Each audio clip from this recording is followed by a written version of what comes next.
In the end came quickly, and there wasn't any pain. Sometimes the father whispers it to the mother. Sometimes the mother to the father. From the top of the stairs, Lucy hears it all and says nothing.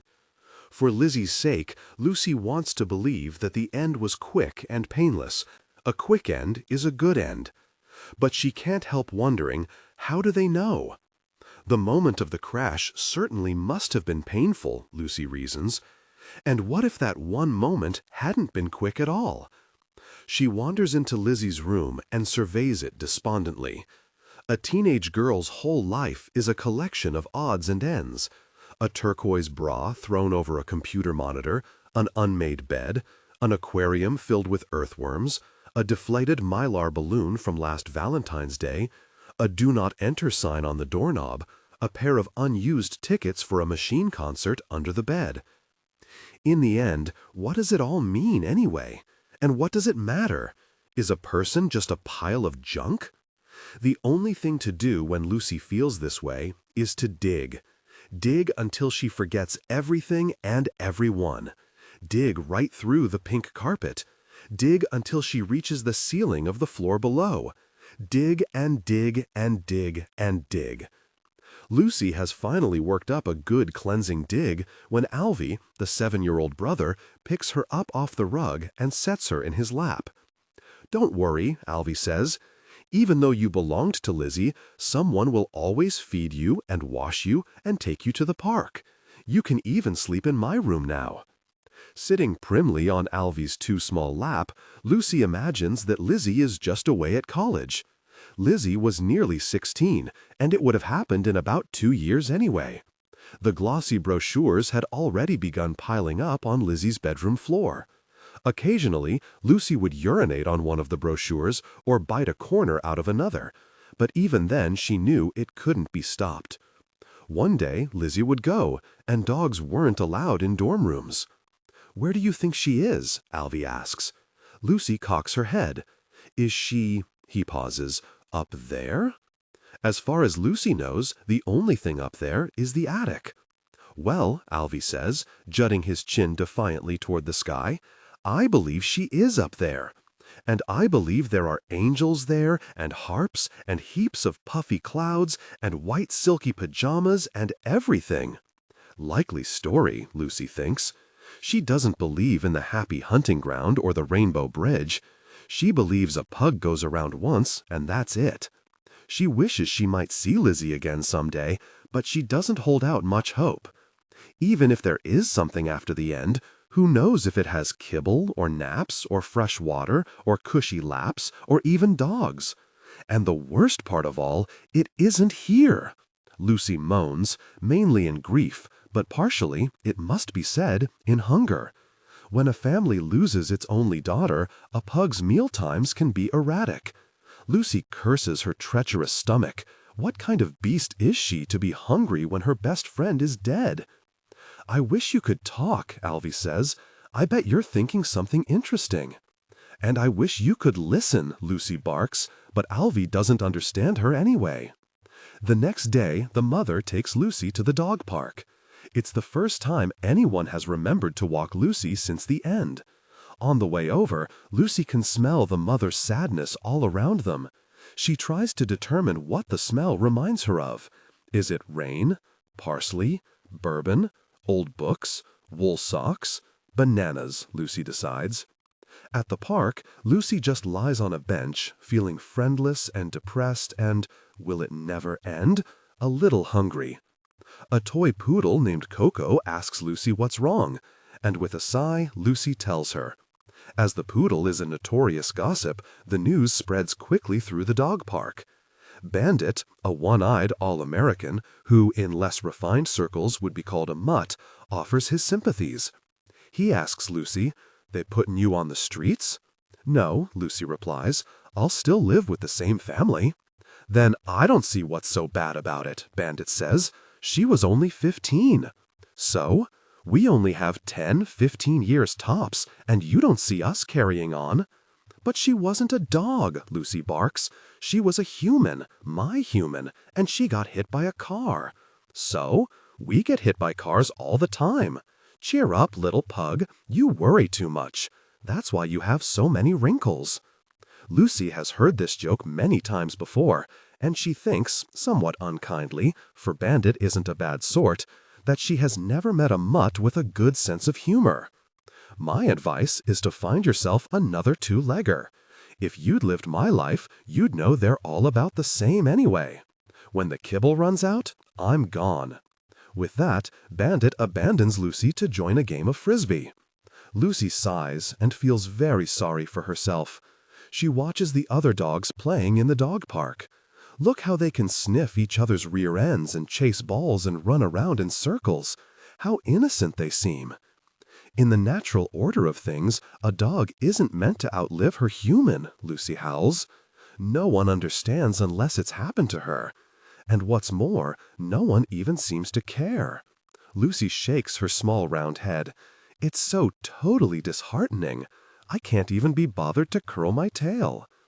In the end of a life only matters to friends, family, and other folks you used to know, the pug whimpers miserably.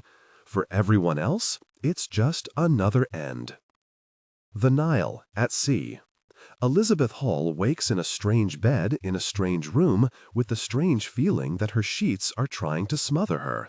Liz, who is Elizabeth to her teachers, Lizzie at home, except when she's in trouble, and just plain Liz everywhere else in the world, sits up in bed, bumping her head on an unforeseen upper bunk. From above, a voice she does not recognize protests, "Oh, hell!" Liz peers into the top bunk, where a girl she has never seen before is sleeping, or at least trying to. The sleeping girl, who is near Liz's own age, wears a white nightgown and has long dark hair arranged in a thatch of intricately beaded braids. To Liz, she looks like a queen. "Excuse me," Liz asks, "but would you happen to know where we are?" The girl yawns and rubs the sleep out of her eyes. She glances from Liz to the ceiling, to the floor, to the window, and then to Liz again. She touches her braids and sighs. "On a boat," she answers, stifling another yawn. "What do you mean on a boat?" "There's water, lots and lots of it. Just look out the window," she replies, before cocooning herself in the bedclothes. "Of course, you might have thought to do that without waking me." "Sorry," Liz whispers. Liz looks out the porthole that is parallel to her bed. Sure enough, she sees hundreds of miles of early morning darkness and ocean in all directions, blanketed by a healthy coating of fog. If she squints, Liz can make out a boardwalk. There, she sees the forms of her parents and her little brother, Alvy. Ghostly and becoming smaller by the second, her father is crying, and her mother is holding him. Despite the apparent distance, Alvy seems to be looking at Liz and waving. 10 seconds later, the fog swallows her family entirely. Liz lies back in bed. Even though she feels remarkably awake, she knows she is dreaming for several reasons. 1, there is no earthly way she would be on a boat when she is supposed to be finishing 10th grade. 2, if this is a vacation, her parents and Alvy, unfortunately, should be with her. And 3, only in dreams can you see things you shouldn't see, like your family on a boardwalk from hundreds of miles away.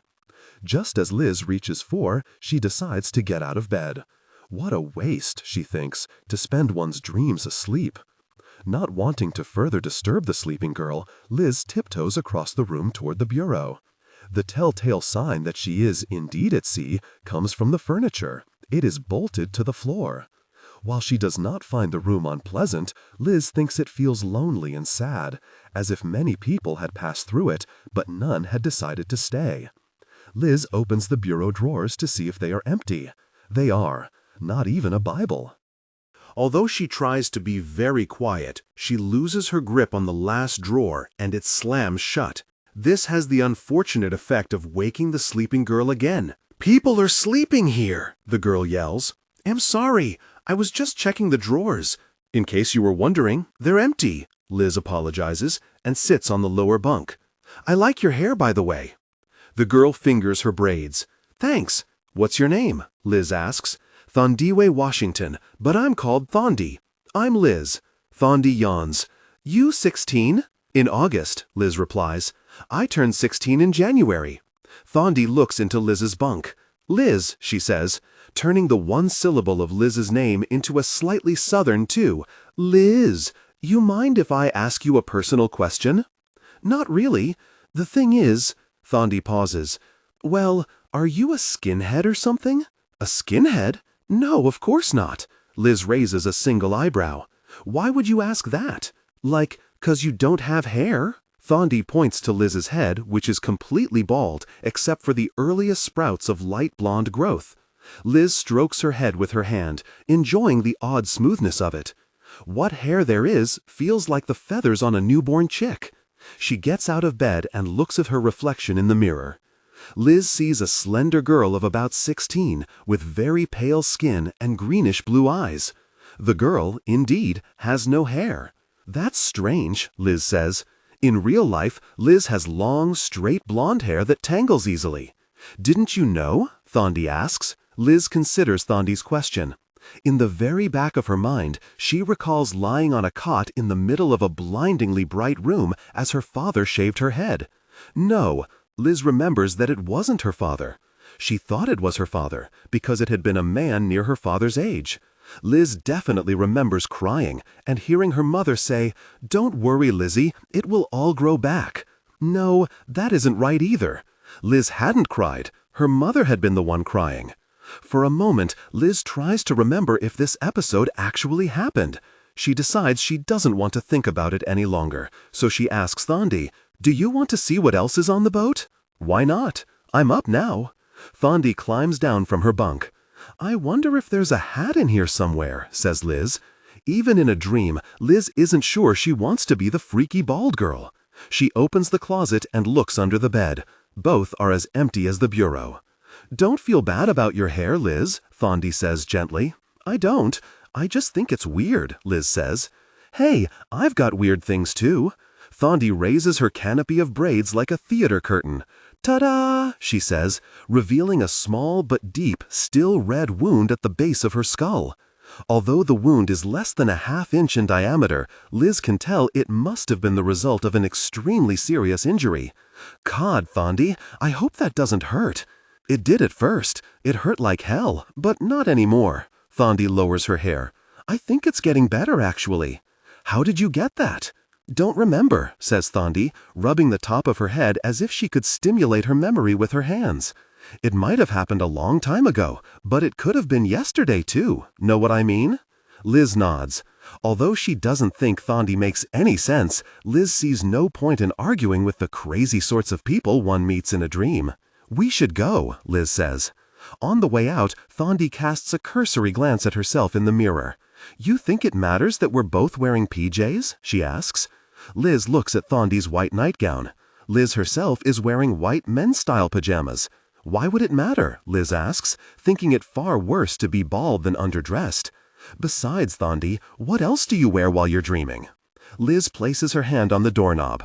Someone somewhere once told Liz that she must never, under any circumstances, open a door in a dream.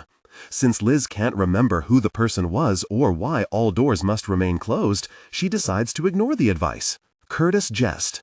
Liz and Thondi find themselves in a hallway with hundreds of doors, exactly like the one they just closed. "How do you think we'll find it again?" Thondi asks. "I doubt I'll have to," Liz answers. "I'll probably wake up before that, don't you think?" "Well, just in case you don't, our room number's 13002, Thondi says. Liz points to a hand-painted sign at the end of the hallway. "Attention all passengers of the SS Nile. The dining room is up 3 flights on the Lido deck." "Hungry?" Thondi asks. "Starved." Liz is surprised by her own response. She cannot recall being hungry in a dream before. The most remarkable thing about the ship's dining room is the people. They are all old. A few are her parents' age, but most are even older than them. Gray hair or no hair, brown spots and sagging skin are the norm. It is by far the largest number of old people she has ever seen gathered in one place, even counting visits to her grandmother in Boca. Liz scans the dining room. "Are we in the wrong place?" she asks. Thondi shrugs. "Beats me, but they're coming this way." Sure enough, 3 women are making a beeline for Thondi and Liz. They remind Liz of the witches in Macbeth, a play she just finished reading for 10th grade honors English. "Hello, darlings," says a pygmy-like woman with a New York accent. "I'm Doris, and this is Myrna, and this is Florence." Standing on her tiptoes, Doris reaches up to pat Liz's molted head. "Good Lord, would you look how young she is?" Liz smiles politely, but takes a step back so as to discourage further patting. "How old are you?" Doris the pygmy squints up at Liz. 12? "I'm 15, Liz corrects her. "Almost 16. The one called Florence pipes up. "What happened to you girls?" She has the scratchy voice of a lifelong smoker. "What do you mean, happened?" Liz demands.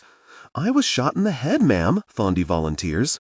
"Speak up," says Myrna, who has a fuzzy white caterpillar of a mustache. "My hearing's not so good." "I was shot in the head." Liz turns to Thondy. "I thought you said you didn't remember how you got the hole in your head." Thondy apologizes. "I just remembered." "Shot in the head?" Florence's scratchy voice says. "Oi, that's rough." "Oh, it's nothing special. Happens pretty regularly where I'm from," Thondy says. "What?" asks Myrna with the mustache. "Say it toward my left ear. That's the good one." "I said it's nothing special," Thondy yells. "Maybe you should go to the healing center," Florence suggests. "There's one on the Portofino deck. Myrna's already been twice." Thondy shakes her head. "I think it's healing just fine on its own." Liz doesn't understand this conversation at all. Her stomach growls loudly. "Excuse me," she says. Doris the pygmy waves her hand toward the buffet line. "You girls go get something to eat. Remember, you gotta get here early for the good stuff." For breakfast, Liz selects pancakes and tapioca pudding. Thondy has sushi, truffles, and baked beans. Liz eyes Thondy's food selections curiously. "That's certainly an interesting combination," Liz says. "At home, we never get half the things they have on that buffet," says Thondy, "and I'm planning to try all of it before we get there." "Thondy," Liz asks casually, "where do you think there is?" Thondy considers Liz's question for a moment. "We're on a boat," Thondy says, "and boats have to be going somewhere." The girls secure a table near a bay window, slightly away from the other diners. Liz polishes off her pancakes in record time. She feels as if she hasn't eaten in weeks. Scraping the bottom of her pudding cup, Liz looks at Thondy. "So, I've never known anyone who was shot in the head before." "Can we talk about it after I'm done eating?" Thondy asks. "Sorry," Liz says, "just making conversation." Liz stares out the window. The fog has lifted, and the water is clearer than any water she has ever seen. It is strange, Liz thinks, how much the sky looks like the sea. A sea, she thinks, is rather like a soggy sky, and a sky rather like a wrung-out sea. Liz wonders where the ship is going, and if she will wake up before it arrives, and what her mother will say this dream probably means. Her mother is a child psychologist and knows about these things. Liz's reverie is interrupted by a man's voice. "You mind?" he asks with an English accent. "You ladies seem to be the only people under 80 in this place." "Of course not. We're all done here, Annie." Liz's voice trails off as she sees the man for the first time. He is around 30 years old, with sparkling blue eyes that match his spiky blue hair. Liz, like most people her age, would recognize those eyes anywhere. "You're Curtis Jest, aren't you?" The man with the blue hair smiles. "Used to be, I suppose." Curtis holds out his hand. "And who might you be?" "I'm Liz, and this is Thondy, and I honestly can't believe I'm meeting you. Machines, about my favorite band in the whole world," Liz gushes. Curtis sprinkles salt on his French fries and smiles. "My, that is a compliment," he says, "for the world is a very large place. I always preferred the Clash myself, Liz." "This is the coolest dream ever," says Liz, feeling pleased that her subconscious has introduced Curtis Jest to the dream. Curtis cocks his head. "Dream, you say?" Thondy whispers to Curtis. "She doesn't know yet. I only just figured it out myself." "Interesting," Curtis says. He turns to Liz. "Where do you think you are, Lizzie?" Liz clears her throat. Her parents call her Lizzie. All at once, and for no apparent reason, she misses them desperately. Curtis looks at her with concern. "Are you all right?" "No, Liz returns the conversation to solid ground. "When is the new album out?" Curtis eats one French fry, and then another. Never, he says. The band broke up? Liz has always read rumors of a possible machine split, but they have never come to pass. That's one way of saying it, Curtis replies. What happened? Liz asks. I quit. But why? You guys were so great. For her birthday, she has tickets to their concert in Boston. I don't understand. Curtis pushes up the left sleeve of his white pajama top, revealing his inner forearm. Deep track-like scars, purplish bruises, and crusty wounds run from his inner elbow to his wrist. There is a quarter-inch hole near the crease separating Curtis's biceps from his forearm. The hole is completely black. Liz thinks his arm looks dead. Because I was a fool, Lizzie, my lass, Curtis says. Liz? Thondy says. Liz just stares dumbly at Curtis's arm. Liz, are you okay? Thondy asks. Liz begins. She hates looking at the rotten arm, but she can't stop looking at it either. Good Lord, would you put that arm away? Thondy orders Curtis. You're making her sick. Honestly, Liz, it isn't any worse than the hole in my head. Hole in your head? Curtis asks. Could I see it? Of course. Flattered, Thondy forgets all about Liz and begins to raise her braids. The thought of seeing the hole and the arm at the same time is too much for Liz. Excuse me, she says. Liz runs outside onto the main deck of the ship. All around her, older people in various styles of white pajamas are playing shuffleboard. She leans over the ship's railing and stares into the water. The water is too far away for her to see her reflection in it, but if she leans far enough over, she can sort of see her shadow, an indistinct small darkness in the middle of an expanse of blue. I am dreaming, she thinks, and any moment my alarm clock will sound, and I will wake up. Wake up, wake up, wake up, she wills herself. Liz pinches herself on the arm as hard as she can. Ow, she says. She slaps herself across the face. Nothing. And then she slaps herself again. Still nothing. She closes her eyes as tightly as she can and then snaps them open again, hoping to find herself back in her own bed on Carroll Drive in Medford, Massachusetts. Liz starts to panic. Tears form in her eyes. She furiously brushes them away with her hand. I am 15 years old, a mature person with a learner's permit, 3 months away from an actual driver's license, she thinks. I am too old to be having nightmares.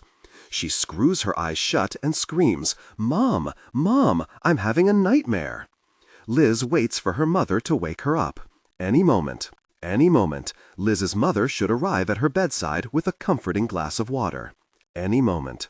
Liz opens one eye. She is still on the ship's main deck, where people have begun to stare. Young lady, says an old man with horn-rimmed glasses and the air of a substitute teacher, you are being disruptive. Liz sits down by the railing and buries her head in her hands. She takes a deep breath and tells herself to calm down. She decides that the best strategy will be to try to remember as many details of the dream as possible so she can tell her mother about it in the morning. But how had the dream started? Liz racks her brain. It is odd to try to recall a dream while one is still having the dream. Oh yes, Liz remembers now. The dream began at her house on Carroll Drive. She was riding her bike to the Cambridgeside Galleria. She was supposed to meet her best friend, Zooey, who needed to buy a dress for the prom. Liz herself had not been invited yet. Liz could remember arriving at the intersection by the mall, across the street from the bicycle racks. Out of nowhere, a taxicab came speeding toward her. She could remember the sensation of flying through the air, which seemed to last an eternity. She could remember feeling reckless, happy, and doomed, all at the same time. She could remember thinking, I am above gravity. Ah, Liz sighs. Looking at it objectively, she supposes she died in the dream. Liz wonders what it means when you die in your dreams, and she resolves to ask her mom in the morning. All at once, she wonders if going to sleep again is the answer. Maybe if she can just manage to fall asleep, the next time she wakes up, everything will be back to normal. She feels grateful to Thondy for making her memorize their cabin number. As Liz walks briskly back across the deck, she notices an SS Nile life preserver. Liz smiles at the ship's name. The week before, she had been studying ancient Egypt in Mrs. Early's world history class. While the lesson was entertaining enough, war, pestilence, plague, murder, Liz considered the whole pyramid thing a real waste of time and resources. In Liz's opinion, a pyramid was really the same as a pine box or a Quaker Oats container. By the time Pharaoh got to enjoy his pyramid, he'd be dead anyway. Liz thought the Egyptians should have lived in the pyramids and been buried in their huts, or wherever it was that ancient Egyptian people had lived. At the end of the unit, Mrs. Early read a poem about Egypt, which began, "I met a traveler from an antique land."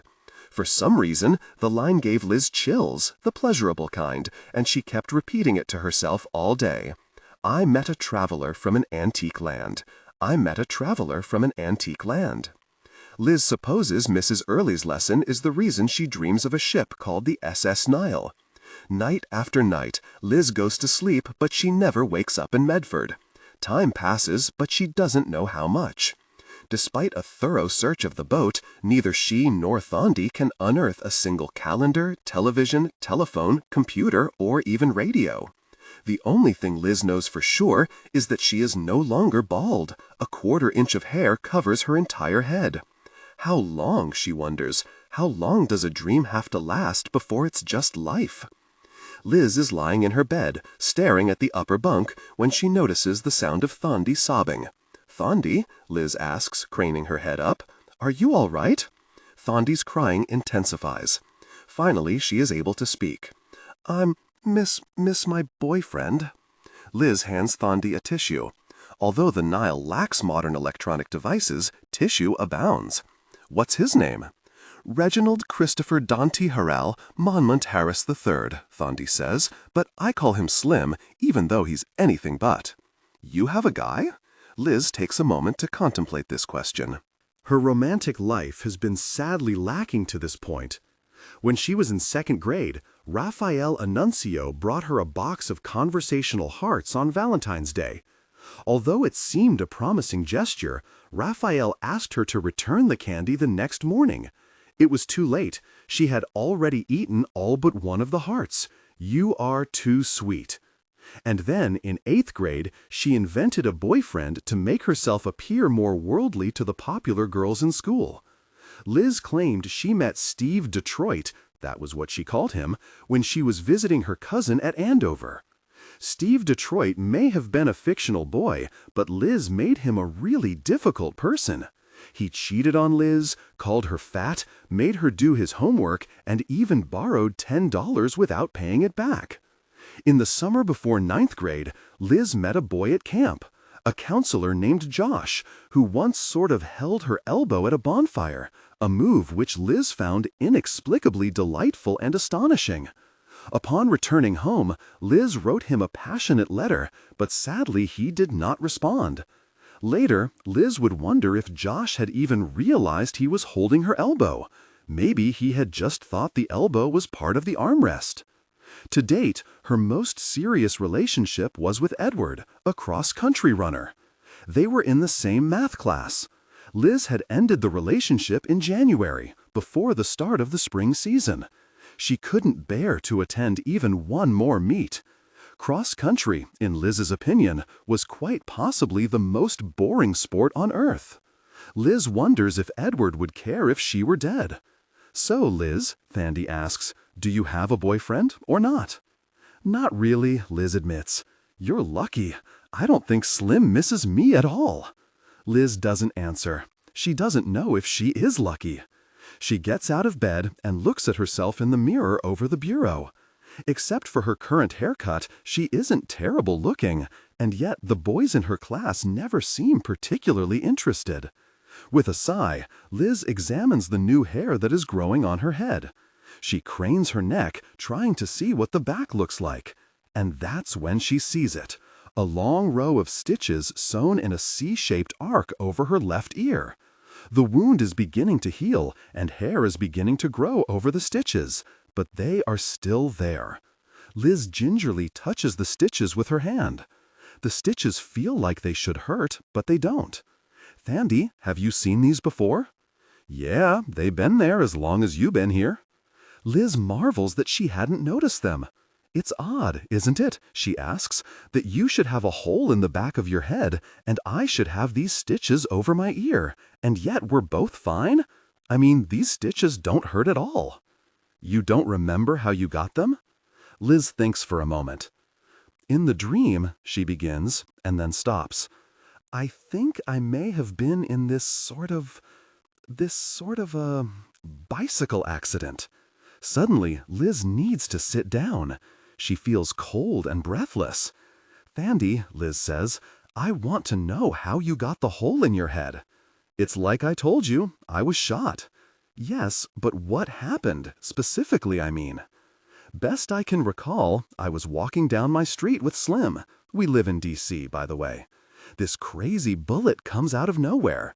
Slim's yelling at me to duck, and then he's screaming, 'She's bleeding! Oh Lord, she's bleeding!' Next thing I know, you're waking me up on this very boat, asking me where you are." Thandy twirls one of her braids around her finger. "You know, Liz, at first I didn't remember everything either, but then I started to remember more and more." Liz nods. "Are you sure you aren't dreaming all of this?" "I know that's your opinion of the matter, but I know I'm not dreaming. Dreaming feels like dreaming, and this doesn't feel like dreaming." "But it doesn't seem possible, does it? You getting shot in the head, and me in a serious bicycle crash, and both of us walking around perfectly fine, as if nothing happened?" Thandy shakes her head, but chooses not to speak. "Plus, why would Curtis Jest be here? Isn't meeting a famous rock star the sort of thing that only happens in a dream?" Liz asks. "But Liz, you know those marks on his arm?" "Yes. I had this cousin in Baltimore called Shelley. Shelley had marks sort of like that. They're the sort of marks you get when you're—" Liz interrupts Thandy. "I don't want to know about that. Curtis Jest is nothing like your cousin Shelley from Baltimore, nothing at all." "Fine, but don't get mad at me. You're the one bringing this stuff up." "I'm sorry, Thandy," Liz apologizes. "I'm just trying to figure everything out." Thandy lets out a long, plaintive sigh. "Girl, you are in denial," she says. Before Liz has a chance to ask Thandy what she means, someone pushes a large beige envelope under the cabin door. Grateful for the distraction, Liz retrieves the envelope. It is addressed in deep blue ink. Passenger Elizabeth M. Hall, formerly of Medford, Massachusetts, in the United States of America. Currently of the SS Nile, cabin 13002, bottom bunk. Liz opens the door. She looks up and down the hallway, but no one is there. Returning to the bottom bunk, Liz looks in the envelope. Inside, she finds a plain card with a vellum overlay and an odd hexagonal coin with a round hole in the center. The coin reminds Liz of the subway tokens back home. The coin is embossed with the words "One Eternum" on the front and "Official Currency of Elsewhere" on the back. The card appears to be an invitation, but the occasion isn't specified. "Dear Passenger Hall, your presence is requested. Observation deck, binoculars 219. Today, now." "Who ever heard of sending an invitation to something that's happening now?" Liz says, as she shows the invitation to Thandy. "Actually, Liz, you can't help but be on time. Now being a relative term and all," Thandy says. "Do you want to come?" Liz asks. "It's probably best you go alone. Suit yourself." Liz is still annoyed with Thandy and is secretly glad to be by herself. "Besides, I've already been," Thandy admits. "When were you there without me?" Liz asks. "Sometime," Thandy says vaguely. "Don't matter." Liz shakes her head. As she sees it, she is already late and doesn't have time to further question Thandy. On her way out the door, Liz turns to face Thandy. "Heroin," says Liz. "That's what those marks on Curtis's arm were from, right?" Thandy nods. "I thought you didn't know." "In the magazines, there were always rumors that Curtis Jest was a junkie," Liz says, "but you can't believe everything you read." The observation deck is on the top floor of the ship. Although Liz and Thandy have explored the Nile extensively, they have never gone all the way to the top. At least, not together, Liz thinks. Now Liz wonders why they never went up. All at once, Liz needs to get there. She senses that when she reaches the observation deck, something definitive will happen. Liz races up the many flights of stairs that separate her cabin from the observation deck. She finds herself chanting the line from the poem Mrs. Early read in class. I met a traveler from an antique land. I met a traveler from an antique land. I met a traveler from an antique land. When Liz finally reaches the top, she is covered in sweat and out of breath. The observation deck consists of a long row of binoculars, the kind that resembles stick figure men without arms or parking meters. Each pair of binoculars is coupled with an uncomfortable-looking metal stool. The people using the binoculars are consistently rapt, although their individual reactions differ wildly. Some laugh, some cry, some laugh and cry at the same time, some simply stare straight ahead, blank expressions on their faces. The binoculars are labeled sequentially. Filled with equal parts fear and curiosity, Liz locates binoculars 2 on line and sits on the metal stool. She removes the strange coin from her pocket and places it in the slot. She puts her eyes up to the binoculars just as the lenses click open. What can almost be described as a 3D movie is playing. The movie is set at a church. Liz recognizes it as the one she attended whenever her mother felt the intermittent need to enhance Liz's spiritual life. In the back pews, Liz sees several kids from her high school dressed in black.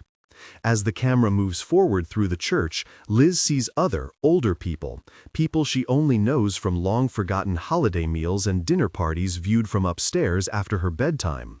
Yes, these are her relatives and her parents' friends. Finally, the camera stops at the front of the church. Liz's mother, father, and brother are sitting in the front row. Her mother wears no makeup and clutches her father by the hand. Her brother wears a navy blue suit that is already too short for him. Dr. Frederick, her high school principal, and a man Liz has never spoken to personally, stands at the pulpit. A straight-A student, says Dr. Frederick, in what Liz recognizes as the voice he uses for assemblies, Elizabeth Marie Hall was a credit to her parents and her school. Liz laughs. Although her grades ranged from decent to very good, she never made straight A's. Mainly she made B's, except in math and science. But what can we learn from the death of a person so young, with so much potential? Dr. Frederick bangs on the lectern with his fist for emphasis. What we can learn is the importance of traffic safety. At this point, Liz's father erupts in an explosion of breathless, hysterical sobs. In her whole life, Liz has never once seen him cry like that. In memory of Elizabeth Marie Hall, Dr. Frederick continues, I challenge you all to look both ways before you cross the street, to wear a helmet when riding a bicycle, to fasten your seatbelts, to only purchase automobiles that include passenger side airbags. Dr. Frederick shows no signs of stopping. What a windbag, Liz thinks. Liz pans the binoculars to the left. Beside the lectern, she notices a rectangular white lacquer box with tacky pink roses carved into its side. At this point, Liz has a fairly good idea what, or rather who, will be in the box. Still, she knows she must see for herself. Liz peers over the lid. A lifeless girl in a blonde wig and a brown velvet dress lies in a bed of white satin. I've always hated that dress, Liz thinks. She sits back on her uncomfortable metal stool and sighs.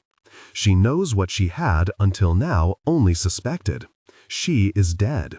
She is dead and, for the moment anyway, she feels nothing.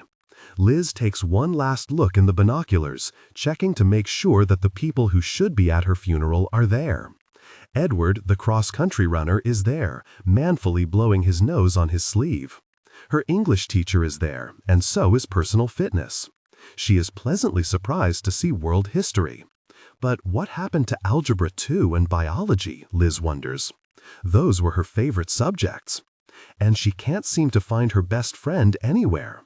Hadn't it been Zoe's fault she was at the mall to begin with? Where the hell is Zoe? Disgusted, Liz leaves the binoculars before her time is up. She has seen enough. I am dead, Liz thinks. And then she says it aloud to hear how it sounds. I am dead. Dead. It is a strange thing being dead, because her body doesn't feel dead at all. Her body feels the same as it always has. As Liz walks down the long row of binoculars, she spots Curtis Jest. Using only one eye, he is looking in his binoculars with decidedly tepid interest. His other eye spots Liz immediately. "Hello, Lizzie, how's the afterlife treating you?" Curtis asks. Liz tries to shrug nonchalantly. Although she does not know exactly what the afterlife entails, she is fairly certain of one thing. She will never see her parents, her brother, or her friends again. In a way, it feels more like she is still alive, and the only guest at the collective funeral for everyone she has ever known. She chooses to respond with, "It's boring," even though that answer doesn't come close to expressing what she feels. "And the funeral, how was that?" asks Curtis. "It was mainly an occasion for my high school principal to discuss traffic safety." Traffic safety, hey, sounds divine. Curtis cocks his head, slightly puzzled. "And they said I was a straight A student," Liz adds, "which I'm not. Don't you watch the news? All young people become perfect students when they kick the bucket. It's a rule." Liz wonders if her death made the local news.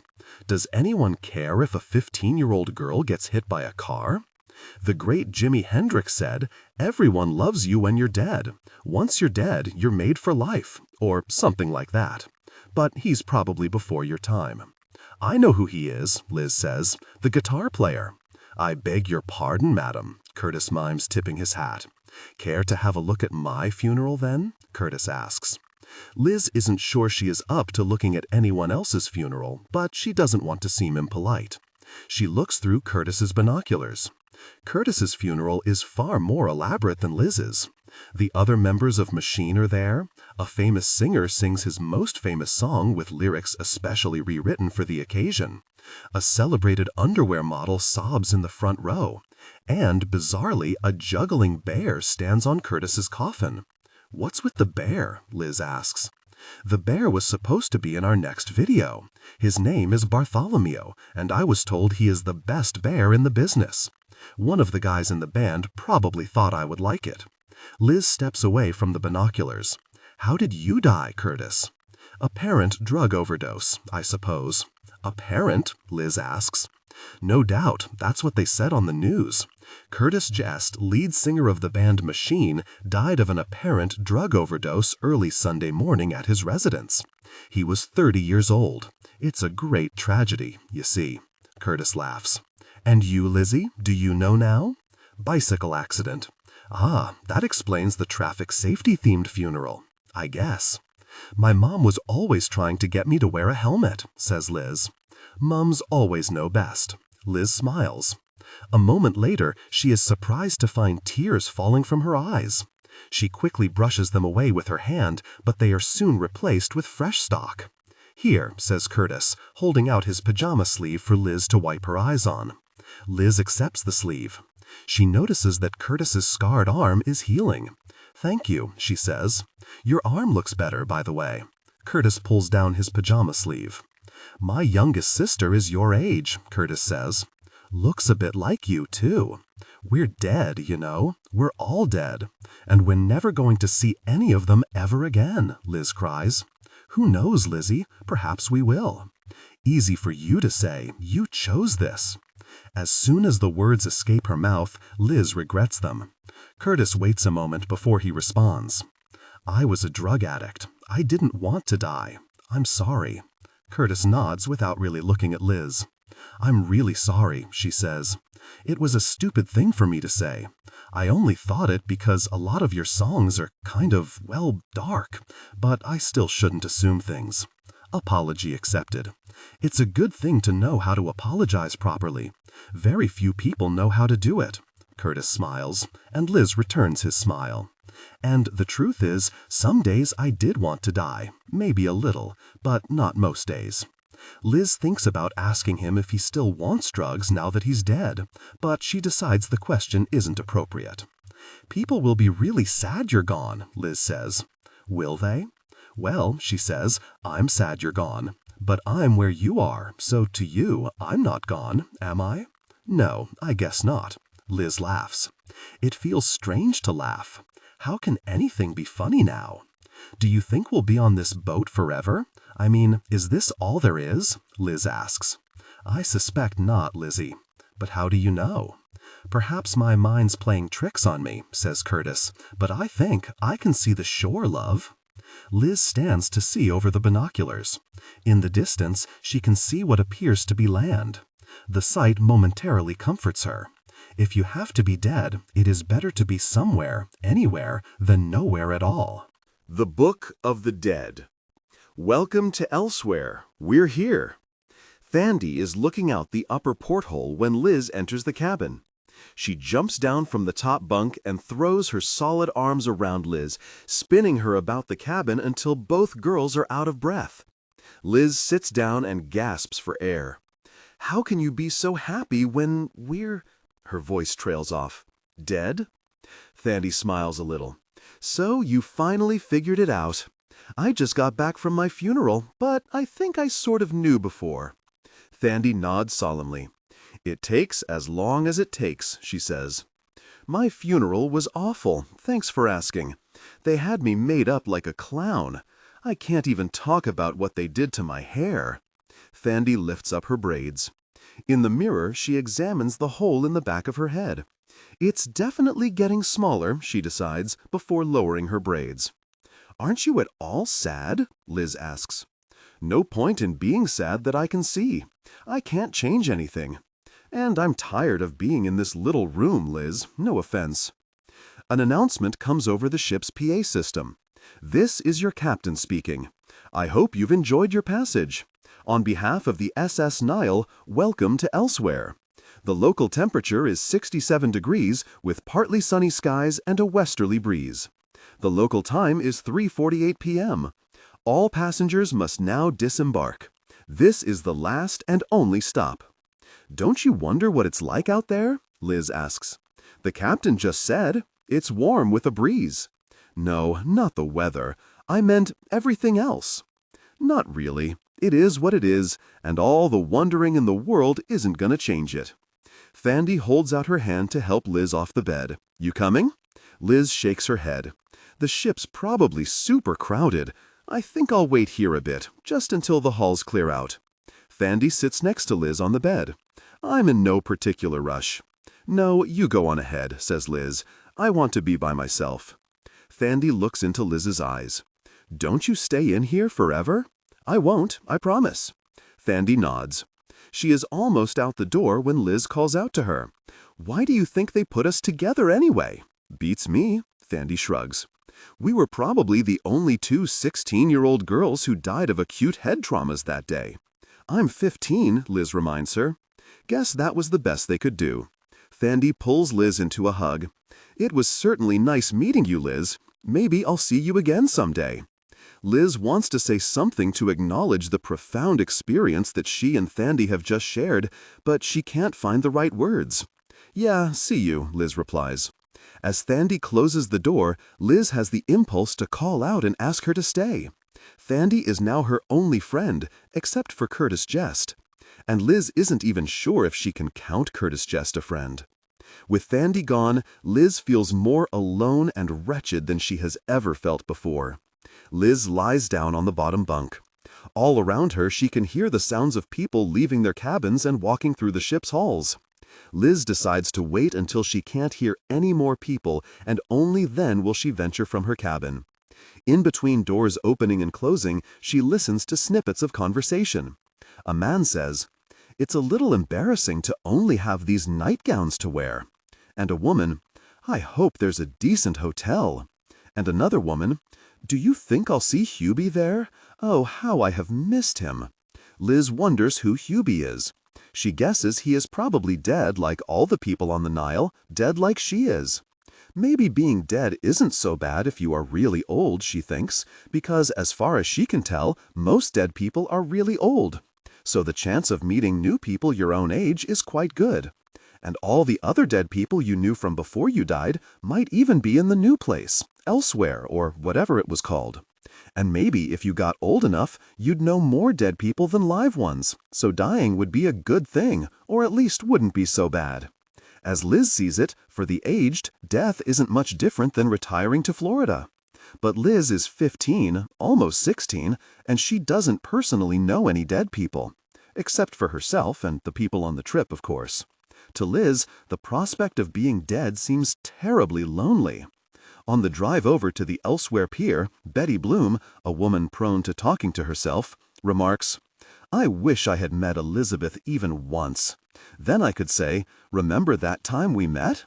As it is, I have to say, 'I'm your grandmother. We never met, on account of my untimely death from breast cancer.' And frankly, cancer is no way to begin a conversation. In fact, I think it might be better not to mention cancer at all.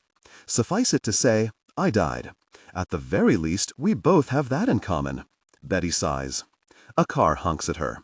Instead of speeding up, Betty smiles, waves, and allows the car to pass. "Yes, I am perfectly content to be driving at the speed I'm driving. If you wish to go faster, by all means go," she adds. I do wish I had more time to prepare for Elizabeth's arrival. It's odd to think of myself as someone's grandmother, and I don't feel very grandmotherly at all. I dislike baking, all cooking actually, and doilies and housecoats. And although I like children very much, I'm not very good with them, I'm afraid. For Olivia's sake, I promise not to be strict or judgmental. And I promise not to treat Elizabeth like a child. And I promise to treat her like an equal. And I promise to be supportive. And I won't ask too many questions. In return, I hope she'll like me a little bit, despite anything Olivia may have told her. For a moment, Betty falls silent and wonders how Olivia, her only child, is doing. Arriving at the pier, Betty checks her reflection in the rearview mirror and is surprised by what she sees. Not quite old, not quite young. Very strange indeed. An hour passes, and then another. The halls grow quiet and then silent. Liz begins to hatch a plan. Maybe she could just be a stowaway. Eventually, the boat would have to make a return trip, right? And if Liz just stays on it, maybe she could simply return to her old life. Maybe it's really that easy, Liz thinks. Maybe when she heard stories of people who had had near-death experiences, people who had flatlined and then come back, those lucky people were not lucky at all. They were the ones who knew enough to stay on the boat. Liz imagines her homecoming. Everyone will say, "It's a miracle!" All the newspapers will cover it. "Local girl back from dead. Claims death is cruise, not white light tunnel."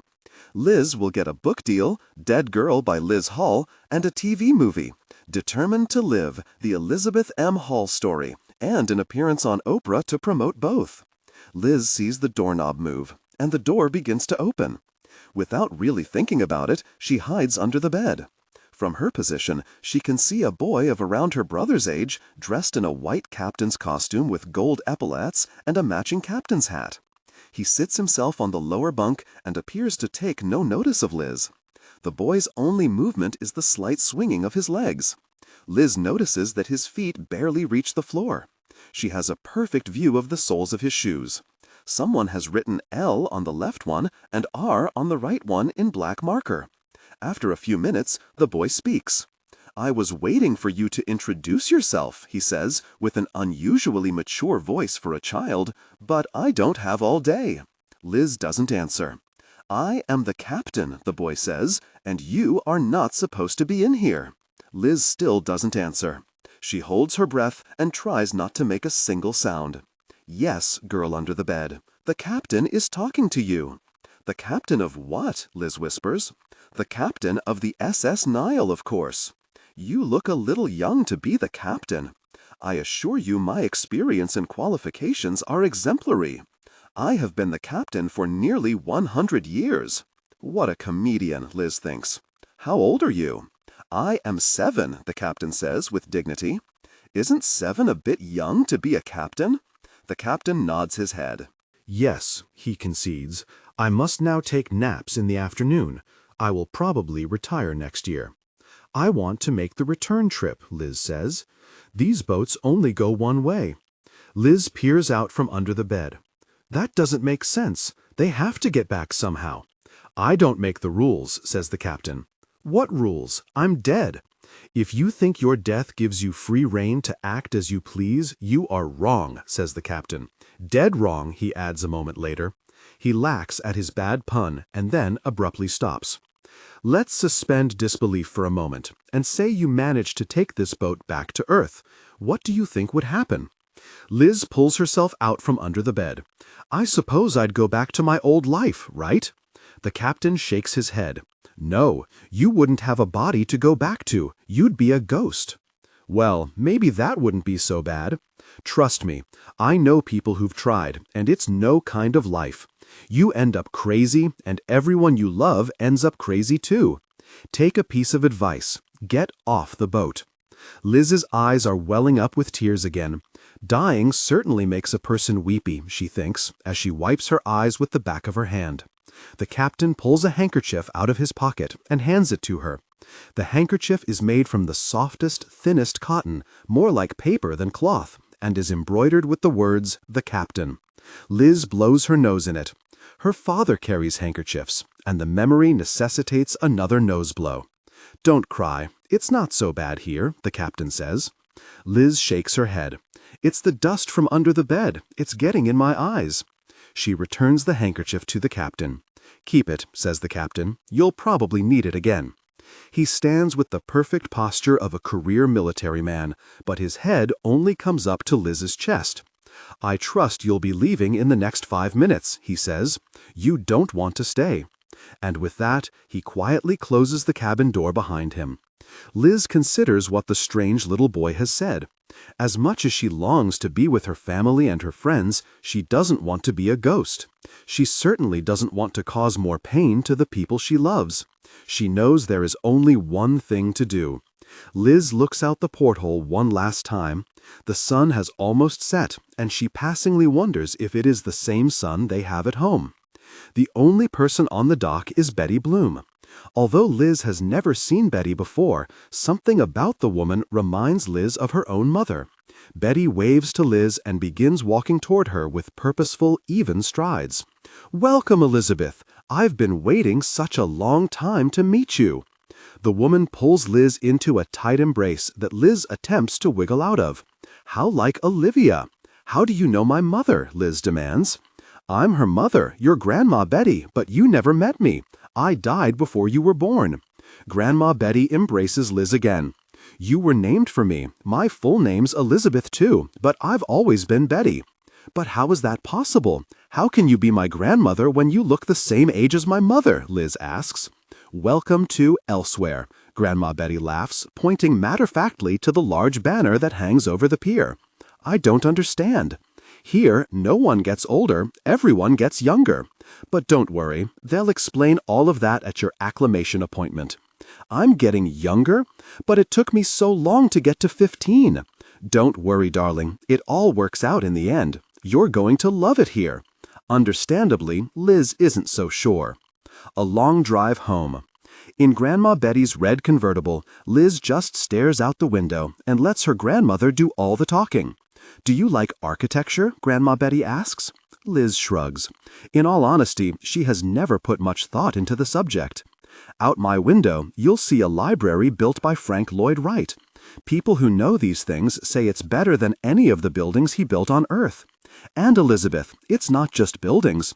You'll find new works here by many of your favorite artists. Books, paintings, music, whatever you're into. I just went to an exhibit of new paintings by Picasso, if you can believe it." Liz thinks Grandma Betty's enthusiasm seems forced, as if she's trying to convince a reluctant child to eat broccoli. "I met Curtis Jest on the boat," Liz says quietly. "Who's he?" "He's the lead singer of Machine." "I don't think I've ever heard of them. But then, I died a while ago, so that's no surprise." "Maybe he'll record something new here," Liz shrugs again. "Of course, some artists don't continue here," Grandma Betty goes on. "I suppose just one life of art can be quite enough. Artists are never the happiest folks, are they? Do you know the film star Marilyn Monroe? Well, she's a psychiatrist. Or rather, she was, until she got too young to practice. My neighbor Phyllis used to go to her." "Oh, Elizabeth, and straight ahead, the funny tall building? That's the registry. That's where you'll have your acclimation appointment tomorrow." Liz looks out the car window. So, this is Elsewhere, she thinks. Liz sees a place that looks like almost any other place on Earth. She thinks it is cruel how ordinary it is, how much it resembles real life. There are buildings, houses, stores, roads, cars, bridges, people, trees, flowers, grass, lakes, rivers, beaches, air, stars, and skies. How entirely unremarkable, she thinks. Elsewhere could have been a walk to the next town, or an hour's ride in the car, or an overnight plane trip. As they continue to drive, Liz notices that all the roads are curved, and that even when it seems like they're driving straight, they're actually going in a sort of circle. After a while, Grandma Betty realizes that Liz isn't keeping up her end of the conversation. "Am I talking too much? I know I have a tendency to." Liz interrupts. "What did you mean when you said I was getting younger?" Grandma Betty looks at Liz. "Are you sure you want to know now?" Liz nods. "Everyone here ages backward from the day they died. When I got here, I was 50. I've been here for just over 16 years, so now I'm 34. For most older people, Lizzie, this is a good thing. I imagine it isn't quite as appealing when one is your age." Liz takes a moment to absorb Grandma Betty's words. "I will never turn 16, she thinks. "What happens when I get to 0, Liz asks. "Well, you become a baby again. And when you're 7 days old, you and all the other babies are sent down the river, back to Earth to be born anew. It's called the release. So, I'll only be here 15 years, and then I go back to Earth to start all over again?" "You'll be here almost 16 years, Grandma Betty corrects her, but basically yes. Liz can't believe how unfair this is. If it isn't bad enough that she died before getting to do anything fun, now she'll have to repeat her whole life in reverse until she becomes a stupid sniveling baby again. "So I'll never be an adult?" Liz asks. "I wouldn't look at it that way, Liz. Your mind still acquires experience and memories, even while your body—" Liz explodes. "I'll never go to college or get married or get big boobs or live on my own or fall in love or get my driver's license or anything? I can't believe this." Grandma Betty pulls the car to the side of the road. "You'll see," she says, patting Liz on the hand. "It isn't all that bad." "Not all that bad? How the hell could it get any worse? I'm 15 and I'm dead." For a minute, no one speaks. Suddenly, Grandma Betty claps her hands together. "I've just had the most marvelous idea, Elizabeth. You have your learner's permit, right?" Liz nods. "Why don't you drive us back to the house?" Liz nods again. Although she is justifiably upset by the turn of events, she doesn't want to pass up an opportunity to drive. After all, she'll probably never get her driver's license in this stupid place, and who knows how many months until they'll take away her learner's permit, too. Liz opens the passenger door and gets out as Grandma Betty slides across the bench seat to the passenger side. Do you know how to maneuver this kind of transmission? My car's a bit of a dinosaur, I'm afraid, says Grandma Betty. I can do everything except parallel parking and three-point turns, Liz answers calmly. We were supposed to cover those next in driver's ed, but unfortunately for me, I croaked. The route to Grandma Betty's house is simple enough, and aside from the occasional direction, the ride is silent. Although she has plenty to say, Grandma Betty doesn't want to distract Liz from her driving. Liz isn't in the mood for conversation anyway, and she lets her mind wander. Of course, a wandering mind is not always advisable for the recently deceased, and is nearly never advisable for the beginning driver. Liz thinks about why it took her so long to figure out she was dead. Other people, like Curtis and Thandie, seemed to realize immediately, or soon thereafter. She feels like a real dunce. At school, Liz always prided herself on being a person who caught on quickly, a fast learner. But here was concrete evidence that she is not as fast as she thinks. "Elizabeth, darling," says Grandma Betty, "you may want to slow down a bit." "Fine," says Liz, glancing at the speedometer, which reads 75 miles per hour. She didn't realize she was driving so fast, and eases up a bit on the gas pedal. "How can I be dead?" Liz wonders to herself. "Aren't I too young to be dead?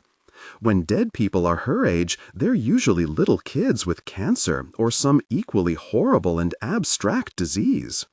Dead little kids get free trips and meet world-famous pop stars.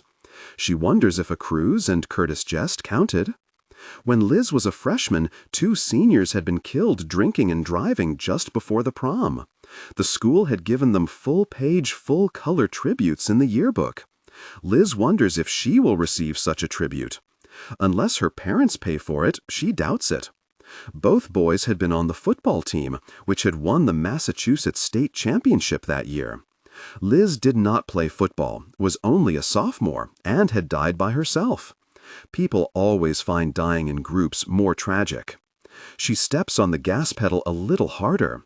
"Elizabeth," says Grandma Betty, "the house is the next exit. I suggest slowing down and easing the car into the right lane." Without a glance in the rearview mirror, Liz moves into the right lane. She cuts off a black sports car and has to speed up to keep the car from crashing into her back end.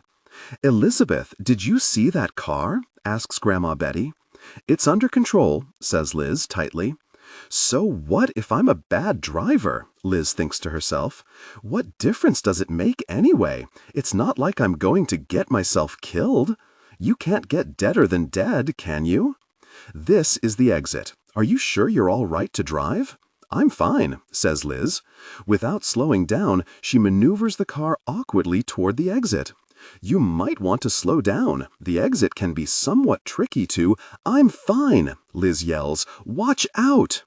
At that moment, Liz drives the car into the exit's concrete retaining wall. The car is a heavy old beast and makes an impressive noise upon contact.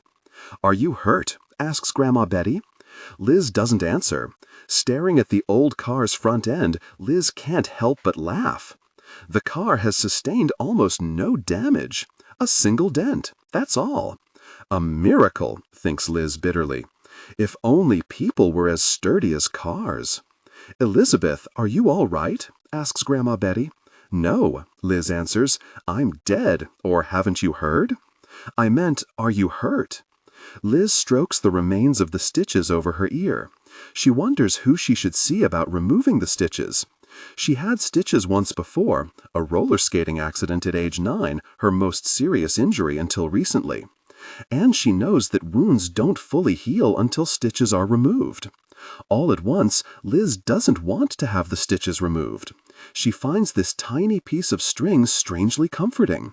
It is her last piece of earth and the only evidence that she was ever there at all. "Are you hurt?" Grandma Betty repeats the question, looking at Liz with concern. "What difference would it make?" "Well," says Grandma Betty, "if you were hurt, I would take you to a healing center. People get hurt here?"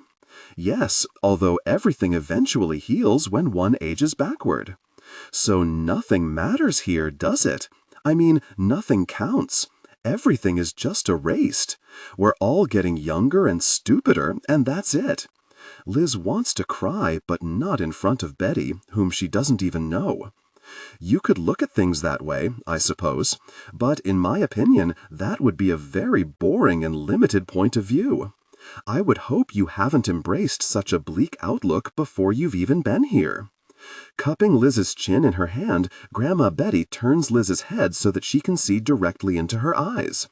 "Were you trying to kill us back there?" "Could I?" Grandma Betty shakes her head. "No, darling, but you certainly wouldn't have been the first person to try." "I don't want to live here," she yells. "I don't want to be here." Despite herself, the tears start up again. "I know, doll, I know," Grandma Betty says. She pulls Liz into an embrace and begins to stroke Liz's hair. "My mother strokes my hair that way," Liz says as she pulls away. She knows Grandma Betty meant to be comforting, but it only felt creepy, like her mother was touching her from beyond the grave. Grandma Betty sighs and opens the passenger side door. "I'll drive the rest of the way home," she says. Her voice sounds tired and strained. "Fine," says Liz stiffly.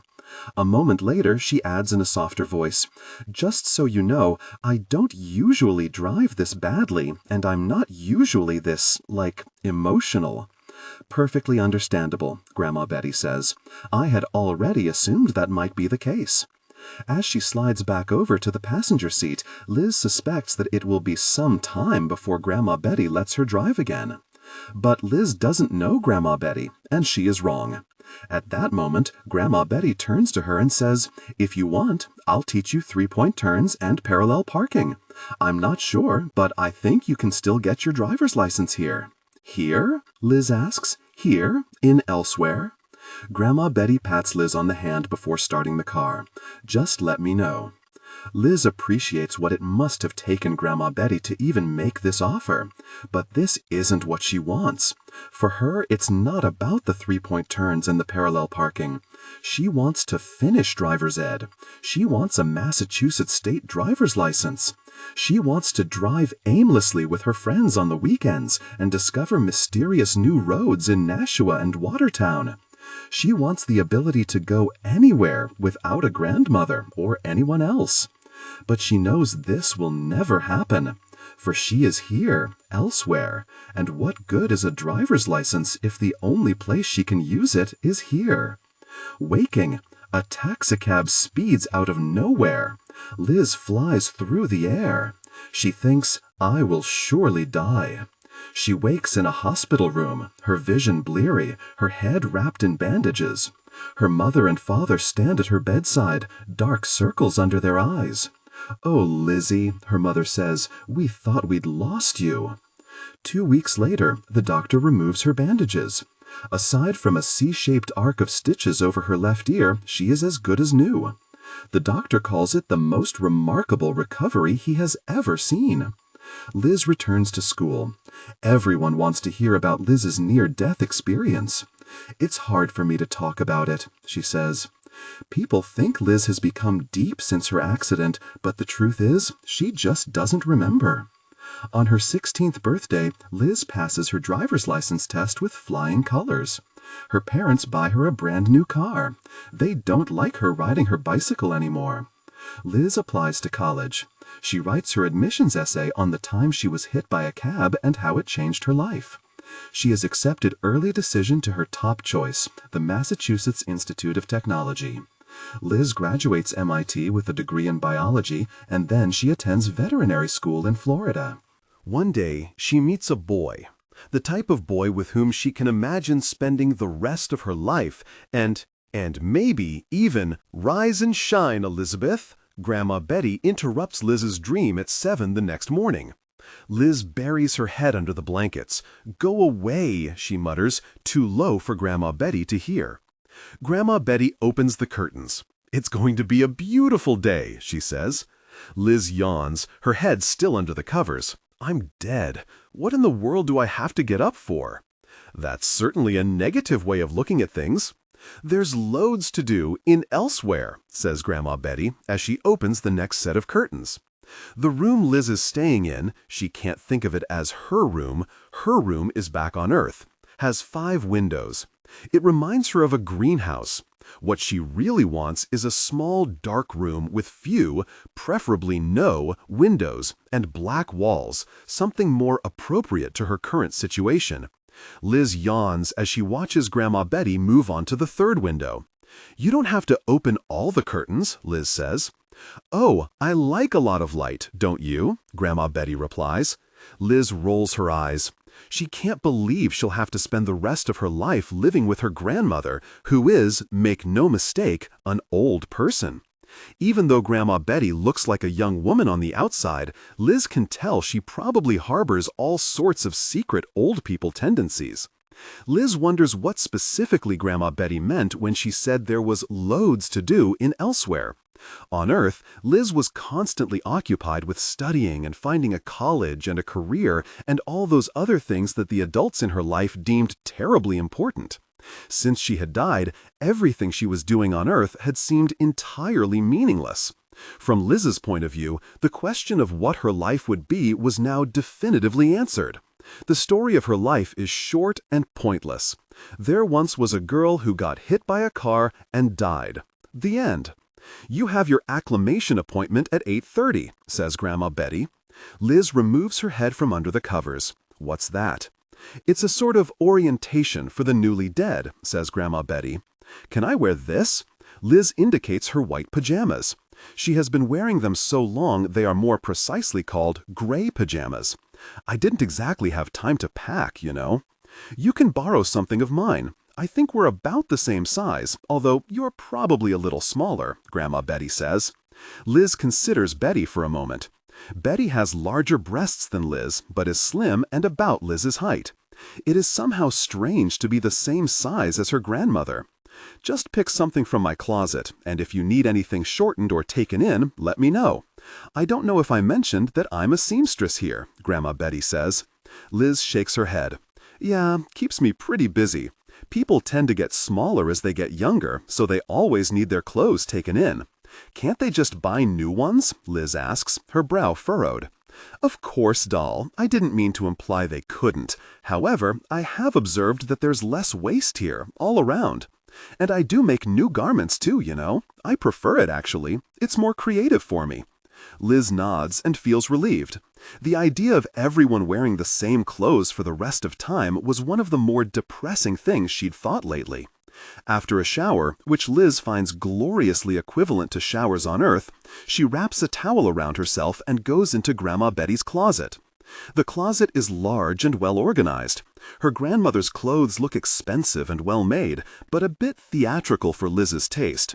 Felt clutches and old-fashioned dresses and velvet capes and brooches and ballet slippers and ostrich feathers and patent leather high heels and fishnet stockings and fur. Liz wonders where her grandmother goes in these garments. She further wonders if Grandma Betty owns jeans, for the only thing Liz wants to wear is jeans and a t-shirt. She searches the closet for jeans. Aside from navy blue sailor pants, she finds nothing even close. Completely frustrated, Liz sits down under a rack of sweaters. She imagines her messy closet back home with its 12 pairs of blue jeans. It had taken a long time to find all those jeans. She had had to try on many pairs. The thought of them makes Liz want to cry. She wonders what will happen to her jeans now. She puts her head in her hands and touches the stitches over her ear. Even getting dressed is difficult here, Liz thinks. Did you find anything? Grandma Betty asks when she comes into the closet several minutes later. In this time, Liz has not moved. Liz looks but doesn't answer. I know how you feel, Grandma Betty says. Yeah, right, Liz thinks. You're thinking that I don't know how you feel, but in some ways, I do. Dying at 50 isn't as different from dying at 15 as you might think.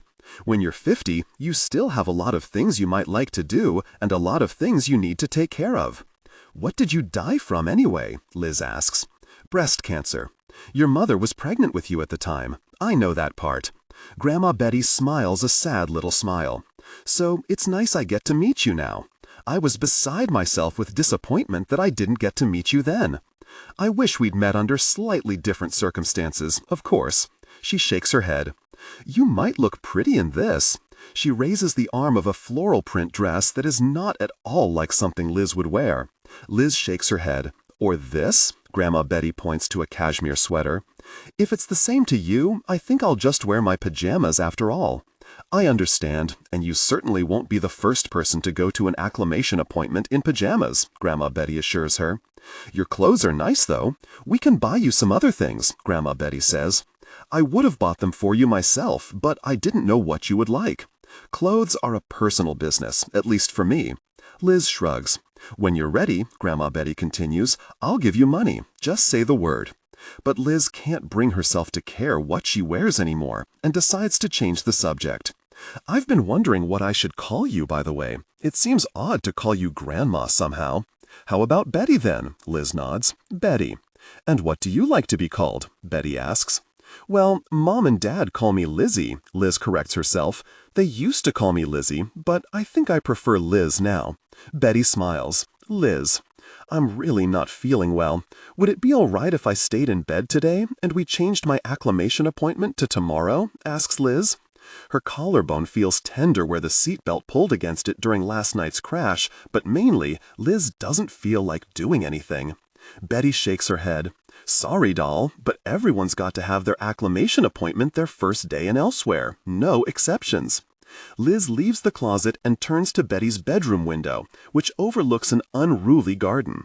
She can identify roses, lilies, lavender, sunflowers, chrysanthemums, begonias, gardenias, an apple tree, an orange tree, an olive tree, and a cherry tree.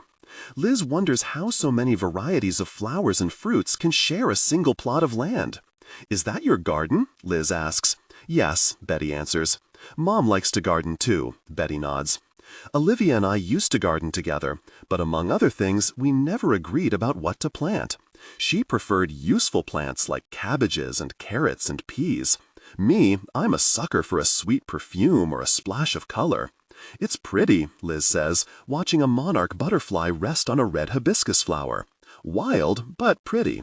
The butterfly flaps its wings and flies away. "Oh, I know, I should probably trim everything back and impose some order on it, but I can never bring myself to prune a rosebush or clip a bud. A flower's life is short enough as it is," Betty laughs. "My garden is a beautiful mess, I'm afraid." "Are you sure you don't want to drive?" Betty asks on the way to Liz's meeting at the registry. Liz shakes her head. You shouldn't be discouraged just because you had a minor setback. No, Liz says firmly. If I'm getting younger anyway, I'm going to have to get used to being a passenger. Betty looks at Liz in the rearview mirror. In the back seat, Liz's arms are folded across the chest of her pajama shirt. "I'm sorry about my tour guide routine last night," Betty says. "What do you mean?" Liz asks. "I mean, I think I was trying too hard. I want you to like it here, and I want you to like me. But I think I just went on and sounded like an idiot." Liz shakes her head. "You were fine. Her voice trails off. "I just don't really know you is all." "I know," Betty says, "but I know you a bit. I've watched you most of your life from the ODs. "What are ODs?" "Observation decks. They're these places where you can see all the way to Earth. For limited amounts of time, of course. Do you remember when you saw your funeral on the ship?" "Yes," says Liz, "from the binoculars." As long as she died, she would never forget it. Well, they have observation decks set up throughout elsewhere. They'll go over it today at your acclimation appointment. Liz nods. "Out of curiosity, is there anyone in particular you'd like to see?" Betty asks. Of course, Liz misses her family. But in some ways, the one person Liz misses the most is her best friend, Zooey. She wonders what Zooey's prom dress would look like. Would Zooey even go to prom now that Liz was dead? Zooey hadn't bothered to attend the funeral. If Zooey had been the one who died, Liz definitely would have gone to her funeral. Now that she thinks about it, it seems pretty rude that her own best friend had skipped out, particularly under the circumstances. After all, if Zooey hadn't asked Liz to the mall to look for dumb prom dresses, Liz wouldn't have been hit by a taxicab. If Liz hadn't been hit by a taxicab, she wouldn't have died. And... Liz sighs. You could drive yourself crazy with ifs. Suddenly, Betty gestures out the window, causing the car to swerve a little. "That's where your appointment is. It's called the registry. I pointed it out to you yesterday, but I don't know how much attention you were paying." Out her window, Liz sees a gargantuan, rather homely structure. The tallest building Liz has ever seen. It seems to stretch up to infinity. Despite its size, the registry looks like a child built it. Walls, stairways, and other additions jut out at improbable angles, and the construction seems improvised, almost like the makeshift forts Liz used to build with her brother. "It's sort of ugly," Liz pronounces. "It used to be better looking," says Betty, "but the building's needs are always outpacing its size. Architects are constantly concocting ways to expand the building, and construction workers are constantly implementing those plans. Some people say the building looks like it's growing right before your eyes." Betty makes a left turn into the registry parking lot. She stops the car in front of one of the building's multiple entrances. "Do you want me to walk you inside? It can get kind of confusing in there," Betty says. "No, I'd rather go myself, if you don't mind," Liz replies. Betty nods. "I'll pick you up around 5 then. Try to have a good day, doll." A circle and a line. Although Liz has arrived at the registry 15 minutes early, it takes her nearly 25 minutes to find the office of acclamation. The maps posted at the elevator shaft are long outdated, and no one who works at the building seems able to give proper directions. When Liz attempts to retrace her footsteps, she keeps finding new doorways that she could swear weren't there 5 minutes earlier. At random, for she now believes in the power of randomness, as only the suddenly deceased can, Liz decides to give one of the new doorways a try. She finds a hallway, and at the end of the hallway, another door. An unofficial-looking cardboard sign indicates that behind this door lies the temporary home of the Office of Acclamation. Liz opens the door. Inside, she finds a busy, perfectly ordinary-looking reception area. As Betty had said, many people are still wearing white pajamas. If not for a faded, rather macabre poster hanging on the wall, Liz might have thought she was at her doctor's office. The poster depicts a smiling gray-haired woman sitting up in a mahogany coffin. Printed on the poster are the following words: "So, you're dead? Now what? The Office of Acclamation is here to help." The peevish-looking woman at the front desk reminds Liz of the poster. She, too, is faded, dated, and grim. She wears her hair in a 1960s beehive, and her skin has a greenish tint. A nameplate on her desk reads Yetta Brown. "Excuse me," Liz says, "I have an appointment at—" Yetta Brown clears her throat and nods her head in the direction of a bell that sits on the desk. A sign by the bell reads, "Please ring for assistance." Liz obeys. Yetta Brown clears her throat again and plasters a broad fake smile across her face. "Yes, how may I help you?" "I have an appointment at—" Yetta's fake smile turns into a definitive frown. "Why didn't you say so? You're 5 minutes late for the video. Make haste, make haste, make haste." "I'm sorry," Liz apologizes. "I couldn't find—" Yetta interrupts Liz again. "I have no time for your apologies." Liz dislikes being interrupted. "You shouldn't I have no time for small talk." Yetta deposits Liz in a dusty, darkened room with a battered VCR and TV. The room, which is more like a supply closet, barely has enough space for its one chair. "I will return for you when the video is over," Yetta says.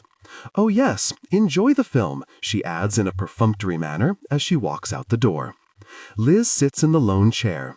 The video is like the dry informational videos that Liz occasionally watched for health in 9th grade or driver's ed in 10th grade on subjects like sexual education and traffic safety. The video begins with a talking cartoon parrot. "I'm Polly," says the parrot.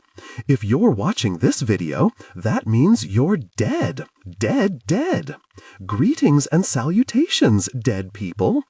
Liz finds the animation primitive and Polly annoying. With the detestable Polly as guide, the video covers some of what Liz and Betty have already discussed. How everyone in Elsewhere ages backward and becomes a baby, and how the babies are sent down the river when they are 7 days old, back to Earth. On Earth, Polly squawks, man ages from the time he is born to an indeterminable point in the future, when he will die dead. The video shows a cartoon baby becoming a boy, then a man, then an old man, then dead. On Elsewhere, Polly continues, a life is more finite. Man dies and ages backward until he is a baby. The cartoon old man becomes a man, then a boy, then a baby. When man becomes a baby again, he is ready to be sent back to Earth, where the process begins again. The cartoon baby becomes a boy, becomes a man, becomes an old man. Liz imagines her life depicted on a cartoon timeline. I would only make it somewhere between cartoon boy, she thinks. And then she wonders if boys are always boys, and if girls are always girls, and if dogs are always dogs. The video also ventures into subject matter that Liz and Betty had not discussed in much detail. Liz learns the proper way to state her age. Your current age, followed by the number of years you have been in Elsewhere. Liz's current age is 15-0. She also learns that her new birthday is January 4. It is a somewhat confusing calculation that involves adding the number of days past one's last birthday to the day one died. She learns that no one new is born in elsewhere, but no one dies either. People get sick and hurt, but with time, everyone eventually heals. Consequently, sickness isn't much of an issue here. She learns that you are forbidden to make contact with people on Earth. Contact is a no-no. It's a no-no, squawks Polly, waving his yellow beak furiously from side to side. But that you could view Earth from the observation decks anytime. Observation decks, like the one on the SS Nile, aren't just for funerals. They are also located on docked boats and lighthouses scattered throughout elsewhere. For the price of just one eternum, Liz could view whoever or whatever she wants back on Earth for 5 minutes. Liz decides right then to ask Betty to drive her to the nearest observation deck tonight. She learns that everyone has to choose an avocation. From what Liz could tell, an avocation is basically like a job, except you are actually supposed to like doing it. Liz shakes her head at that part. How does she know what she wants to do? Not to mention, at her age, what is she even trained for? She learns the official definition of acclamation. Acclamation, yells Polly, is the process by which the newly deceased become residents of elsewhere. So welcome, welcome, welcome, dead people! She learns many, many, many other things that she is sure she will probably forget. The end of the video deals more with metaphysical issues on elsewhere. It talks about how human existence is like a circle and a line at the same time. It is a circle because everything that was old would be new, and everything that was new became old. It is a line because the circle stretched out indefinitely, infinitely even. People die. People are born. People die again. Each birth and death is a little circle, and the sum of all those little circles is a life and a line. During this discussion of human existence, Liz finds herself drifting off to sleep. She wakes several minutes later to the sound of Yetta Brown admonishing her. "I hope you didn't sleep through the whole thing. Get up now!" Liz jumps to her feet. "I'm sorry, I'm just really exhausted from dying." And Yetta Brown interrupts. "It doesn't matter to me. Your behavior only hurts yourself." Yetta Brown sighs. "You have your meeting with your acclamation counselor, Aldous Gent, now. Mr. Gent is a very important man.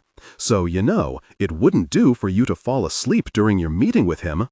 "I honestly don't think I missed much," Liz apologizes. "All right, tell me why human existence is like a circle and a line," Yetta demands. Liz racks her brain. "It's a circle because, Earth is a sphere, which is kind of like a, three-dimensional circle?" Yetta shakes her head in disgust. "Exactly as I thought.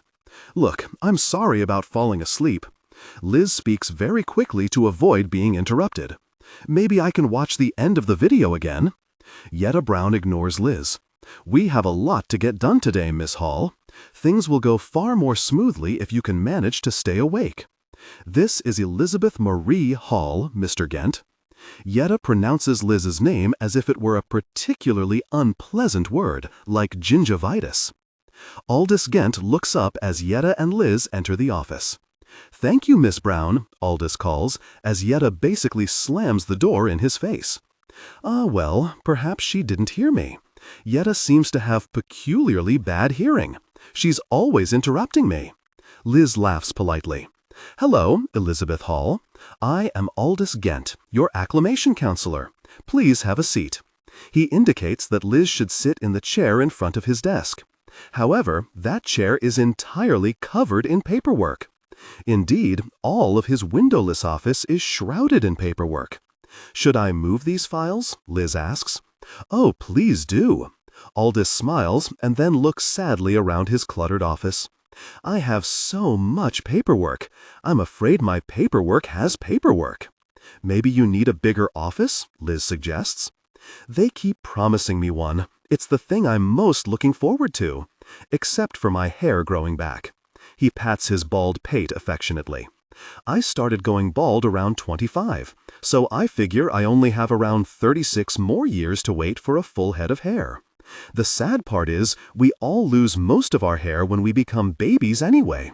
The way I see it, I'll only have about a 24-year window of hair before I lose it all over again. Ah, well, Aldous sighs. Liz runs her fingers through her own newly grown hair.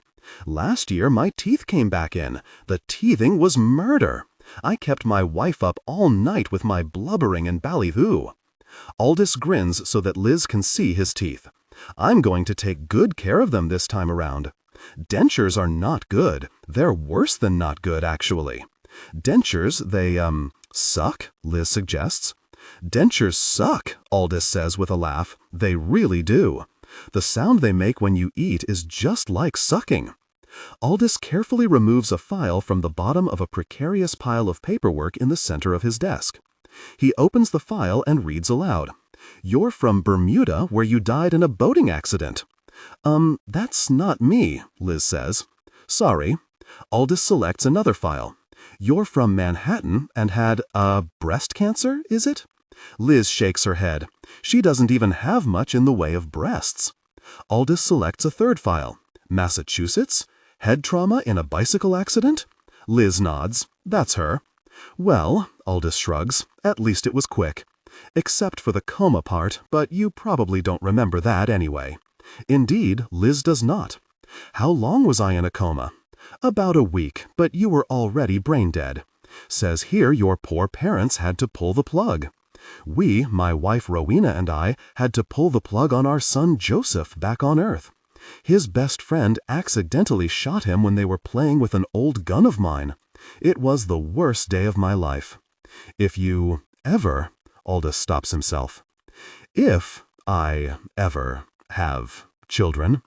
"I'm sorry, I don't know why I said that." "No one can have children on Elsewhere," Aldous says. Liz takes a moment to absorb this information. From Aldous' tone, she knows he thinks this news will upset her. But Liz hasn't really thought about having children. "Do you see your son now?" Liz asks. Aldous shakes his head. "No, he was already back on Earth by the time Ro and I got here. I would have liked to see him again, but it was not to be." Aldous blows his nose. "Allergies," he apologizes. "What kind?" Liz asks.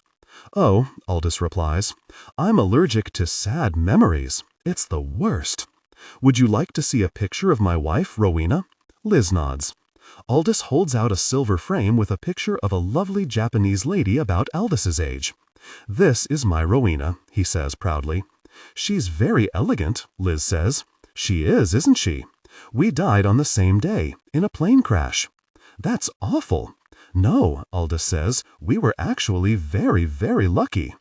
"For the longest time, I didn't even realize that I was dead," Liz confides in Aldous. "Is that normal?"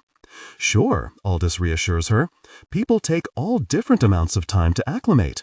Some people reach Elsewhere and they still think it's a dream. I knew a man who was here 50 years and went all the way back to Earth without catching on." Aldous shrugs.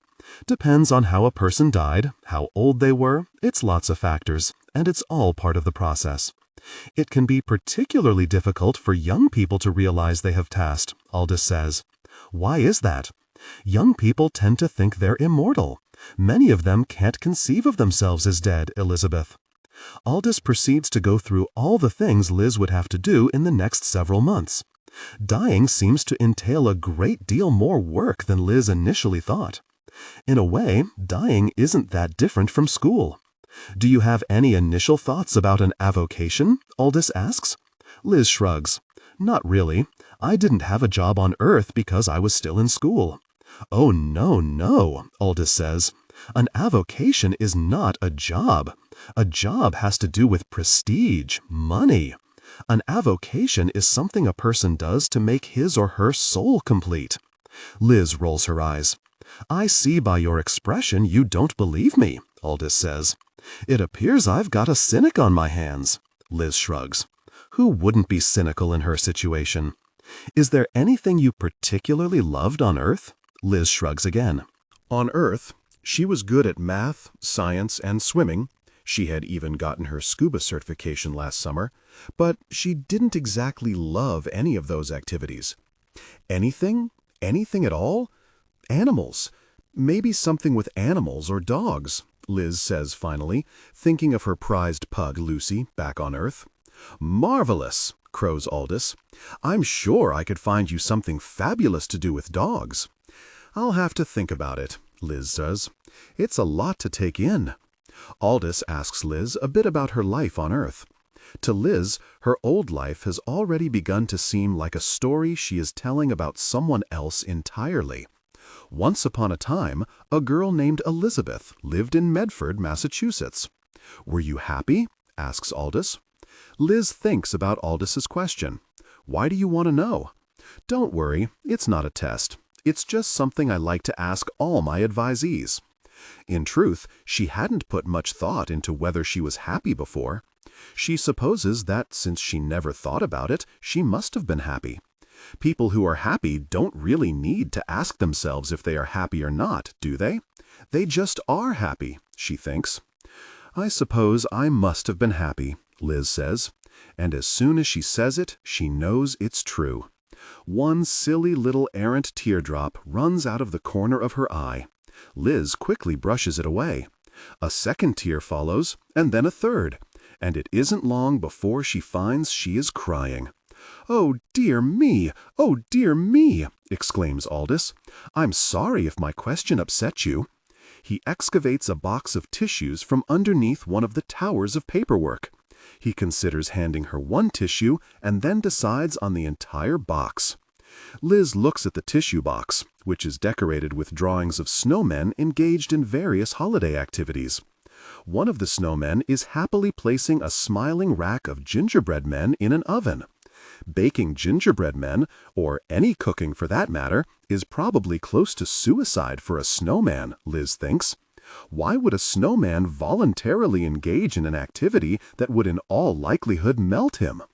Can snowmen even eat? Liz glares at the box. Aldous pulls out a tissue and holds it up to Liz's nose as if she were 5 years old. "Blow," he orders her. Liz obeys. "I seem to cry a lot lately." Perfectly natural. Liz had been happy. How remarkable, she thinks. The whole time she had been on Earth, she hadn't considered herself a particularly happy person. Like many people her age, she had been moody and miserable for what she now sees as totally foolish reasons. She had not been the most popular person in school. She didn't have a boyfriend. Her brother could be annoying, and she had freckles. In many ways, she had felt that she had been waiting for all the good things to happen, living alone, going to college, driving a car. Now Liz finally sees the truth. She had been happy. Happy, happy, happy. Her parents had loved her. Her best friend had been the most sympathetic, wonderful girl in the world. School had been easy. Her brother hadn't been all that bad. Her pug had liked to sleep next to her in bed. And, yes, she had even been considered pretty.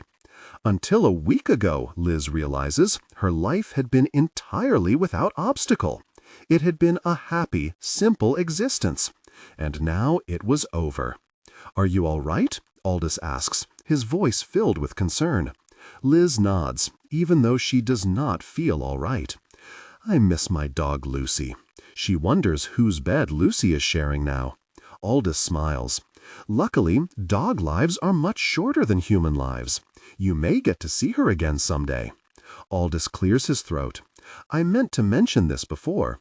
People who die as young as you, that is to say 16 and under, can be sent back to Earth early." "What do you mean?" asks Liz. "Young people sometimes find the process of adjusting to life in elsewhere quite difficult, and their acclimations ultimately fail. So, if you choose, you can go back to Earth early, as long as you declare your intentions within your first year of residence. It's called the sneaker clause." "Would I go back to my old life?" Aldous laughs. "Oh, no, no, no. You would start all over again as a baby.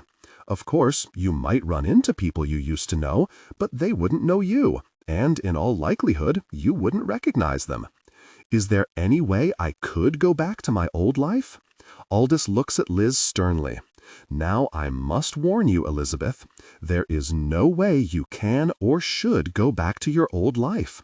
Your old life is over, and you can never go back. You may hear of a place called The Well. "What's the well?" Liz interrupts him. "It's strictly forbidden," says Aldous. "Now about the sneaker clause. Why is it forbidden?" Aldous shakes his head. "It just is. Now about the sneaker clause." "I don't think that's for me," Liz interrupts. As much as she misses Earth, she realizes that what she misses about Earth is all the people she knows there. Without them, going back seems pointless. Not to mention, she doesn't want to be a baby just yet. Aldous nods. "Of course, you still have a year to decide. I understand."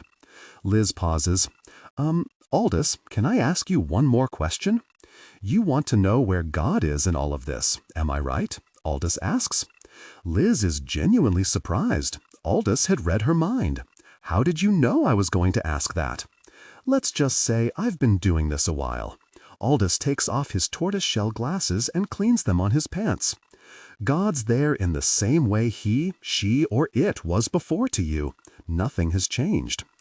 How could Aldous say that? Liz wonders. For her, everything has changed.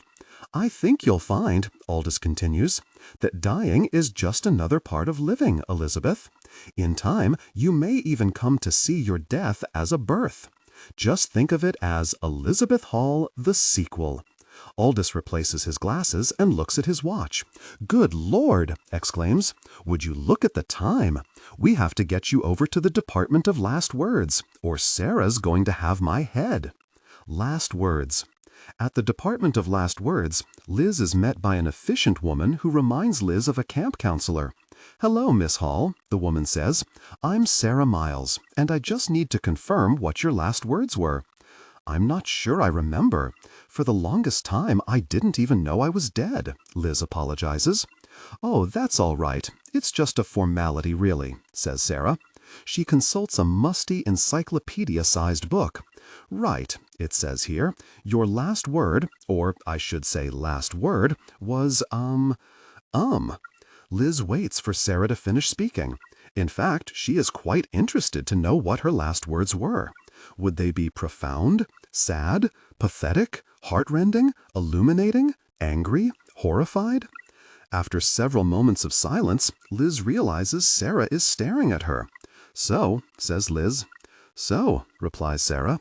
"Was it, Was it, what?" Liz asks. "I meant, was my last word, You're saying the last thing I ever said was, That's what it says in the book, and the book's never wrong." Sarah pats the tome affectionately.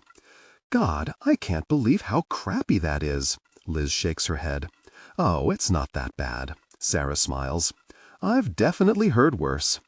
"I just wish I'd said something more." Liz pauses. "Something more, Her voice trails off. "Right." Sarah sympathizes for exactly 3 seconds. "So, I just need you to sign off on this." "If you already know what I said, why do you need me to sign off on them?" "I don't know. It's just how things are done here." Liz sighs. "Where do I sign?" As Liz is leaving, she reflects on her last words. If your last words are somehow meant to encapsulate your entire existence, Liz finds strangely appropriate. Means nothing. Is what you say while you're thinking of what you'll really say. Suggests someone interrupted before they'd begun.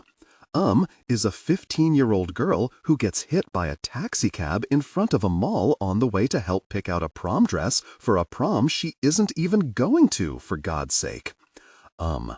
Liz shakes her head, vowing to omit and all equally meaningless words, like sorta, kinda, oh, hey, maybe, from her vocabulary. Back in the lobby of the Office of Acclamation, Liz is happy to spot a familiar face, Thandy. Thandy turns around, smiling broadly at Liz. "You just do your last words too?" Liz nods. "Apparently, all I said was, although I was too screwed up to remember anyway. How were yours?" "Well," Thandy hesitates, "I can't really repeat them." "Come on, Liz," prods. "I just told you mine, and they were totally lame." "Oh, all right, if you really want to know. The gist was, Jesus Christ, Slim, I think I've been shot in the head. Only I said the really word a couple times too, and then I died. Liz laughs a little. At least you were descriptive and accurate. Fandy shakes her head. I wish I hadn't cursed, though. I wasn't raised that way, and now it's on my permanent record. Cut yourself some slack, Fandy. I mean, you'd just been shot in the head. I think, under the circumstances, it's okay you said, really. Fandy interrupts her. Don't you go saying it now. At that moment, Aldous Gent bounds into the lobby. Oh dear, I hope I'm not interrupting, he says, but I need to speak to Elizabeth for a moment. No, says Fandy, I was just leaving. She whispers to Liz, I'm really glad to see you. I was so worried you would stay on that boat forever. Liz just shakes her head and changes the subject. Where are you staying now? I live with my cousin Shelley. I think I mentioned her before. Is she, Liz pauses, better now? Fandy smiles. She is, and thanks for asking. You should come visit. I told Shelley all about you. Come whenever. She's not much older than us, so she's cool with having people over. I'll try, Liz says. Well, I hope you'll do better than that, says Fandy as she leaves. Pretty hair, says Aldous, watching Fandy walk away. Yes, Liz agrees. Well, Elizabeth, I've just had the most fantastic idea, says Aldous. You mentioned before that you might like to work with animals. Yes. A position has just opened up, and as soon as I saw it, I thought of you. Why, Aldous, I said to myself, this is positively providential. So, will you do it? Aldous stands there beaming at Liz. What is it? There was that word again. Oh, yes, of course. Leave it to me to put the horse before the cart. Or rather, the cart before the horse. The horse is supposed to go before the cart, I believe. I have limited experience with both horses and carts. Oh, yes, the position. The positions in the Division of Domestic Animals of the Department of Acclimation. What's that? Asks Liz. It's kind of like what I do, actually, says Aldous Gent, only it's with people's past pets. I'm quite sure you'd be perfect for it. Liz says. Why can't I stop saying she thinks. It sounds interesting. By the way, you do speak canine, don't you? Canine? Asks Liz. What's canine? Canine is the language of dogs. Dear me, you don't mean to say that they still aren't teaching it in Earth schools? Aldous seems truly horrified at the possibility. Liz shakes her head. A pity, says Aldous, as canine is one of our most beautiful languages. Did you know that there are over 300 words for love in canine? Liz thinks of her sweet Lucy back on Earth. I believe it, Liz says. It has always seemed a weakness of an Earth education that children are only taught to communicate with their own species, don't you think? Asks Aldous. Since I don't speak, canine, does that mean I couldn't work at the Department of... What did you call it again? Department of Acclimation, Division of Domestic Animals. And not necessarily. How fast do you pick up foreign languages, Elizabeth? Pretty fast, Liz lies. Spanish was her worst subject in school. Are you sure? Aldous cocks his head thoughtfully at Liz. Yes, and if it matters, I even wanted to be a veterinarian when I was on Earth. A marvelous profession, but unfortunately, or perhaps fortunately, we don't need those here. Time and rest are the only healers. One of the many benefits of living in a reverse aging culture. Elsewhere doesn't have doctors either. Although we do have nurses for animals and humans both, and of course our share of psychologists, therapists, psychiatrists, and other mental health professionals. Even when the body is well, you still find that the mind, well, the mind has a mind of its own. Aldous laughs. But I digress. So, the position? It's perfect, right? He beams at Liz. At first, Liz thought the job sounded like something she might enjoy. But now she isn't so sure. What is the point of learning a whole new job, not to mention a whole new language, when she'd just be going back to Earth in 15 years anyway? I'm just not sure, Liz says finally. Not sure? But a moment ago you seemed... Liz interrupts. It sounds cool, but... She clears her throat. I just think I need to take some time to myself first. I'm still sort of getting used to the idea of being dead. Aldous nods. Perfectly natural, he says, and nods again. Liz can see his nods are meant to conceal his disappointment. "I don't have to decide today, do I?" Liz asks. "No," Aldous says. "No, you don't. We'll talk again next week. Of course, the position may be filled by then." "I understand," she says. "I must caution you, Elizabeth. The longer you wait to start your new life, the harder it may become." "My new life? What new life?" Liz's voice is suddenly hard, her eyes cold. "Why, this one," says Aldous. "This new life." Liz laughs. "That's just words, isn't it? You can call it life, but it's really just death." "If this isn't life, then what is it?" asks Aldous. "My life is on Earth. My life is not here," Liz says. "My life is with my parents and my friends. My life is over." "No, Elizabeth, you are completely, absolutely, totally wrong." "I'm dead," she says. "I'm dead," she yells. "Dead," Aldous says, "is little more than a state of mind. Many people on Earth spend their whole lives dead, but you're probably too young to understand what I mean." Yes, Liz thinks, exactly my point. She hears a clock strike 5. "I have to go. My grandmother's waiting for me." Watching Liz run off, Aldous calls after her, "Promise you'll think about the position."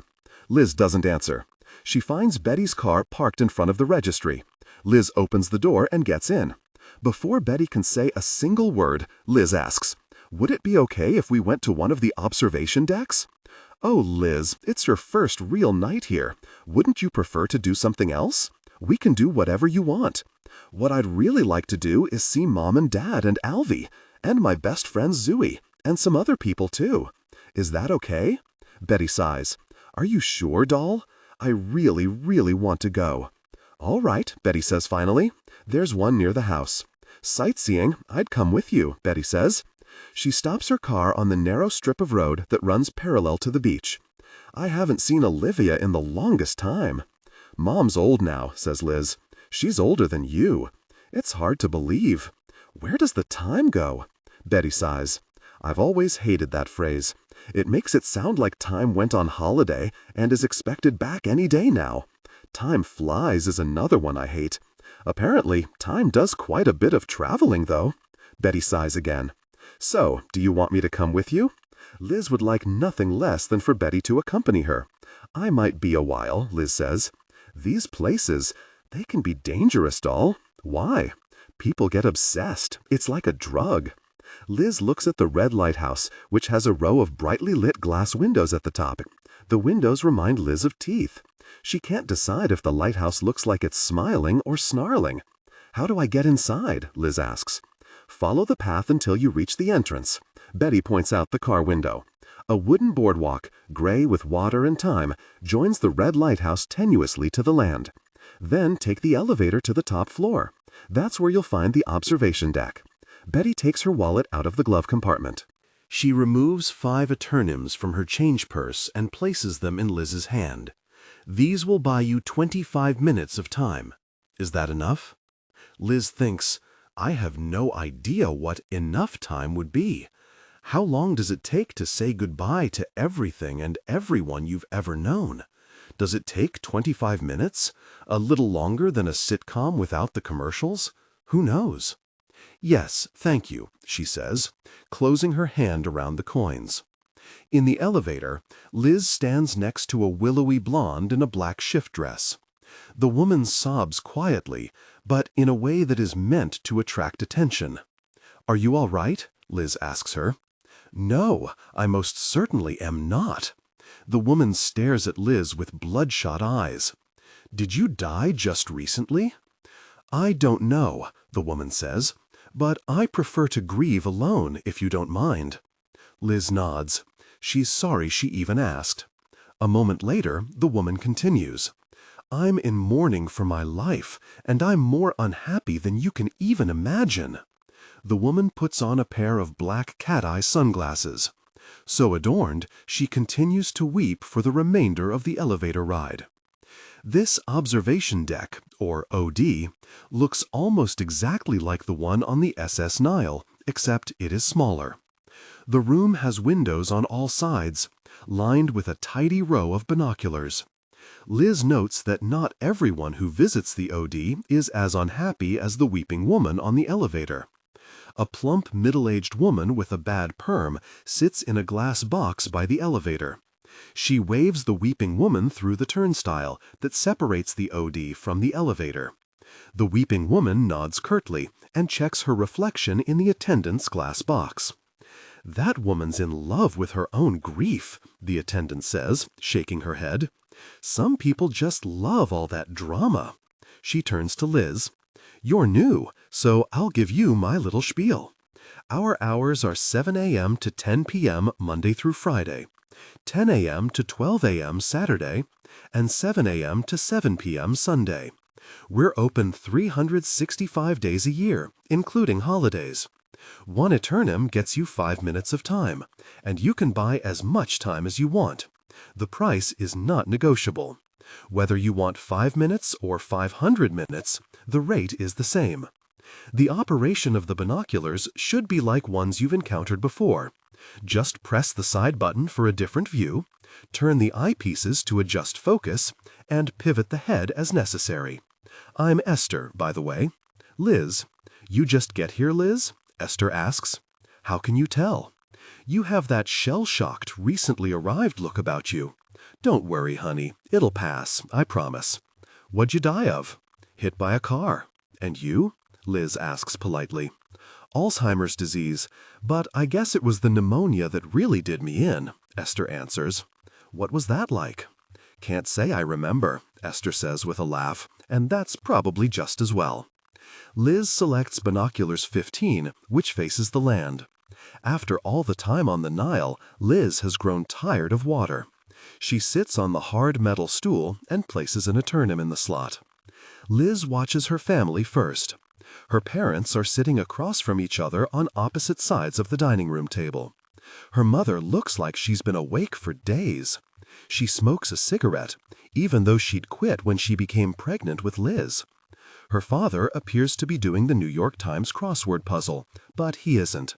He just keeps tracing over the same answer, chauvinism, with his pencil until he's pierced the newspaper all the way through and is writing on the tablecloth.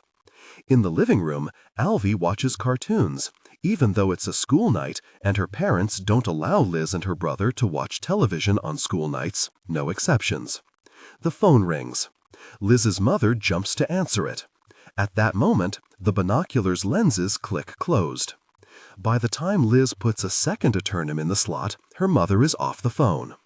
Alvy enters the dining room, wearing a ceramic flower pot on his head. "I'm a pothead," he announces proudly. "Take that off," her mother screams at Alvy. "Arthur, make your son behave." "Alvy, take the pot off your head," Liz's father says in a measured voice. "But I'm a pothead," Alvy persists, even though his joke is not at all playing. "Alvy, I'm warning you." Liz's father is serious now. "Oh, all right." Alvy removes the pot and leaves the room. 30 seconds later, Alvy is back. This time he carries an old wicker Easter basket in his mouth. "Irmph of Rakatosh," says Alvy. "Now what?" Liz's mother asks. "Irmph of Raskates," Alvy repeats with improved enunciation. "Alvy, take the basket out of your mouth," Liz's father says. "No one can understand you." Alvy obeys. "I'm a basket case, get it?" Alvy is met with blank stares. "I'm carrying a basket in my mouth, so I'm a basket case." Liz's father takes the basket with one hand and tussles Alvy's hair. "We all miss Lizzie, but that's really no way to honor your sister." "Why?" Alvy asks. "Well, prop comedy has traditionally been viewed as the lowest form of humor, son," Liz's father says in his teaching voice. "But I'm a basket case," Alvy says plaintively. "Like Mom," he adds. The lenses click shut before Liz gets to see her mother's reaction. With her next coin, Liz decides to watch someone else. She settles on Zooey. Zooey is sitting on her bed, talking on the phone. Her eyes are red from crying. "I just can't believe she's gone," Zooey says. Now this is much like it, Liz thinks. At least someone knows how to mourn properly. Liz can't hear the other side of the conversation, but feels sufficiently gratified by Zooey's grief to continue listening. I broke up with John. I mean, if he hadn't asked me to the prom, I wouldn't have told Liz to meet me at the mall, and she wouldn't be. Her voice trails off. No, Zooey says adamantly, I do not want to go. And then, a moment later, in a softer voice, besides, I don't even have a dress.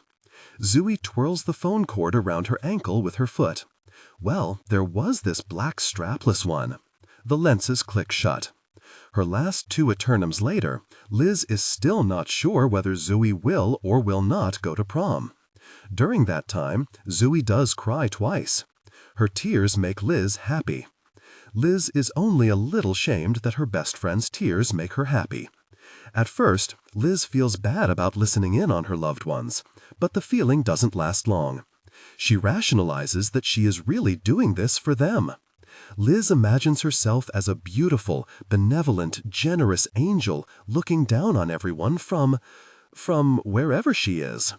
Leaving the lighthouse that night, Liz realizes that it will take many more eternums to follow the goings-on of all her friends and family.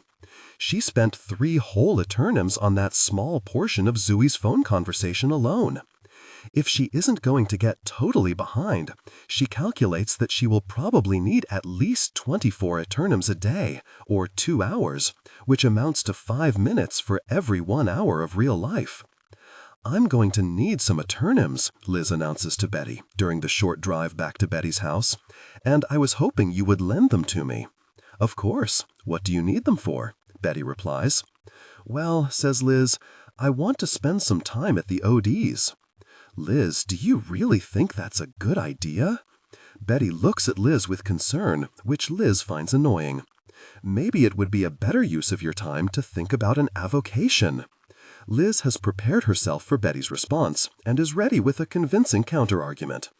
The thing is, Betty, since I died so abruptly, I think it would help if I could, make peace with the people on Earth. I promise, it won't be forever. Liz feels corny saying, make peace, but she knows adults respond to that sort of thing. Betty nods, and then she nods some more. The nodding seems to help Betty weigh what she said. Whatever time you need, you should take, Betty says finally. In addition, Betty agrees, as Liz knew she would, to provide Liz with the money. Properly funded with 24 eternums a day, Liz establishes a routine. The OD is close enough to Betty's house that Liz can walk there. She arrives every morning when it opens and stays every night until it closes. Liz continues wearing the pajamas she wore on the SS Nile. She still hates them, but she doesn't want anything new. She sleeps in the pajamas as well, removing them only twice a week for Betty to wash. Liz usually spreads out her 2 hours of OD time over the whole day, but sometimes she splurges and uses a couple eternums at a time. If something particularly interesting is happening, Liz spends all her eternums at once. A typical day follows. 15 minutes watching her parents and her brother in the morning, 3 eternums. 45 minutes at school with her friends and her classes, 9 eternums. A half hour with Zooey after school, 6 eternums. And the remaining half hour, 6 eternums, at her discretion. Liz particularly likes when someone mentions her at school. At first, her classmates seem to speak of her quite frequently, but as time progresses, and not much time at that, the mentions become fewer and fewer. Only Edward, Liz's ex-boyfriend, and Zooey still speak of her with any regularity. Zooey and Edward weren't friends when Liz was alive. Zooey had even encouraged Liz to end the relationship. Liz feels gratified by the pair's sudden closeness. Liz knows her family still thinks about her, but they rarely speak of her. She wishes they would talk about her more often. Her mother regularly sleeps in Liz's bed. Sometimes she wears Liz's clothes, too, even though they are tight on her. Liz's father, an anthropology professor at Tufts University, takes a leave of absence from the college. He starts watching talk shows all day and all night. He justifies his rampant talk show watching by telling Liz's mother he is researching a book about why people like talk shows. Despite ample evidence that no one is amused, Alvy continues trying to entertain the family with his unique brand of rebus-style prop humor. Liz watches him enact coming out of the closet, shooting fish in a barrel, and watching time stand still. She particularly enjoys the melonhead routine, a variation on the original pothead one, which involves a gutted cantaloupe and Alvy without pants. Once, Liz watches her parents share an intimate moment, which she finds both disgusting and fascinating. Afterwards, her mother cries. Her father turns on the television to catch the last half hour of Montel. The whole routine costs Liz less than one eternum. Watching her parents, Liz thinks that she'll probably never experience intimacy now. She'll probably spend the next 15 years alone. In between watching 5-minute segments of The Old World, Liz sometimes plays with the stitches over her ear. She can't bring herself to ask Betty where to go to have the stitches removed. She likes knowing they're there. Liz is at the OD so often, she becomes familiar with the regulars. There are the old ladies who knit, taking a casual peek in the binoculars every hour or so. There are the frantic young mothers with their seemingly endless supplies of coins. The mothers remind Liz of slot machine players she had once seen on a summer vacation to Atlantic City. There are the businessmen who shout directions at the binoculars as if anyone back on Earth could hear them anyway. Liz is reminded of her father watching a football game and the silly way he would yell at the television. There is a young man, still older than Liz, who comes once a week, on Thursday nights. Even though he comes at night, he always wears dark sunglasses. And he always sits at the same pair of binoculars, 17. He carries a leather pouch with precisely 12 eternums in it. On each visit, the man stays 1 hour, no longer, and then leaves. One night, Liz decides to talk to him. "Who are you here to see?" she asks. "Excuse me?" The young man turns around, startled. "I see you here every week, and I just wondered who you were here to see," Liz says. The man nods. "My wife," he says after a moment. "Aren't you too young to have a wife?" she asks. "I wasn't always this young." He smiles sadly. "Lucky you," she says, as she watches the man walk away. "See you next Thursday," she whispers, too softly for him to hear. As Liz is now spending all day, every day at the OD, she becomes aware of just how uncomfortable the binoculars' metal stools are. On her way out one evening, she asks the attendant, Esther, about them. "Well, Liz," Esther tells her, "when chairs are uncomfortable, it's usually a sign you've been sitting in them too long." Time passes slowly and quickly. The individual hours, minutes, and seconds seem to drag on, yet nearly a month has passed. In this time, Liz has become an expert at refilling the slots for minimal interruption between 5-minute segments. She has deep-set circles underneath her eyes from keeping her face pressed up against the binoculars. Occasionally, Betty asks Liz if she's put any thought into an avocation. "I'm still taking some time," Liz always answers. Betty sighs. She doesn't want to press. "Thundiwe Washington called for you again, and all descant." "Thanks. I'll try to call them back later this week," Liz lies. That night, Liz sees Betty kneeling by the side of the bed. Betty is praying to Liz's mother. "Olivia," she whispers, "I don't want to burden you, as I suspect your life is probably difficult enough right now. I don't know how to help Elizabeth. Please send me a sign telling me what to do." "Elizabeth, we're going out today," Betty announces the next morning. "I've got plans," Liz protests. "What plans?" "OD," Liz mumbles. "You can do that tomorrow. Today we're going sightseeing." "But, Betty—" "No buts. You've been here 4 whole weeks, and you haven't seen a thing." "I've seen things," Liz says. "Yeah? Like what?" "And things back on Earth don't count." "Why not?" Liz demands. "They just don't," Betty is firm. "I don't want to go sightseeing," Liz says. "Tough luck," Betty replies. "I'm not giving you money for the OD today, so you don't have any choice." Liz sighs. "And if it isn't too much to ask, could you possibly wear something other than those dirty old pajamas?" Betty asks. "Nope," Liz replies. "I'll lend you something, or if you don't want that, we can buy you something on the—" Liz interrupts her. "Nope." Outside, Betty rolls down the convertible top. "Do you want to drive?" she asks. "No." Liz opens the passenger door and sits. "Fine," Betty says as she fastens her seatbelt. But a moment later she demands, "Well, why not? You should want to drive." Liz shrugs. "I just don't." "I'm not mad about that first night, if that's what you think," Betty says. "Listen, Betty, I don't want to drive because I don't want to drive. There's no secret meaning here. Furthermore, if the whole point of this trip is sightseeing, I wouldn't exactly be able to sightsee while I was concentrating on my driving, now would I?" "No, I suppose not," Betty concedes. "Aren't you going to wear your seatbelt?" "What's the point?" Liz asks. "The same as on Earth, to keep you from crashing into the dashboard." Liz rolls her eyes, but does fasten her seatbelt. "I thought we'd go to the beach," Betty says. "How does that strike you?" "Whatever," Liz says. "Elsewhere has marvelous beaches, you know." "Fantastic. Wake me when we get there." To avoid further conversation, Liz closes her left eye and pretends to sleep. With her right eye, she watches the sights of Elsewhere out her window. Liz thinks how much it looks like Earth, and the resemblance makes her catch her breath. But there are differences, and those differences, as they tend to be, are in the details. Out her window, she spots a drive-in movie theater. She has never seen one before, except in vintage photographs. On the highway, a girl of about 6 or 7 wears a business suit and drives an SUV. In the distance, she sees the Eiffel Tower and the Statue of Liberty, both rendered as topiaries. Along the side of the road, Liz sees a series of small wooden signs, spaced about 10 meters apart. There is a single line of verse printed on each sign. "You may be dead, but your beard grows on. Ladies hate stubble, even in the beyond Burma." "What's Burma shave?" Liz asks Betty. "A kind of shaving cream. When I was alive, they used to have those wooden signs on all the highways in America," Betty answers.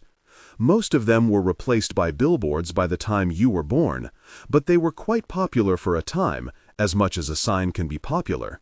Betty laughs. "You'll find that Elsewhere is a place where many old fads go to die, too." "Oh, I thought you were asleep," Betty says, looking over at Liz. "I am," Liz replies. She recloses her left eye.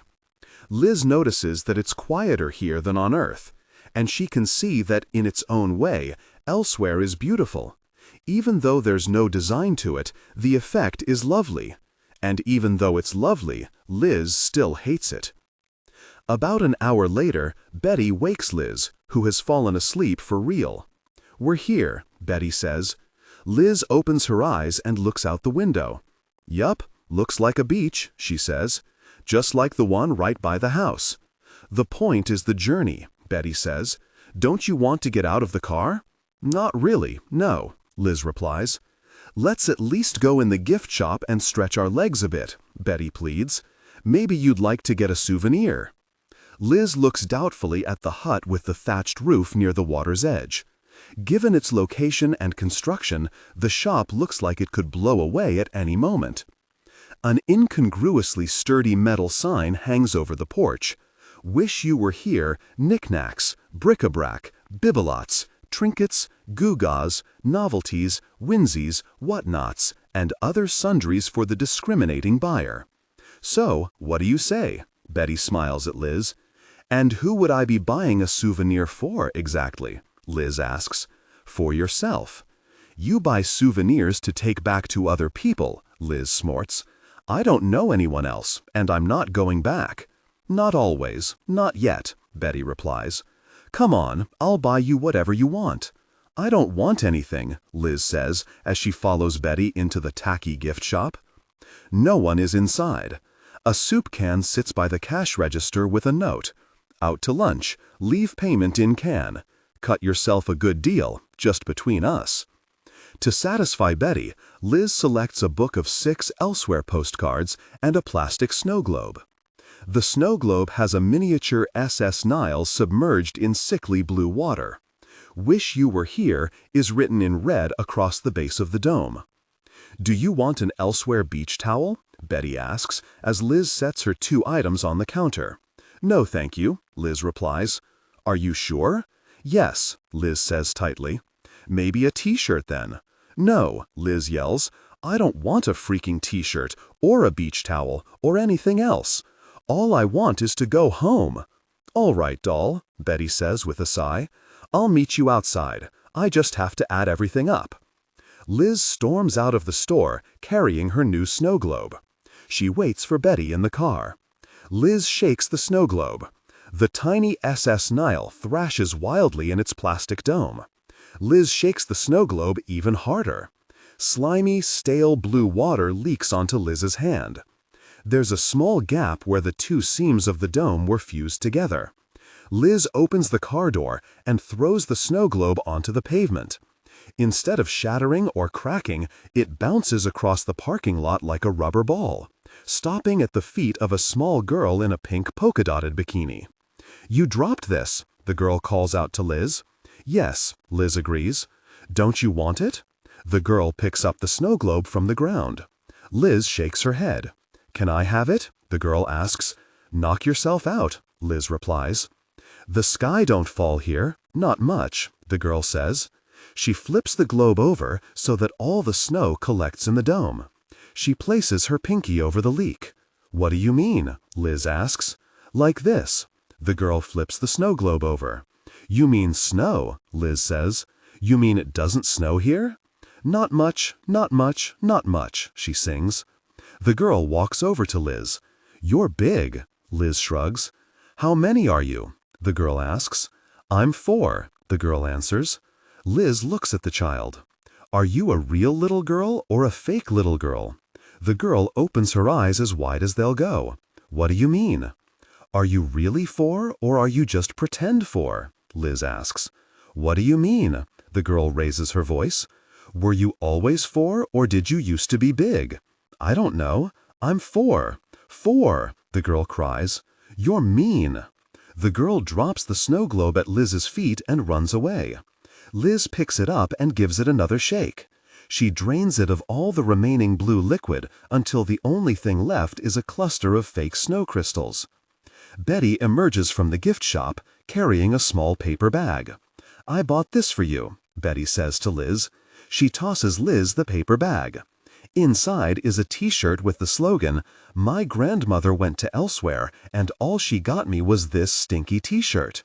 For the first time that day, Liz smiles. It does stink, Liz agrees. She puts the t-shirt on over her pajamas. I thought you'd like it, Betty says. I said to myself, there aren't going to be too many opportunities where that t-shirt actually makes sense as a gift. Betty laughs. For the first time, Liz really looks at Betty. She has dark brown hair and light laugh lines around the eyes. Betty is pretty, Liz thinks. Betty looks like Mom. Betty looks like me. Betty has a sense of humor. Suddenly Liz realizes that her grandmother may have better things to do than worry about a surly teenager. She wants to apologize for today and for everything else. She wants to say she knows that none of this situation is Betty's fault. Betty, she says softly. Yes, doll, what is it? I'm... Liz begins. My snow globe has a leak. That night, Liz writes out all 6 of the Elsewhere postcards. She writes one to her parents, one to Zooey, one to Edward, one to Lucy, one to Alvy. The last one she writes is to her biology teacher, who had skipped her funeral. Dear Dr. Fujiyama, by now you have probably heard that I'm dead. This means I won't be attending this year's regional science fair, which is a great disappointment to me, as I'm sure it also is for you. At the time I died, I felt I was starting to make real progress with those earthworms. I really enjoyed your class and continue to follow along from the place where I'm now living, I now find myself. Dissecting the pig looked pretty interesting, and I thought I might try it. Unfortunately, there aren't any dead pigs here for me to dissect. It isn't bad here. The weather is nice most of the time. I live with my grandmother Betty now, who is old but looks young. Long story. I was disappointed not to see you at the funeral, as you were my favorite teacher, even including middle and elementary school. Not to give you a hard time or anything, Dr. F. Yours, Elizabeth Marie Hall, 5th period biology. Liz puts postage on all 6 postcards. She places them in the mail, knowing full well that they will never arrive at their intended destination. Lacking a return address, at least the postcards won't come back to her either. Liz thinks it might be nice to write a postcard to someone who would actually have a chance of receiving it. Back at the ODs, Liz is starting to be frustrated with viewing her life in 5-minute chunks. As soon as she gets involved in watching one story, the binoculars click closed. She feels like she is always missing something. For example, the prom is coming up. Zooey recently decided she would go with John after all. And, as long as Zooey is going, Liz would really prefer to see the whole thing, uninterrupted. Maybe if she had 48 eternums instead of 24, she could keep up better. She decides to ask Betty for more eternums. "Betty, I could use a couple more eternums each day." "How many did you have in mind?" Betty asks. "I was thinking maybe 48 a day." "That's starting to be a lot, doll." "I'll pay you back eventually," Liz promises. "It's not the eternums. I just worry about you spending so much time at the observation decks. You're not my mother, you know." I know, Liz, but I still worry. God, I hate this. Liz storms out of the room and throws herself on her bed. As she lies there, she decides to skip the ODs for 3 days in order to save up the eternums for the prom. This is a great sacrifice. Lacking friends or any other diversions, she spends the time in her room at Betty's house, worrying that she is falling behind with everyone back home. The 3 days seem endless, but she saves enough money to see the whole prom.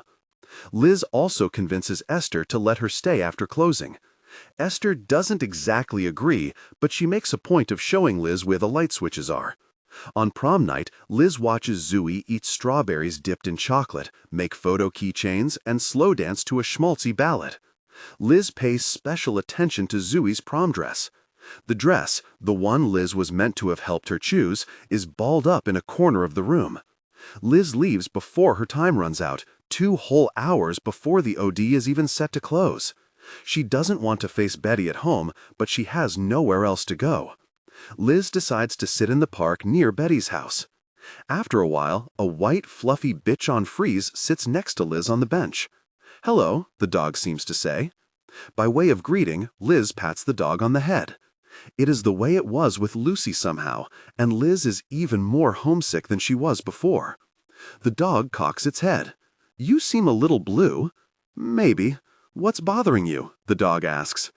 Liz thinks about the dog's question before she answers. "I'm lonely. Also, I hate it here." The dog nods. "Would you mind scratching under my collar on the back of my neck? I can't reach there with my paws."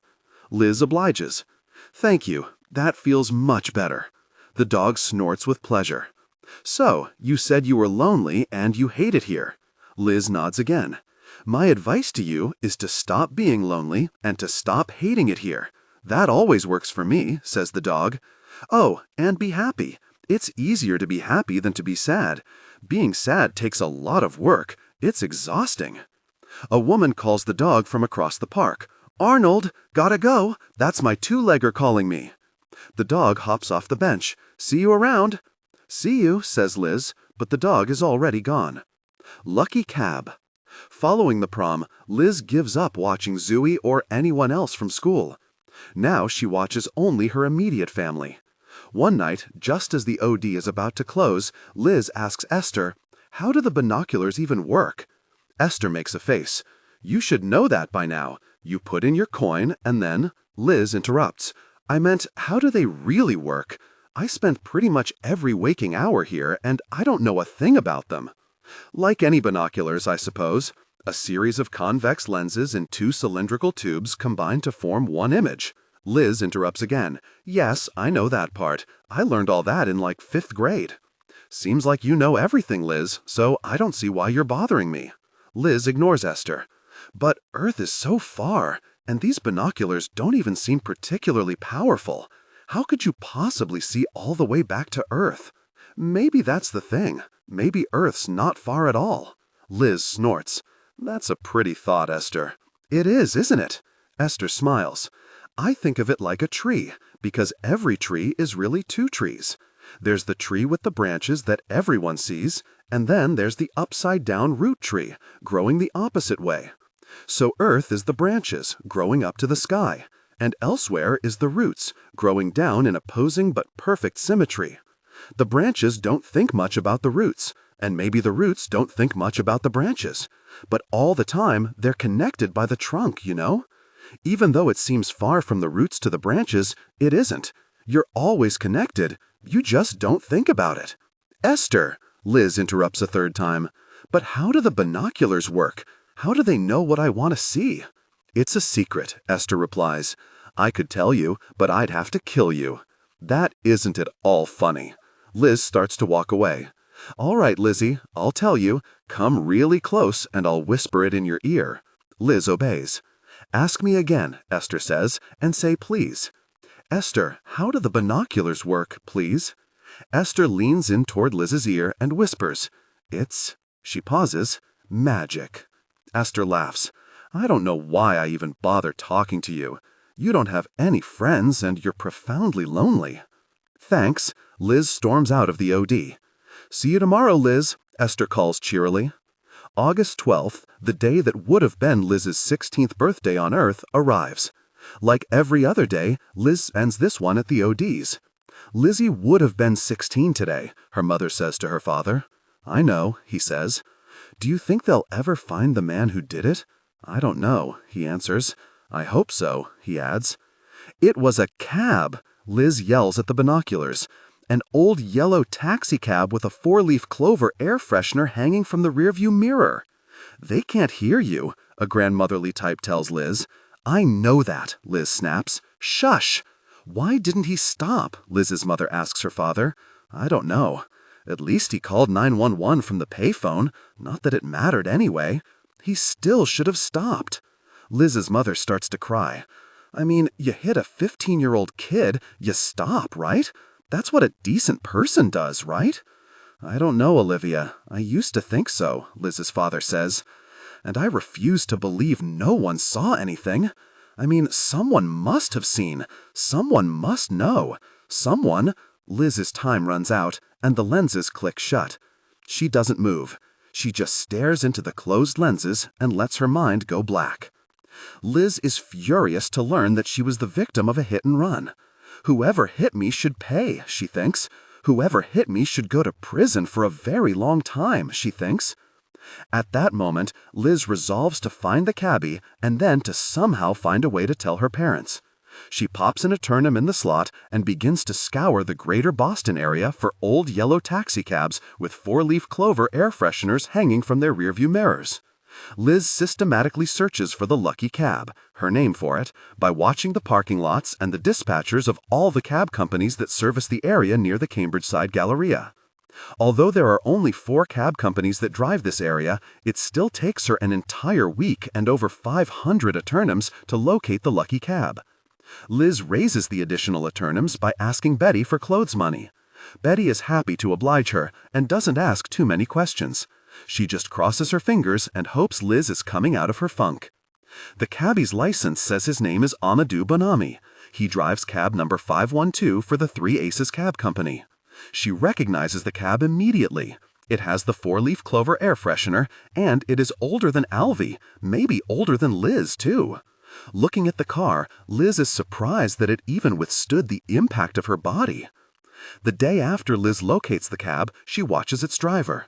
Amadou Bonami is tall with black curly hair. His skin is the color of a coconut shell. His wife is pregnant. He takes classes at Boston University at night. He always helps people with their luggage when he drives them to the airport. He never purposely takes the long route, even when the people he's driving are from out of town. He doesn't speed much, Liz notes. He seems to obey traffic laws religiously, Liz further notes. Despite his car's dilapidated condition, he takes good care of it, vacuuming the seats each day. He tells dumb jokes to his passengers. He listens to National Public Radio. He buys bread at the same place Liz's mother buys bread. He has a son at the same school as Liz's brother. Liz pushes the binoculars away. She realizes she doesn't want to know this much about Amadou Bonami.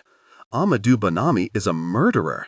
He is my murderer, she thinks. He needs to pay. Like her mother had said, it isn't right to hit people with dirty old cabs and then leave them to die in the street.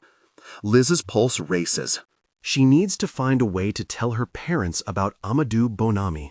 She stands up and walks out of the observation deck, feeling flush with purpose and more alive than she has felt in some time. On her way out of the building, Liz passes Esther. "Glad to see you leaving while it's still daylight out for once," Esther says. "Yeah." Liz stops. "Esther," she says, "you wouldn't know how to make contact with the living, would you?" "Contact?" says Esther. "Why in the world do you want to know about that? Contacts are for very fools. Nothing good's ever come out of talking to the living. Nothing but hurt and bother. And goodness knows, we've all got enough of that already." Liz sighs. Given Esther's response, Liz knows she can't ask just anyone about contact. Not Betty, who is worried enough about Liz already, or Thondi, who is probably angry at her for not returning her calls, or Aldous Gent, who would never in a million years help Liz make contact. Only one person might help her, and that was Curtis Jest. Unfortunately, Liz hadn't seen him since the day of their funerals back on the Nile. Early on, several news stories had run on elsewhere about Curtis's death. Because Curtis was a rock star and celebrity, people were interested in his arrival.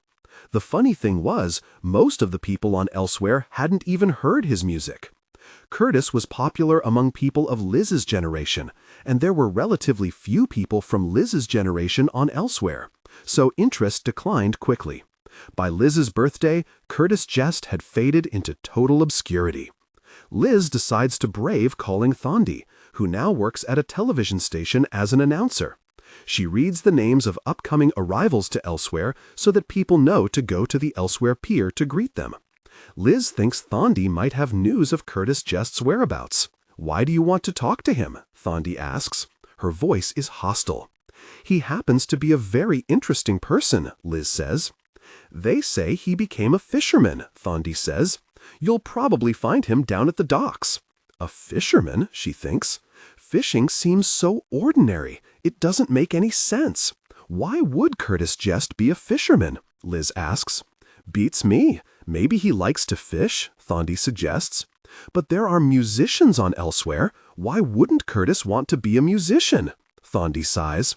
"He already did that once, Liz, and it obviously didn't make him very happy." Liz remembers those long marks and bruises on his arms. She isn't sure she will ever forget them. Still, it seems entirely wrong for Curtis to be anything other than a musician. Maybe she will ask him about that when she goes to see him. "Thanks for the information," Liz says. "You're welcome," Thondi replies. "But you know, Elizabeth, it isn't right that you don't return a person's call for months and months, and when you finally get it in your head to call, you're only asking about someone else. No apology, not even a single 'how you doin', Thondi?'" "I'm sorry, Thondi. How are you?" Liz asks. Despite appearances, Liz does feel guilty that she's ignored Thondi. "Fine," Thondi answers. "It hasn't been the best time for me. I apologize."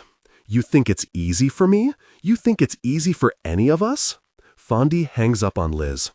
Liz takes the bus down to the Elsewhere docks. Sure enough, she spots Curtis right away, fishing pole in one hand, cup of coffee in the other. He's wearing a faded red plaid shirt, and his formerly pale skin has a golden hue. His blue hair is almost completely grown out, but his blue eyes remain as vivid as ever. Liz doesn't know if Curtis will remember her. Luckily, he smiles as soon as he sees her. "Hello, Lizzie," Curtis says. "How's the afterlife treating you?" He pours Liz a cup of coffee from a red thermos. He indicates that she should sit next to him on the dock. "I wanted to ask you a question," Liz says. "That sounds serious." Curtis sits up straighter. "I shall do my best to answer you, Lizzie." "You were honest with me before, back on the boat," Liz says. "They say a man should always be as honest as he can." Liz lowers her voice. "I need to make contact with someone. Can you help me? Are you sure you know what you're doing?"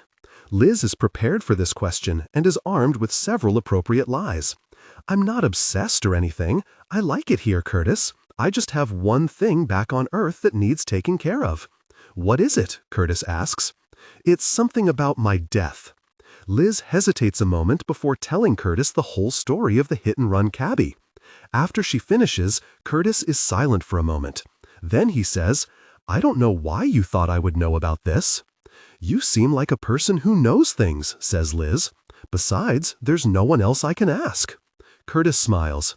I have heard that there are 2 ways to communicate with the living. One, you can try to find a ship back to Earth, although I doubt this would be a very practical solution for you. It takes a long time to get there and, from what I hear, tends to pervert the reverse aging process. Plus, you don't exactly want to be a ghost now, do you? Liz shakes her head, remembering how she contemplated that very thing on the day she arrived in Elsewhere. What's the second way? I have heard of a place about a mile out to sea and several miles deep. Apparently, this is the deepest place in the ocean. People call it the Well. Liz remembers Aldous Gent mentioning the well on her first day in Elsewhere. She also remembers him saying that going there was forbidden. I think I've heard of it, she says. Supposedly, if you can reach the bottom of this place, a difficult task indeed, you will find a window where you can penetrate to Earth. How is that different from the ODs? Liz asks. The binoculars only go one way.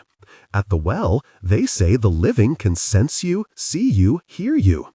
Then I can talk to them? Yes, that's what I've heard, says Curtis, but it will be difficult for them to understand you. Your voice is obscured from being underwater. You need good equipment to make the dive, and even then, you should be a good swimmer. Liz sips her coffee, contemplating what Curtis has told her. She is a strong swimmer.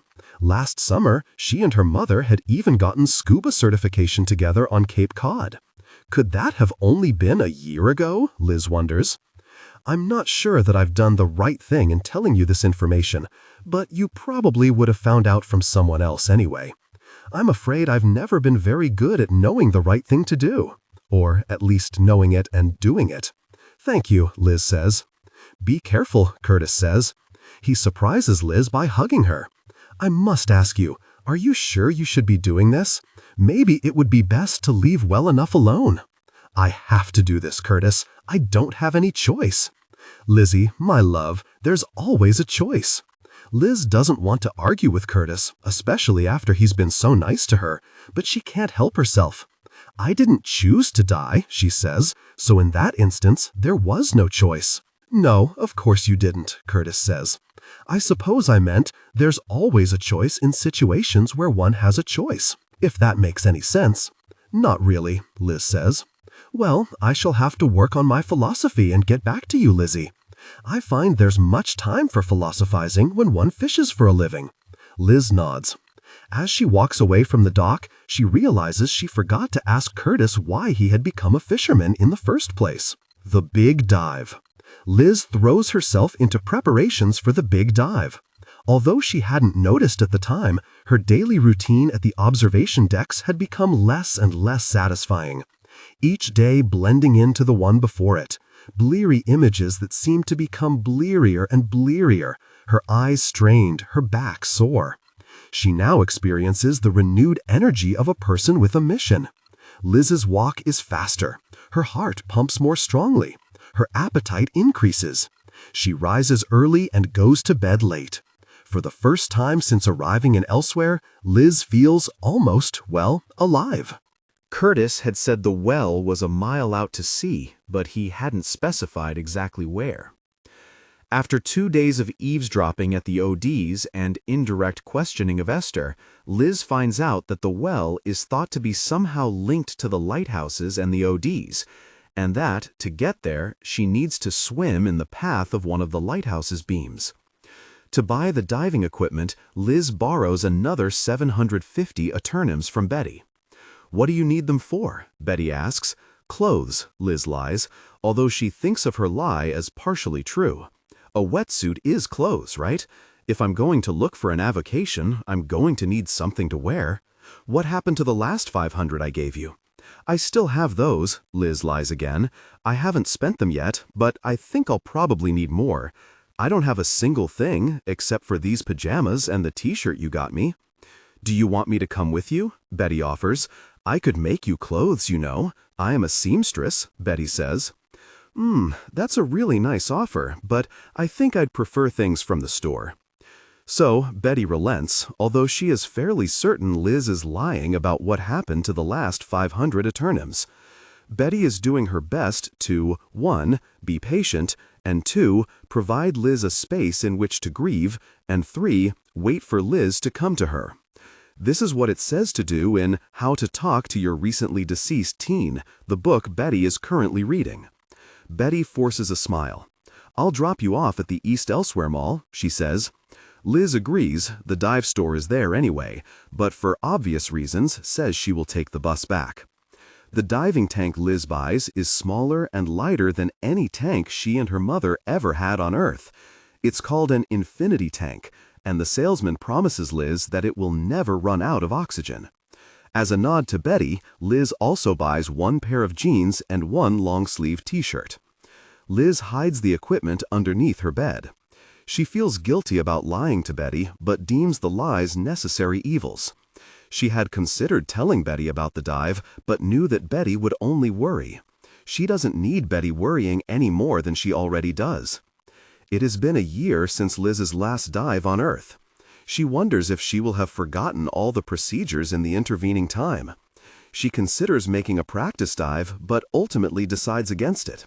If she is going to do this, she knows she needs to do it now. Because going to the well is forbidden, Liz decides to leave just after sunset. She packs her equipment in a large garbage bag and wears her wetsuit under her new jeans and long-sleeve t-shirt. "Is that what you bought today?" Betty asks. Liz nods. "It's nice to see you out of your pajamas." Betty moves to get a better look at Liz. "I'm not sure if the fit is right, though."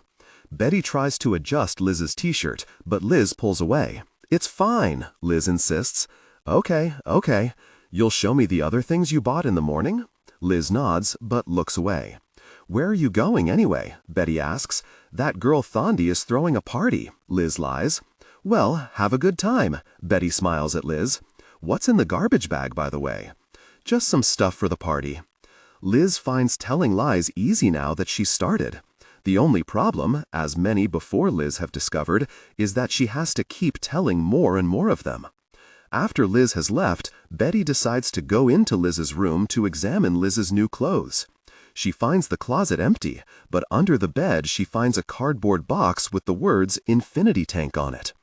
Remembering Liz's bulky outfit and her big plastic bag, Betty decides to go find her granddaughter. In How to Talk to Your Recently Deceased Teen, it also says that you need to know when to stop giving your teen space. Before diving, Liz returns to the OD for a final look at Amadou Bonami. She wants to see him one last time before turning him in. From behind her glass box, Esther frowns. "You haven't been here in a few days. I was hoping you were quit of this place," she says. Liz walks past her without answering. Someone is sitting at binoculars 15, Liz's usual spot, so she is forced to use 14. She places a single Eternum in the slot and begins to watch Amadou Bonami. Amadou's cab is vacant, and he's speeding to get somewhere. He parks in front of an elementary school, the same one Liz's brother attends, and runs out of the car. He's walking through the building. He's running through the building. A teacher stands with a small boy wearing glasses at the end of the corridor. "He threw up in the wastebasket," the teacher says. "He didn't want us to call you." Amadou gets down on one knee. "Is it your tummy, my little one?" He speaks with a soft French-Haitian accent. The boy nods. "I'll drive you home, wee bébé." "Don't you have to drive your cab today?" the boy asks. No, I will make up the fares tomorrow." Amadou lifts the boy in his arms and winks at the teacher. "Thank you for calling me." The binoculars click closed.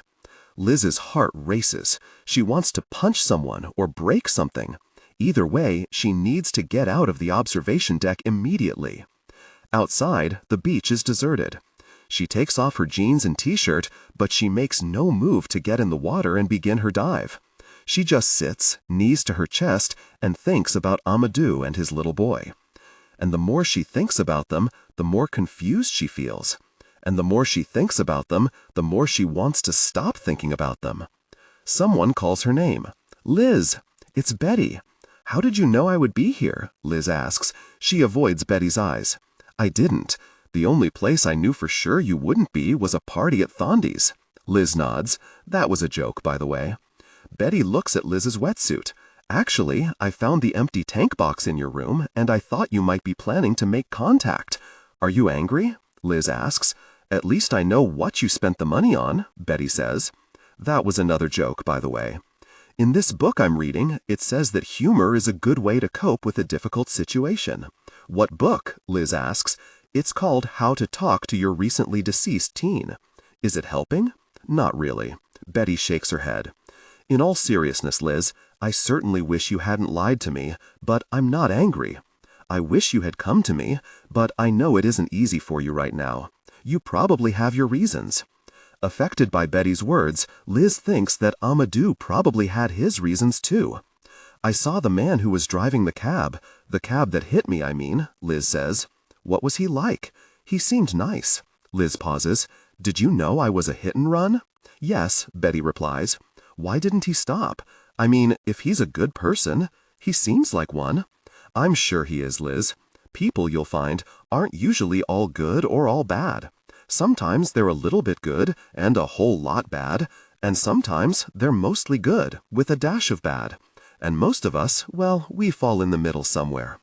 Liz starts to cry, and Betty takes Liz in her arms. All at once, Liz knows she won't tell anyone that Amadou was the driver of the lucky cab today or any other day. She knows it won't help anything. She suspects that Amadou is a good person. There must have been a good reason he didn't stop. And even if there wasn't, Liz suddenly remembers something else, something that she had not wanted to remember in all this time. Betty, Liz says through tears, that day at the mall, I didn't look both ways when I was crossing the street. The traffic light had already turned green, but I didn't see it because I was thinking about something else. What was it? Betty asks. It's so stupid. I was thinking about my watch, how I should have brought it with me to the mall to be repaired. I kept forgetting to do it. I was deciding whether I had enough time to turn around and go back for it, but I couldn't make up my mind because I didn't know what time it was because my watch was broken. It was a big, meaningless circle. Oh, Betty, this was my fault. This was all my fault, and now I'm stuck here forever. It only seems like forever, Betty says gently. It's really only 15 years. It won't make me alive again if he goes to prison, Liz whispers. Nothing can ever do that. So you forgive him? I don't know. I want to, but... Liz's voice trails off. She feels empty. Anger and revenge gave her heft. Without her old friends to prop her up, she's only left with a single question. What now? Let's go home, Betty says. Betty picks up the garbage bag with one hand and brushes the sand off Liz's wetsuit with the other. They take the long way back to the house. The summer air is warm, and Liz's wetsuit sticks to her skin. On one lawn, a boy and a girl run through the sprinklers even though it's after dark. In a porch swing, a very old man, hunched and shriveled, holds hands with a beautiful young red-headed woman. Liz thinks the old man might be the woman's grandfather until she watches the way the pair kisses. Te amo, the red-headed woman whispers in the old man's ear. She gazes at the old man as if he's the most beautiful person in the world. On another lawn, two boys of about the same age play catch with a worn-out baseball. Should we go in? The one boy pauses to ask the other. No way, Dad, the other boy answers. Let's keep playing. Yeah, let's play all night, the first boy replies. And so, Liz really looks at Betty's street for the first time. They stop outside Betty's brownstone, which is painted a bold shade of purple. Strange as it may seem, Liz has never noticed this before. The summer air is thick with perfume from Betty's flowers. The scent, Liz thinks, is sweet and melancholy. A bit like dying, a bit like falling in love. I'm not going to the ODs anymore, Betty. I'm going to find an avocation, and when I do, I'll pay you back everything, I promise, Liz says. Betty looks in Liz's eyes. I believe you. Betty takes Liz's hand in hers. And I appreciate that. I'm sorry about the money. Liz shakes her head. All this time, I don't know if you've noticed. The thing is, I think I may have been a little depressed. I know, doll, Betty replies. I know. "Betty," Liz asks, "why have you put up with me for so long?" "At first, for Olivia, I suppose," Betty answers after a moment's reflection. "You look so like her." "No one wants to be liked for who their mother is, you know," Liz says. "I said, at first. So it wasn't just for Mom's sake then?" "Of course not. It was for your own, doll, and mine. Mainly for mine. I've been lonely for a very long time." "Since you came to Elsewhere?" "Longer than that, I'm afraid." Betty sighs. "Did your mother ever tell you why she and I argued?" "You had an affair," Liz states, "and for a long time Mom wouldn't forgive you." "Yes, that's true. I was lonely then, and I've been lonely ever since." "Have you considered maybe getting another boyfriend?" Liz asks tactfully. Betty shakes her head and laughs. "I'm through with love, at least of the romantic kind. I've lived too long and seen too much." "Mom forgave you, you know. I mean, I was named after you, wasn't I?" "Maybe. I think she just felt sad when I died." And now, I suggest we both go to bed. For the first time, Liz sleeps a dreamless sleep. Before, she had always dreamed of Earth. When she wakes in the morning, Liz calls Aldous Gent about the position at the Division of Domestic Animals. "Sadie, your first real job," Betty crows. "How marvelous, doll. Remind me to take your picture when we get there." Hearing no response, Betty glances over at Liz in the passenger seat. "You're certainly quiet this morning," she says. "I'm just thinking," Liz answers. She hopes she won't get fired on her first day. Aside from the odd babysitting job, Liz never had a real job before. Not that she would have minded having a job. She even offered to get one at the mall when Zooey had, but her parents wouldn't let her. "School's your job," her father was fond of saying. And her mother was in agreement. "You have your whole life to work."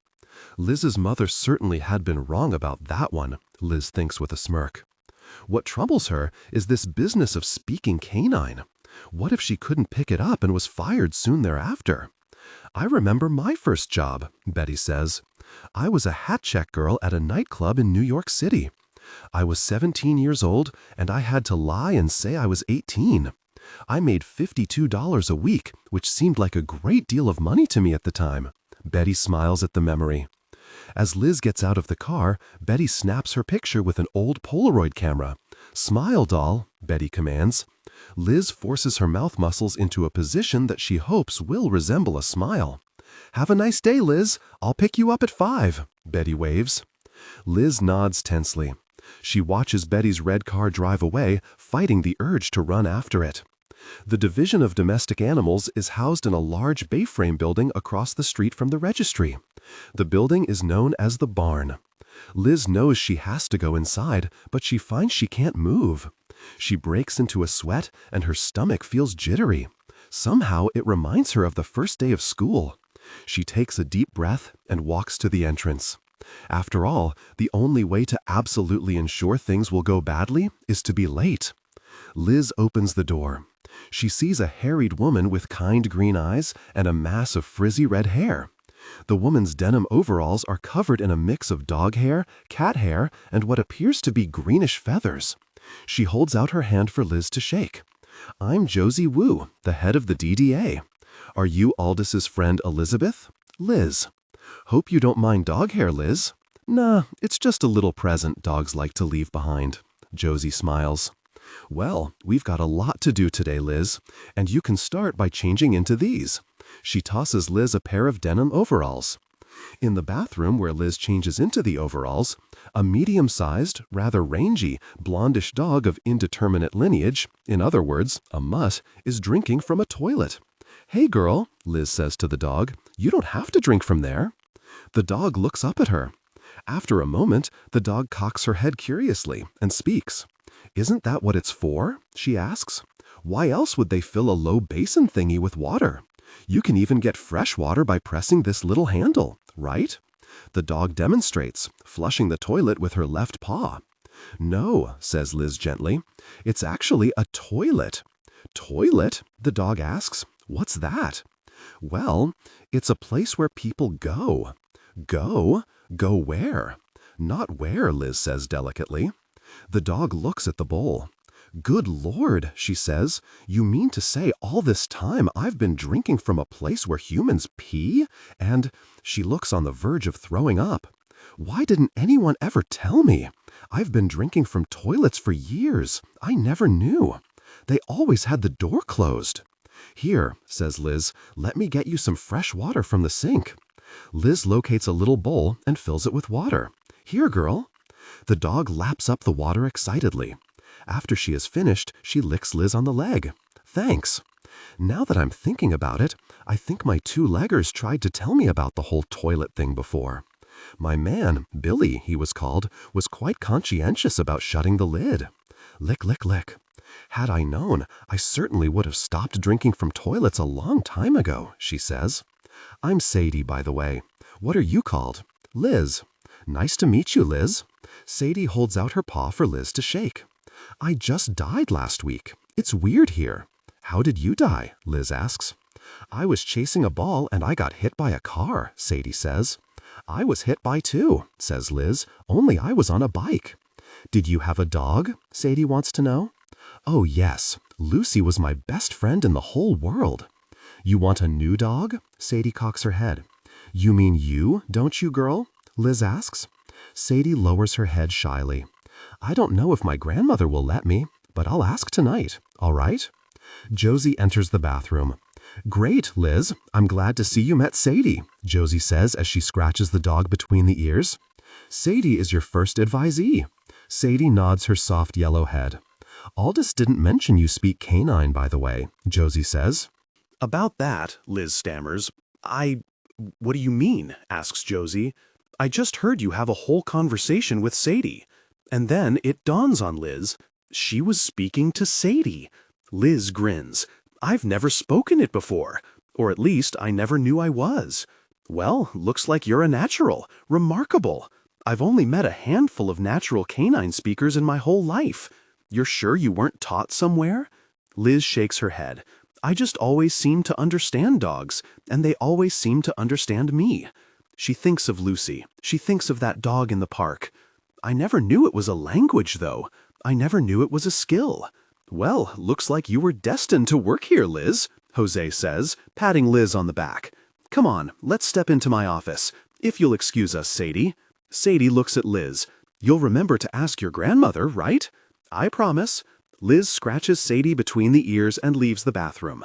"So, as a counselor for the Division of Domestic Animals, your job basically entails explaining to the new dog arrivals everything about life on Elsewhere, and then placing them in new homes. For some of the dogs, speaking to you will be the first conversation they've ever had with a human. It can get rather hairy, in both senses of the word." This is obviously not the first time Jose has made this joke. "Is it very difficult?" Liz asks. "Not really.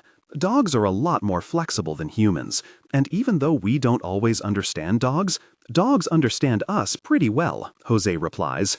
"Since you already speak canine, you're halfway there, Liz. Everything else you can learn as you go along." "What about other animals?" Liz asks.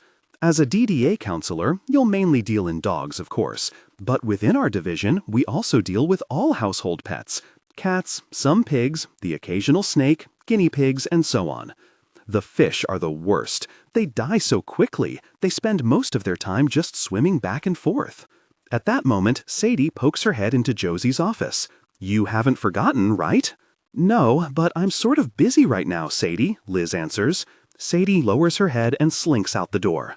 Jose laughs, then whispers, "You know, you can't take all the dogs home with you."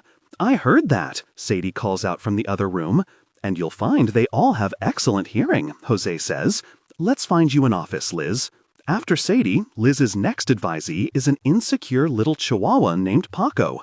"But where's Pete?" Paco asks, his intense little eyes darting around Liz's new windowless office.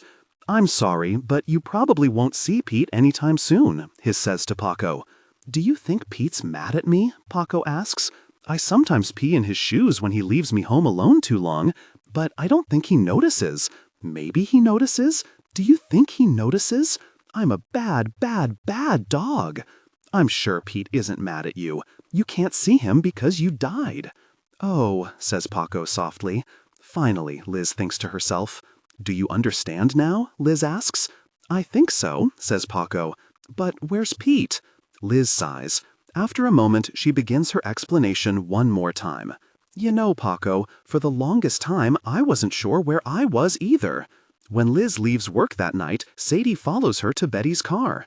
"Who's this?" Betty asks. "This is Sadie," Liz says, and then she lowers her voice. "Is it all right?" Sadie looks expectantly at Betty.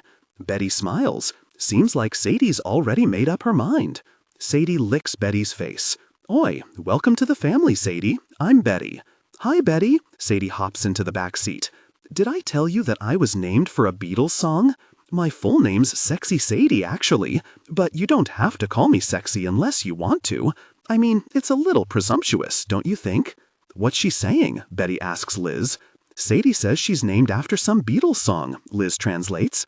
"Oh, sure, I know that song." Betty sings, "Sexy Sadie, what have you done?" Or something like that, right? "That's the song," Sadie says. "That's exactly it." She places a paw on Betty's shoulder. "Betty, you're a genius." Sadie barks a few bars of the song. Liz laughs again, a pretty twinkly laugh. "What a lovely laugh you have, Liz," Betty says. "I'm not sure I've ever heard it before." Despite her modest salary at the DDA, Liz quickly pays back all of Betty's eternims. She soon finds she has a great deal of spare ones, and nothing really to spend them on. She lives with Betty and pays a small amount for her room and board. She doesn't need health insurance or car insurance, unfortunately, or renter's insurance, or any other sort of insurance.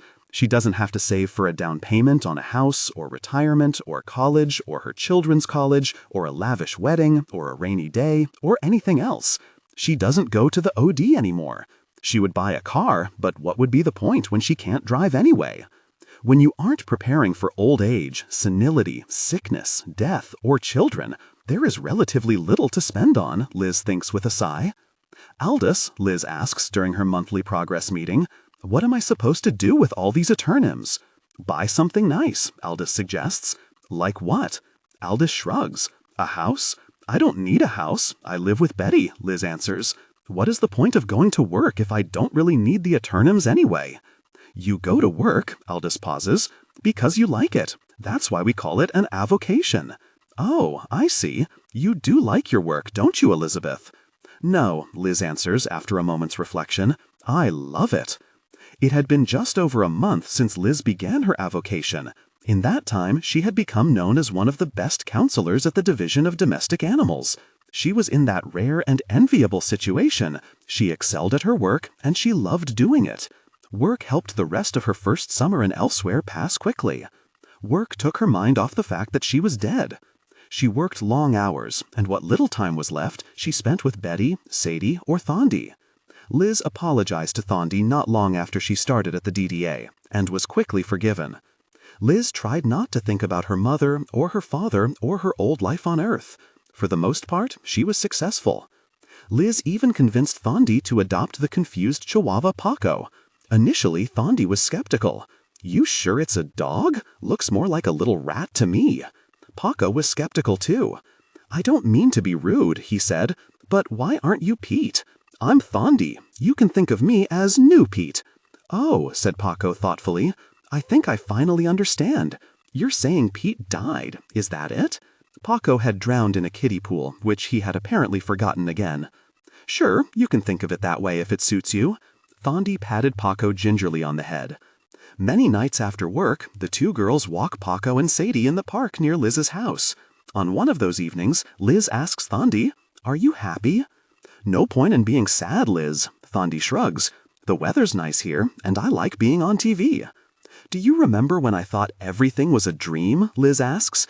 "I can't believe I ever thought that, because now it seems like everything on Earth, everything that came before. It sometimes seems like that was the dream." Thondi nods. "Sometimes," Liz says, "I wonder if this is all there is. Just our jobs, walking the dogs, and that's it." "What's wrong with this?" Thondi asks. "It's just, don't you ever long for a bit of adventure, Thondi? A bit of romance?" "Wasn't dying enough of an adventure for you, Liz?" Thondi shakes her head. "Personally, I've had just about all the adventure I can take." "Yes," Liz answers finally, "I suppose you're right. I think you're already on an adventure, and you don't even know it, Thondi says. And yet one thing tugs at Liz's mind. Liz's father's 45th birthday is the week after next. Several months before his birthday, Liz had been in the Lord Taylor's men's department with Zooey. While Zooey had been comparing silk boxer shorts to buy for her boyfriend John on Valentine's Day, tiny glow-in-the-dark cupids, pairs of polar bears locked in perpetual kisses, Liz had spotted a sea-green cashmere sweater that was the exact color of her father's eyes. The sweater cost $150, but it was absolutely perfect. Liz had the money saved from several months of babysitting.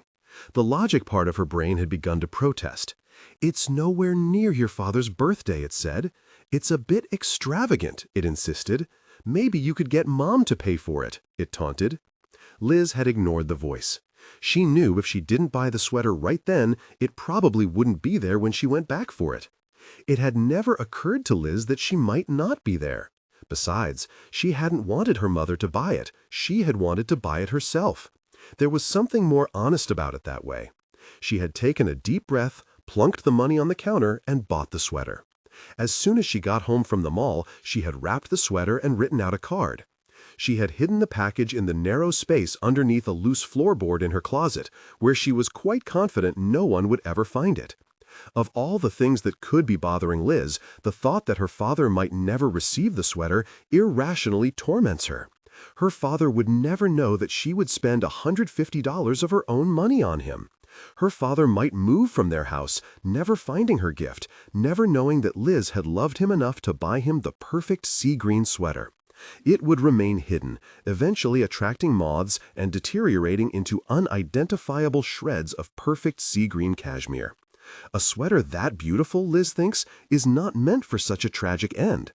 She knows that contact is illegal, yet she refuses to believe that getting one insignificant sweater to her father could really cause that much trouble.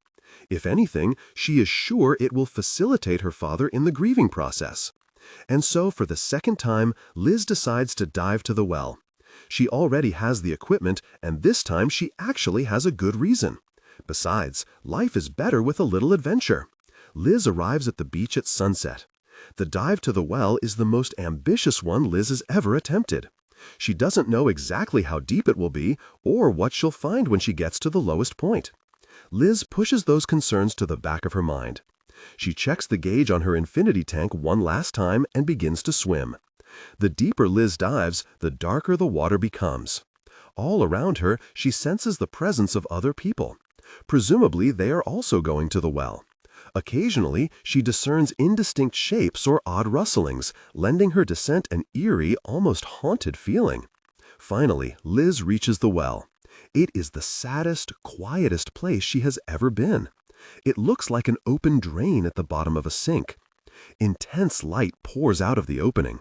Liz peers over the edge, into the light. She can see her house on Carroll Drive. The house appears faded, like a watercolor painting left in the sun. In the kitchen, Liz's family is just sitting down to dinner. Liz speaks into the well. Her voice sounds garbled from being underwater. She knows she has to choose her words carefully if she is to be understood. This is Liz. Look under the closet floorboards. This is Liz. Look under the closet floorboards. At Liz's old house, all the faucets simultaneously turn on. Every shower and every sink, the dishwasher, even the toilet gurgles. Liz's family looks at one another, perplexed. Lucy barks insistently.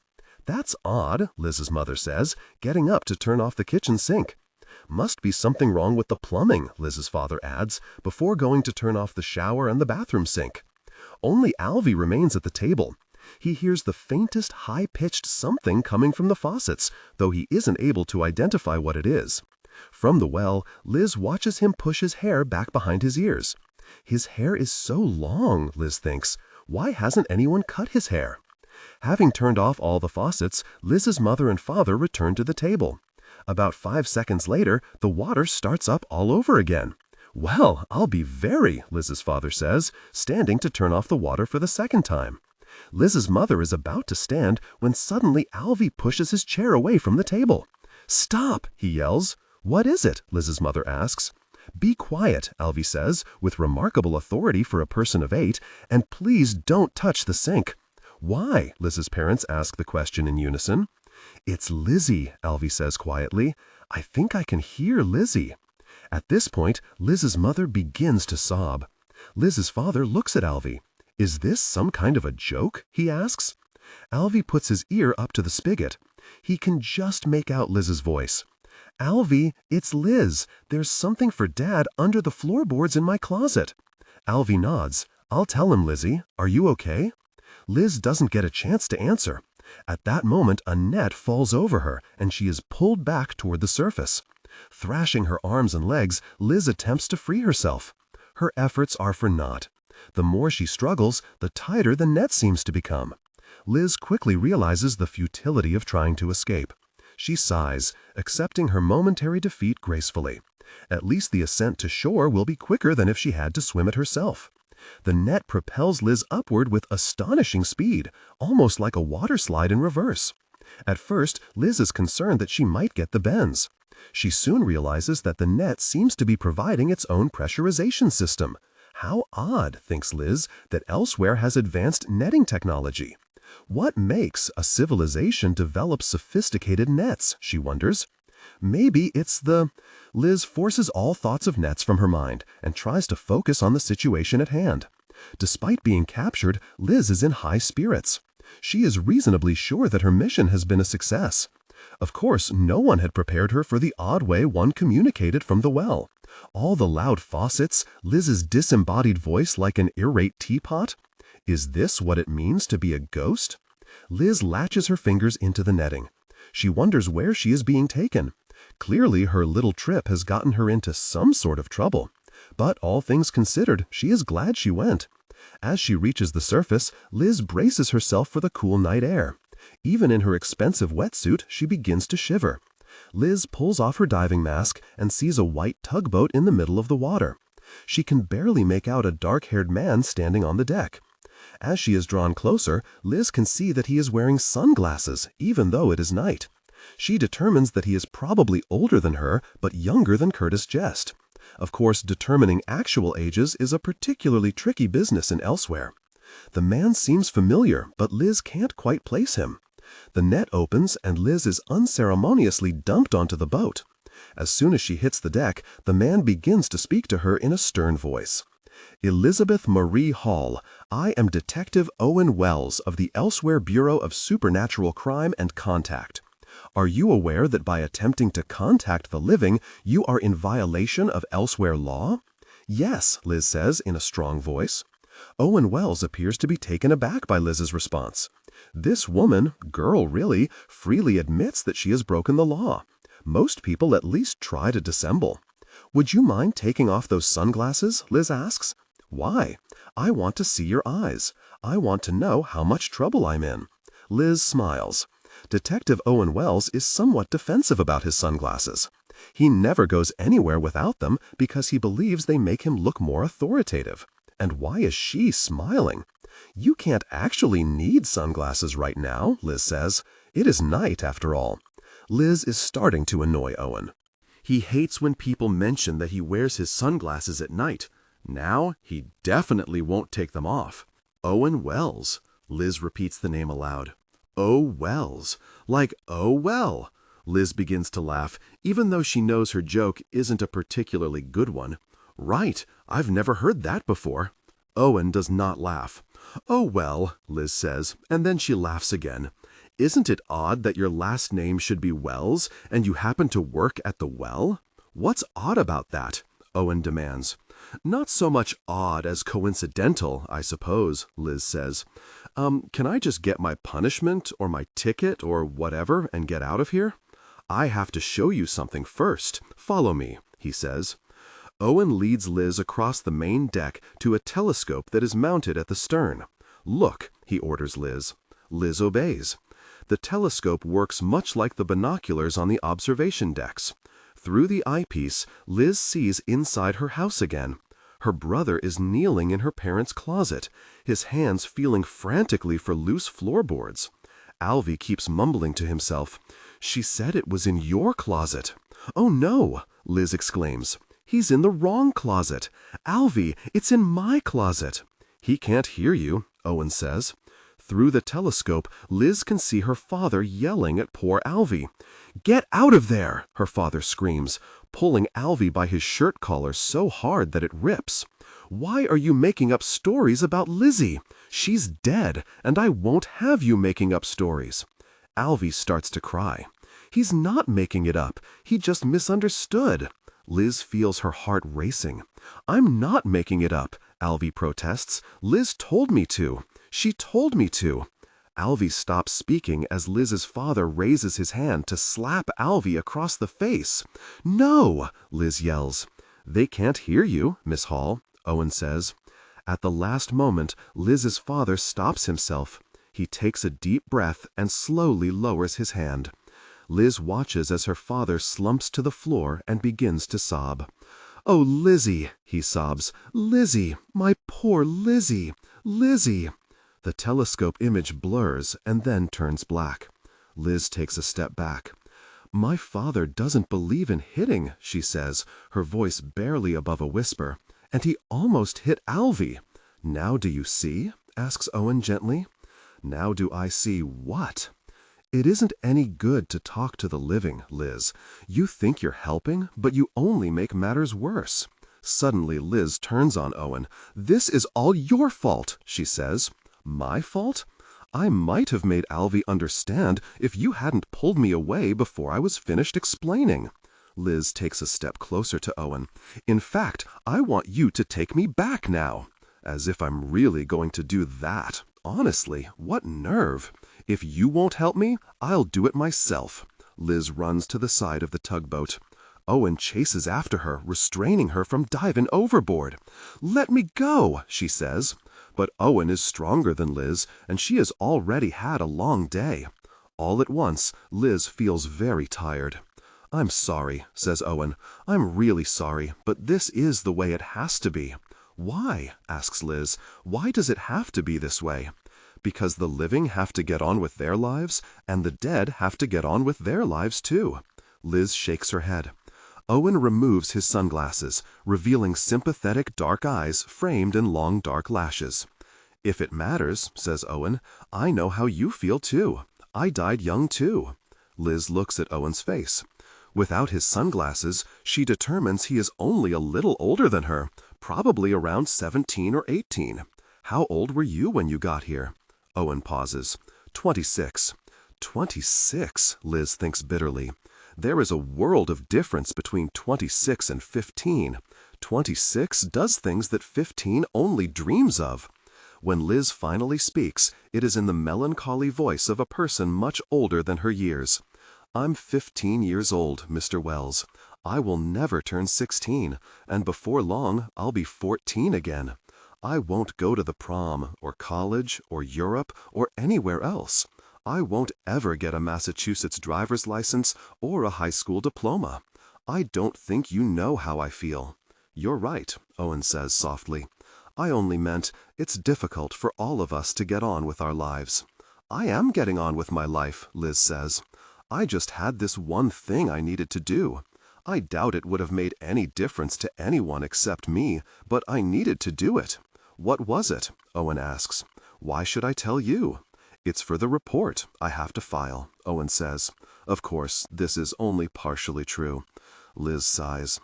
If you must know, there was this sweater, a sea green cashmere one, hidden beneath the floorboards of my closet. It was a birthday present for my dad. The color, it matched his eyes. A sweater? Owen is incredulous. What's wrong with a sweater? Liz demands. No offense, but most people who bother to make the trip to the well have more important things to do. Owen shakes his head. It was important to me, Liz insists. I mean, like life or death sorts of things.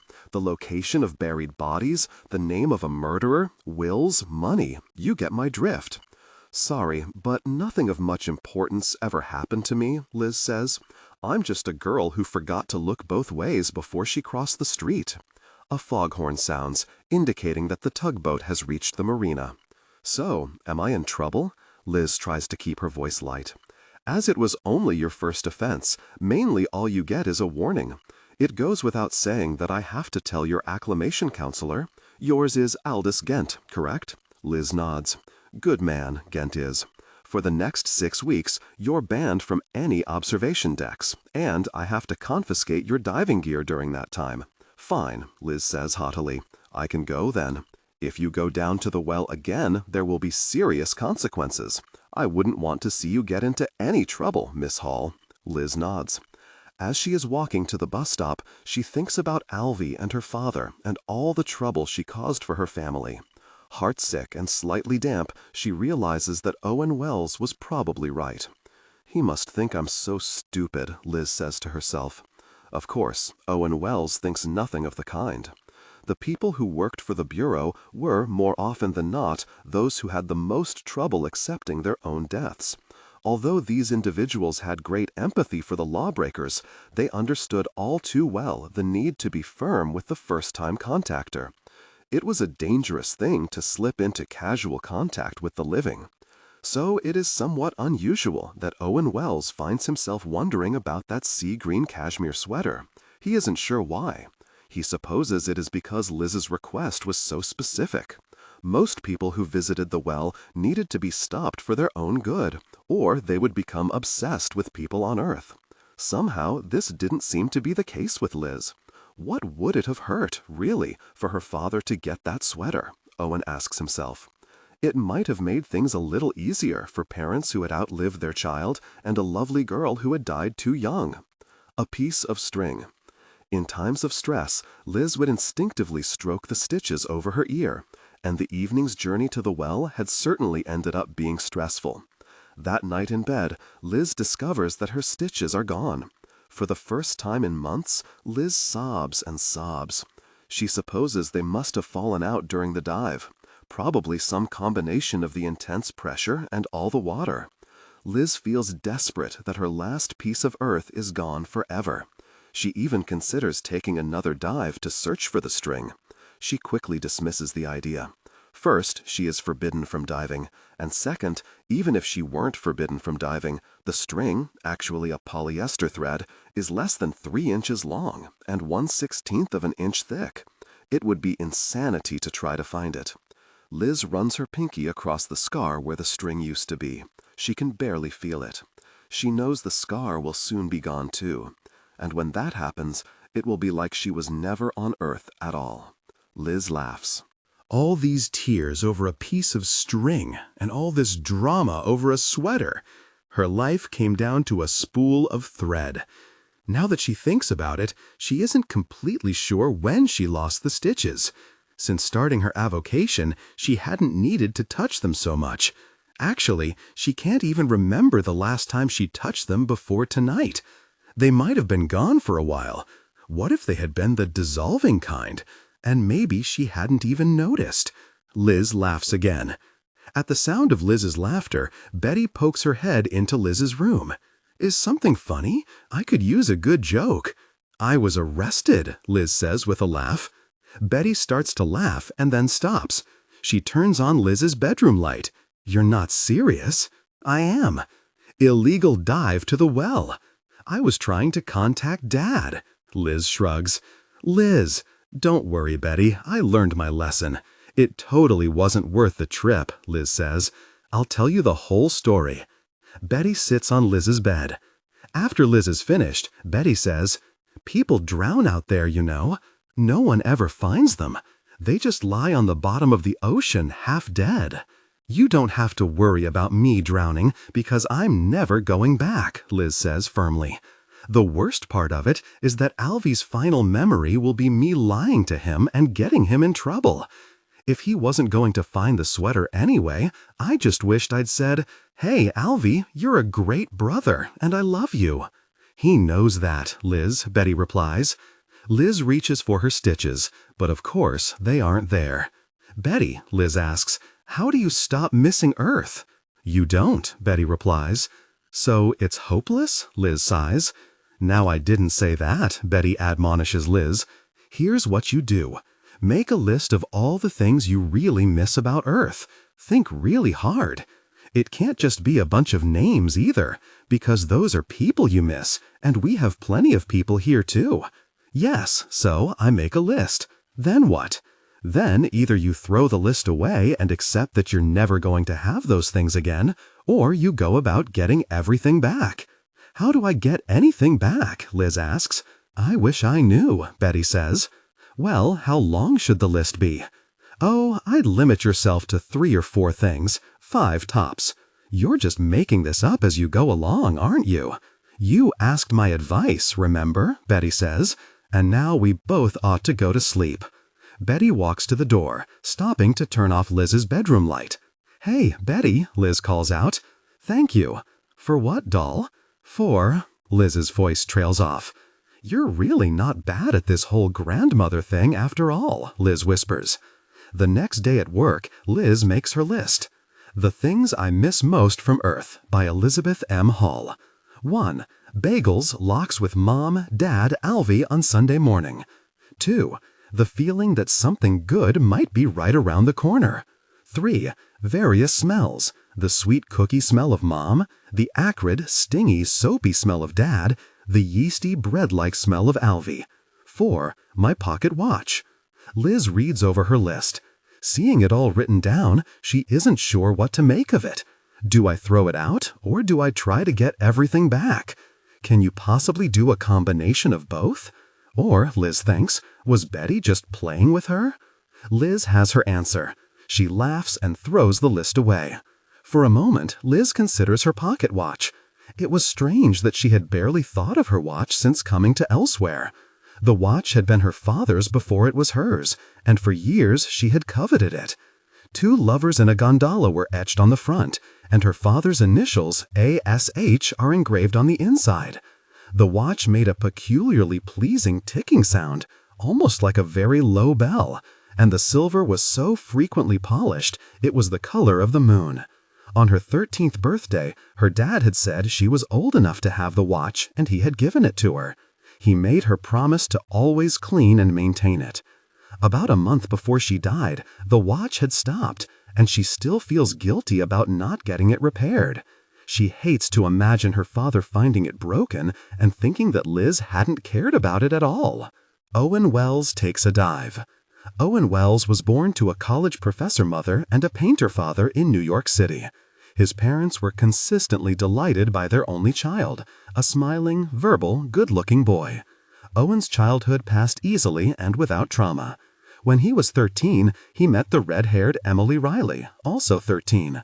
Emily was quite literally the girl next door. Owen lived in apartment 7C, Emily in 7D. Owen and Emily shared a bedroom wall, and they would tap Morse code to each other late at night when they were both supposed to be asleep. It wasn't long before Owen went the way of many a boy next door. He fell in love with Emily. A series of proms and other photo opportunities followed, leading right up to high school graduation. Following graduation, Emily went to college in Massachusetts, while Owen stayed for college in New York City. After 4 years of exorbitant long-distance bills, they were married at 22. In a bout of traditionalism that surprised everyone concerned, Emily even took Owen's last name. Emily Riley became Emily Welles. To save money, Owen and Emily moved to Brooklyn. Emily went to medical school, and Owen became a firefighter. He wasn't sure if he wanted to be a firefighter forever, but he liked his work and was good at it. In the year Owen turned 26, he was killed fighting the most routine fire in the world. An 81-year-old woman left a burner on. Her 4 cats were trapped in the apartment. Owen located the first 3 cats easily, but the 4th, a young white Tom called Koshka, eluded him. Unaware of the fire, the cat had fallen asleep in a closet. Owen didn't find Koshka until the next morning. The cat was happily licking his paws at the foot of Owen's bunk on the Nile. Both he and Koshka had been asphyxiated. "I'm thirsty," the cat meowed. Unfortunately, Owen did not speak catus. Owen did not take his death well. It is much harder to die when one is in love. Because of Emily, he did everything he could to get back to Earth. He tried to take the boat back, but he was discovered before it left the seaport. He wasn't the first person to become addicted to the binoculars at the observation deck. Exhausting an enormous supply of borrowed coins, Owen would watch Emily until his eyes glazed over. He attempted the illegal deep-sea dive to the well a record 107 times. He sometimes managed to communicate with Emily, but mainly he drove her insane. She missed Owen intensely, and his semi-regular visits only made things worse. Emily dropped out of medical school. She just stayed at home waiting for Owen to come back. Eventually, Owen realized what he was doing to her, and he knew he had to stop. He didn't want to be responsible for ruining her life. Because of Owen's experience with illegal contact, he seemed a natural to work for the Bureau. Now 17 years old, Owen had worked at the Bureau for 9 years. Owen didn't have many friends and had only a few relatives he rarely saw. Once a week, never more, never less, he allowed himself to watch Emily from the binoculars. Every Thursday night, he saw Emily grow older as he grew younger. At 35 years old, Emily was now a burn specialist. She went back to medical school the fall after Owen's death. She never remarried and still wore her wedding band. Owen wore a wedding band too. He had bought a new one on Elsewhere to replace the one he had left behind on Earth. At a certain point, Owen realized that he would probably never see Emily again. He had done the math. In all probability, by the time Emily reached Elsewhere, Owen would be back on Earth. He had learned to live with this fact, but even 10 years down the road, the only person for him was Emily Riley. When people asked him if he was married, Owen told them he was. This statement seemed like a lie and the truth at the same time. Not surprisingly, Owen often felt like a fraud. How could he advise other people to do what he had never been able to do himself? When he met a person like Liz, he was particularly ashamed. In his opinion, she legitimately wanted to move on, and he had hindered her in that process. Owen felt the need to make amends. And so, Owen takes a dive into the well, his first dive for a personal reason in many years.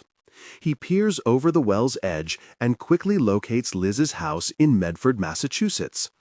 Owen finds Alvy sitting at the kitchen table drinking a glass of apple juice. Because Owen has made so many dives before, he is quite sophisticated at making contact. Consequently, when Owen speaks through the well, only one faucet comes on at Liz's old house. "Hello?" says Owen. "You've got the wrong house. The only dead person I know is my sister, Lizzie. I know Liz, too." "Yeah," says Alvy. "If you see her, tell her I'm mad. I didn't find anything in the closet, and I got in big trouble." "You were in the wrong closet," says Owen. "It's under the floorboards in Liz's closet." Alvy sets down his glass. "Say, who are you anyway?" "I guess you could say I'm a friend of Liz. She's sorry she got you in trouble, by the way." "Well, tell her I miss her," Alvy says. "She was a pretty good sister, most of the time. Oh, and tell her Happy Thanksgiving, too." Liz's father enters the kitchen. He turns off the faucet. "Why did you leave this running again?" Liz's father asks Alvy. "It just came on by itself," Alvy replies.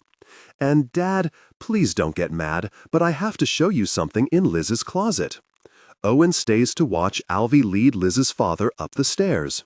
He watches as Alvy opens a loose floorboard on the left side.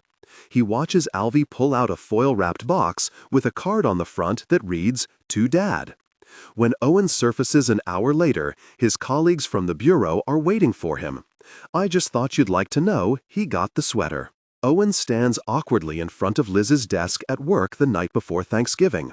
Although Thanksgiving isn't an official holiday in Elsewhere, many Americans still celebrate it anyway. "You went to the well for me? Your brother? Alvy, is it?" Liz nods. Alvy says Happy Thanksgiving. Owen turns to leave. "Wait!" Liz grabs Owen's arm. "Wait a minute, you can't just go." Liz pulls Owen into a hug. "Thank you." "You're welcome," Owen says gruffly. "Did he like the sweater?" Liz asks. "He loved it. It matched his eyes just like you said it would." As Owen says this, he realizes the sweater matched Liz's eyes also. Liz sits down in her desk chair. "I really don't know how to thank you." "It's just part of my job." "It's part of your job to give my dad a sweater?" "Well, not technically," Owen admits. "What else did Alvy say?" "He said you were a good sister." Actually, he said you were a good sister most of the time. Liz laughs and grabs Owen by the hand. Come to Thanksgiving dinner at my house. Well, it's Betty's house and my house. Betty's my grandmother. I? Owen looks away. Of course, Liz says. This late, you probably have other plans. Owen thinks a moment. He never has other plans. He typically eschews holidays like Thanksgiving, holidays spent among other people's loved ones. Even after 10 years, making other plans somehow feels like betraying Emily. Normally, Owen eats alone at a diner with a holiday special. It's a strange thing about Thanksgiving, Owen says finally.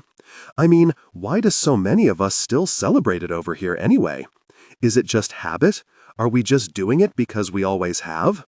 Listen, you don't have to come, if Owen interrupts her. And people barely think about the whole Pilgrims and Indians thing over there, and it really has absolutely nothing to do with anything over here. And yet, right around Thanksgiving, despite myself, I always get that Thanksgiving feeling and want to make amends and eat pie. It's conditioned in me. Why is that? I know what you mean.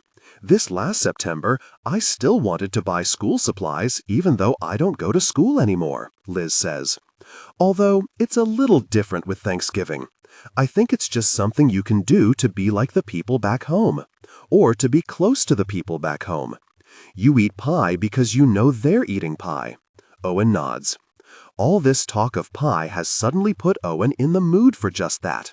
So, he says casually, what time should I get there? Thanksgiving, I hope you don't mind, but I've invited another person, Liz announces to Betty that night. Liz has already invited Aldous Gent and his wife Rowena, Fondy, her cousin Shelley, and Paco the Chihuahua, and several of her advisees at the DDA. She had also invited Curtis Jest, but he declined on the grounds that he was an Englishman and found the holiday rather maudlin anyway. The more the merrier, says Betty. On Earth, Betty had been fond of holidays, and her fondness only intensified in the afterlife. Who is it? Betty asks. Owen Welles. You don't mean that awful boy who gave you all the trouble at the well? Betty asks. Liz's episode with the law, as Betty calls it, is a continuing sore spot for Betty. That's the one, Liz replies. I thought you didn't like him, Betty says, raising her left eyebrow. I don't, not really. But he did me a favor, and I got caught up in the moment, Liz sighs. The truth is, Betty, I didn't imagine that he'd say yes. And then I was stuck, because I couldn't exactly uninvite him, now could I? No, Betty agrees and laughs. So, who's next, Liz? Maybe you'd like to invite a retired axe murderer? I'll see if I can find one. Liz laughs too. Say, do we even have those here? As on Earth, or at least in the United States, Thanksgiving falls on a Thursday.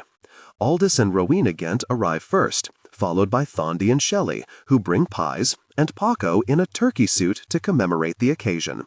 The last to arrive is Owen Welles. He spent the morning inventing good reasons to cancel. Septic tank explosion, emergency at work. At the last possible moment, he decides to go anyway. These days, he has a bit of free time on his hands, having been suspended for a month on account of the sweater dive. He brings a potted plant for Liz's grandmother. Aside from the presence of dead people, Thanksgiving on Elsewhere is like Thanksgiving pretty much anywhere else they celebrate it. While she loves holidays, Betty doesn't love cooking. She has the meal catered, coincidentally from the same diner Owen usually went to for the special. Betty serves cranberry sauce, canned and homemade, potatoes, mashed and sweet, cornbread stuffing, gravy, small yeasty rolls, green bean casserole, stuffed mushrooms, Fondy and Shelley's 4 pies, apple, pecan, pumpkin, and sweet potato, and tofurkey, which is a vegetarian turkey substitute and definitely an acquired taste. Betty pours large tumblers of white wine for everyone. Although Liz has had wine before, it is the first time she has ever been served wine by Betty, and it makes her feel grown up somehow. After the wine is poured, Betty says, I'd like to make a short toast. She clears her throat. Well, we've all had to travel a long way to get here. She pauses. Here, Aldous says. I'm not finished yet, Betty says. "Oh, excuse me," Aldous apologizes. "I thought you said a short toast." "Not that short," Betty protests. "And you did pause," Aldous adds. "It was for effect," Betty exclaims. Rowena again says, "It would have been lovely at that length, though." "I like short toasts, actually," Thondy says. "Some people go on and on. Life's short, you know." "And death's about the same length," Owen says. "Was that a joke?" Les asks him. "It was," Owen says. Liz says after a moment's reflection. "Not bad."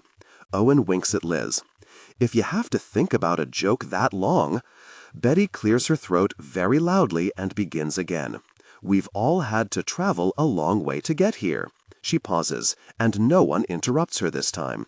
She looks down the table at Rowena, Aldous, and Owen on her right, and Liz, Shelley, and Thondy on her left. She looks under the table where Paco and Sadie have their own plates. Sadie's stomach growls. Sorry, Sadie barks. I can't remember what I wanted to say anyway. Let's just eat, Betty says with a laugh. Shelley raises her glass. Let's toast to laughter, she says. That's what we always used to toast to at our grandfather's house. Oh, that's lovely, Rowena says. To laughter and forgetting, Liz adds with a mischievous grin in Betty's direction. To laughter and forgetting, the table choruses. The other guests raise their glasses. Liz takes a small sip of her wine. She thinks it is bitter and sweet at the same time. She takes another small sip and decides it is actually more sweet than bitter. After everyone has finished eating and passed into the traditional post-meal coma, Owen offers to help Liz with the dishes. You wash, I'll dry, Liz tells him. But washing's the hard part, Owen protests. Liz smiles. You said you wanted to help. You didn't specify dry. Owen rolls up his left sleeve and then his right one. Liz notices a tattoo on his right forearm. It is a large red heart with the words Emily Forever inside it. I didn't know you'd be like that. His voice has a mischievous lilt. Like what? The type of person who'd stick a guy with all the washing, he says. Liz watches as he removes his wedding band, placing it carefully on the edge of the sink. She is still getting used to the notion that someone of Owen's age, 17, could be married. Of course, on Elsewhere, this is relatively commonplace. Liz and Owen soon achieve a satisfying rhythm of washing and drying. Owen whistles a tune as he washes. Although Liz is not exactly a fan of whistling, she finds Owen's whistling, if not pleasant, tolerable. She likes the whistler, if not the whistling itself. Several minutes of whistling later, Owen turns to Liz. I'm taking requests. Owen, that's a really nice offer, but the thing is, Liz pauses, I don't really like whistling. Owen laughs, but I've been whistling for like 10 minutes. Why didn't you say anything? Well, I was already a person who would stick a person with washing. I didn't want to be a person who would stick a person with washing and not let him whistle. Maybe you'd prefer if I hum? Whistling's fine, Liz says. Hey, I'm just trying to entertain you here. Owen laughs again. After a second, Liz joins him. Although nothing particularly funny has been said, Liz and Owen find they cannot stop laughing. Liz has to stop drying the dishes and sit down. It has been such a long time since Liz has laughed this hard. She tries to remember the last time. The week before Liz died, Zooey and she were trying on sweaters at the mall. Studying herself in the dressing room mirror, Liz said to Zooey, "My breasts look like little teepees." Zooey, who had even smaller breasts than Liz, retorted, "If yours are teepees, mine are teepees that the cowboys came and burned down." For some reason, this observation struck both girls as ridiculously funny. They laughed so long and so loudly that the sales clerk had to come and ask them if they needed help. That had been in March. Now it was November. Has it really been 8 months since Liz has laughed that hard? What's wrong? Owen asks. I was thinking that it had been a long time since I laughed like that, Liz says. A really long time. She sighs. It was when I was still alive. I was with my best friend, Zooey. It wasn't even anything very funny, you know. Owen nods. The best laughs are like that. He washes the last plate and gives it to Liz to dry. He turns off the water and replaces his ring on his finger. I guess I'm a little homesick, Liz admits, but it's the worst kind of homesickness, because I know I can't ever go back there or see them ever again. That doesn't just happen to people in elsewhere, Liz, says Owen. Even on Earth, it's difficult to ever go back to the same places or people. You turn away, even for a moment, and when you turn back around, everything's changed. Liz nods. I try not to think about it, but sometimes it hits me all at once. Whoosh! And I remember I'm dead. You should know that you're doing really well, Liz, says Owen. When I first came to Elsewhere, I was pretty much addicted to the ODs for a whole year. That happened to me too, Liz says, but I'm better now. It's common, actually. It's called watcher syndrome, and some people never get over it. Suddenly, Owen looks at his watch. It is already 9:30, and the observation decks close at 10. I'm sorry to be so abrupt, says Owen, but I have to run. I go see my wife, Emily, every Thursday night. I know, Liz says. A while ago, I was sitting next to you at the ODs, and I asked you who you were there to see. In the back of his mind, Owen vaguely remembers a withered girl with dirty hair and worn pajamas. He looks at the girl with the clear eyes standing before him and wonders if she could possibly be the same person. Pajamas? He asks. I was a little sad at the time. You look much better now, says Owen.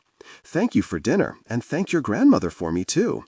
Sadie wanders into the kitchen just as Owen is leaving. She puts her fuzzy golden head onto Liz's lap, indicating that Liz should stroke it. No one will ever love me like that, Liz says to her. I love you, Sadie says. I love you too, Liz says to Sadie. Liz sighs. The only love she inspires is the canine kind. Owen reaches the observation deck 5 minutes before it closes. Although she is not supposed to let people into the decks for the last 10 minutes before closing, Esther knows Owen and waves him through. You're late tonight, Owen, the attendant remarks. Owen sits at his usual binoculars, places a single eternum in the slot, and raises his eyes. He finds Emily in what is a fairly typical pose for her. She is sitting in front of her bathroom mirror, brushing her long red hair with a silver brush. Owen watches Emily brush her hair for about 30 seconds more, and then he turns away. I am wasting my death, Owen says to himself. I am like one of those people who spend all their lives watching TV instead of having real relationships. I have been here nearly 10 years, and my most significant relationship is still with Emily. And Emily thinks I'm dead, and I am dead. This does her no good, and it does me no good either. As Owen is leaving, he says to Esther, What am I even doing here? Beats me, Esther replies. On his way back to his car, Owen makes up his mind to call Liz at work next week. It might be a good start to adopt a dog, he thinks. A mystery. Why do two people ever fall in love? It's a mystery. When Owen calls Liz on Tuesday, he gets right to the point. Hello, Liz. I was thinking I might adopt a dog, he says. Of course, Liz says. What sort of dog did you have in mind? Well, I hadn't really thought about it. I guess I'd like a dog I could take to work with me. A small dog. Small's fine, as long as he's not too small, and I could take him running and hiking and stuff. So small's fine as long as she's large? Liz laughs. Right, a small, large dog. Owen laughs too. And preferably a he. Why don't you come down to the DDA? Liz suggests. Later that day, Liz introduces Owen to several possible candidates. For an adoption to take place on Elsewhere, the dog and the human both have to agree on each other. In truth, the decision is usually more the dog's than the human's. One by one, the dogs approach Owen and sniff him on the hand and the face. Some lick his hand a bit if they find Owen particularly acceptable. Because Owen does not speak canine, Liz translates for the dogs when they want to ask him questions. Can I sleep in his bed, or does he plan on using a dog bed? A golden retriever named Jen wants to know. What's she saying? Owen asks. She wants to know if she can sleep in your bed. Owen looks at the golden retriever and scratches her between the ears. Gee, I hadn't really thought about it. Couldn't we play it by ear, girl? The golden retriever nods. Sure, but I really like to watch television from the couch. You wouldn't tell me to get off the couch all the time, would you? She wants to know if she could stay on the couch, Liz translates. Sure, says Owen. I don't see why not. Okay, says Jen, the golden retriever, after a moment's reflection. She licks Owen's hand 3 times. Tell him I'll go with him. She says she wants to go with you, Liz tells Owen. Isn't that a little quick? Owen asks. I don't want to hurt her feelings, but... Owen lowers his voice. I sort of wanted a boy dog, you know? Liz shrugs. She's already made up her mind. But don't worry, dogs are really good at this. Oh, says Owen, shocked by how fast it all seems to be moving. Besides, says Liz cheerfully, Jen's already licked you on the hand 3 times. After that, it's a done deal. I hadn't realized that, Owen replies. So I'll just need you to fill out a couple of forms and we'll make it official, Liz says.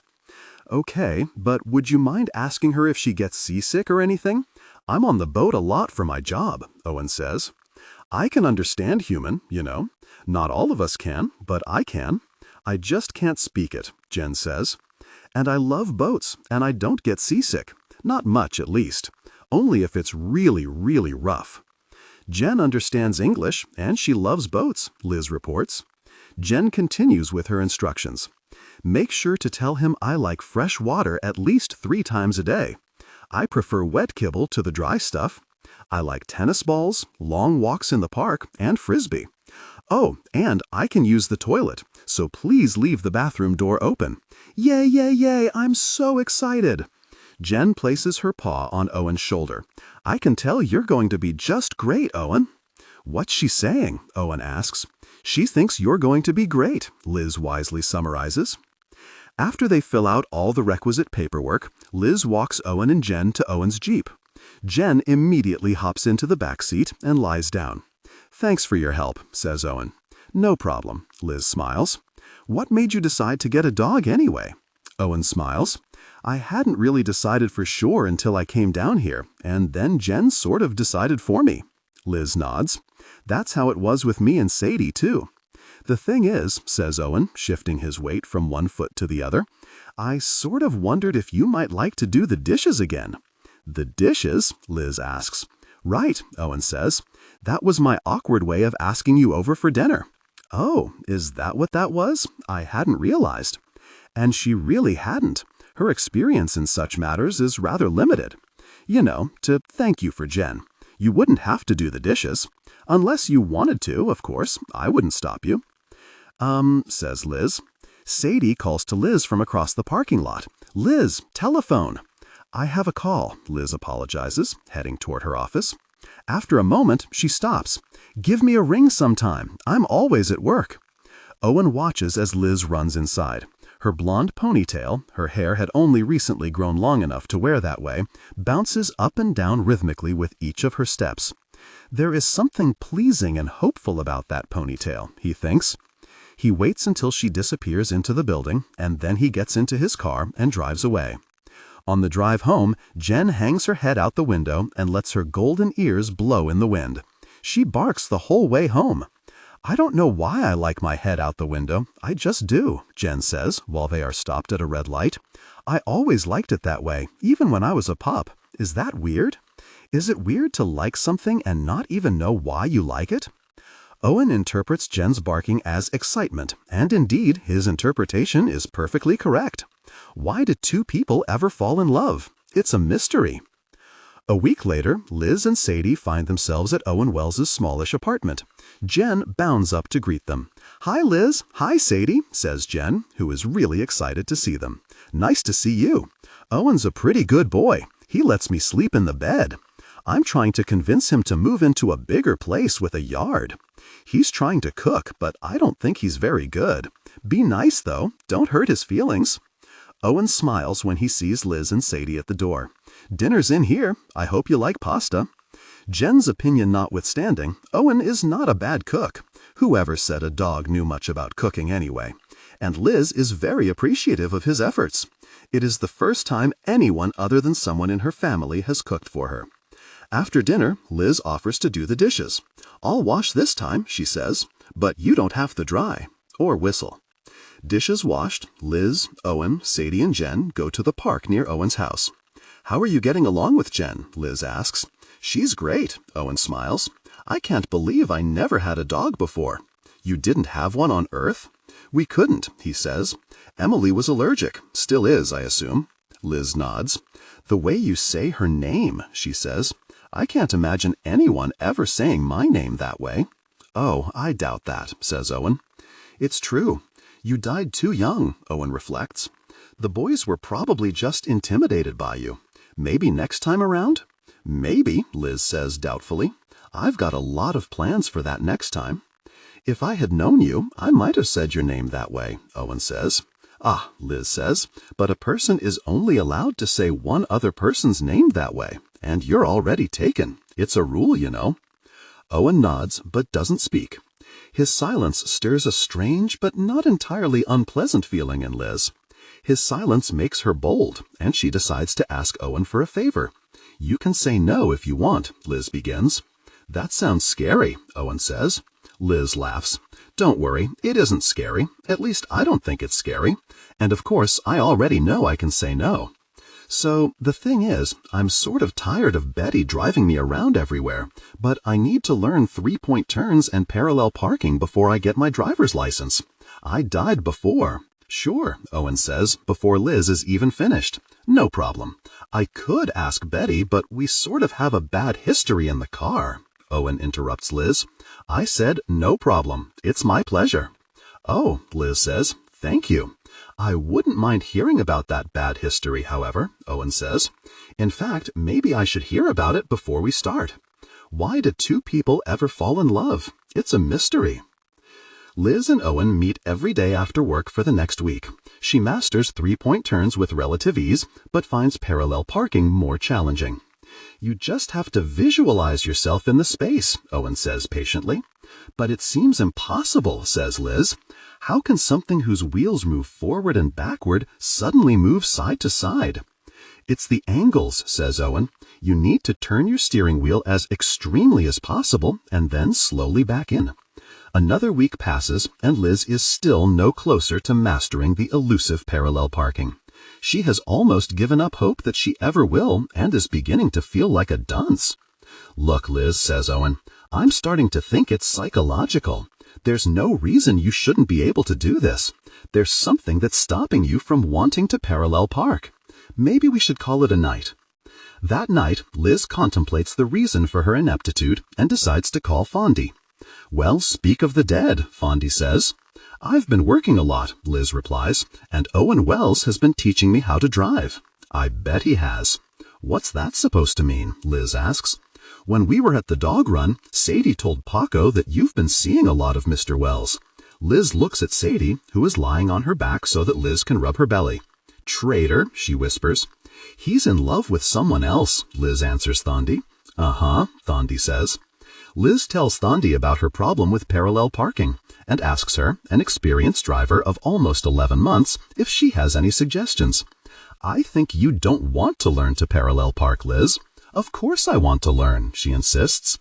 It's just hard. It's not like the rest of driving.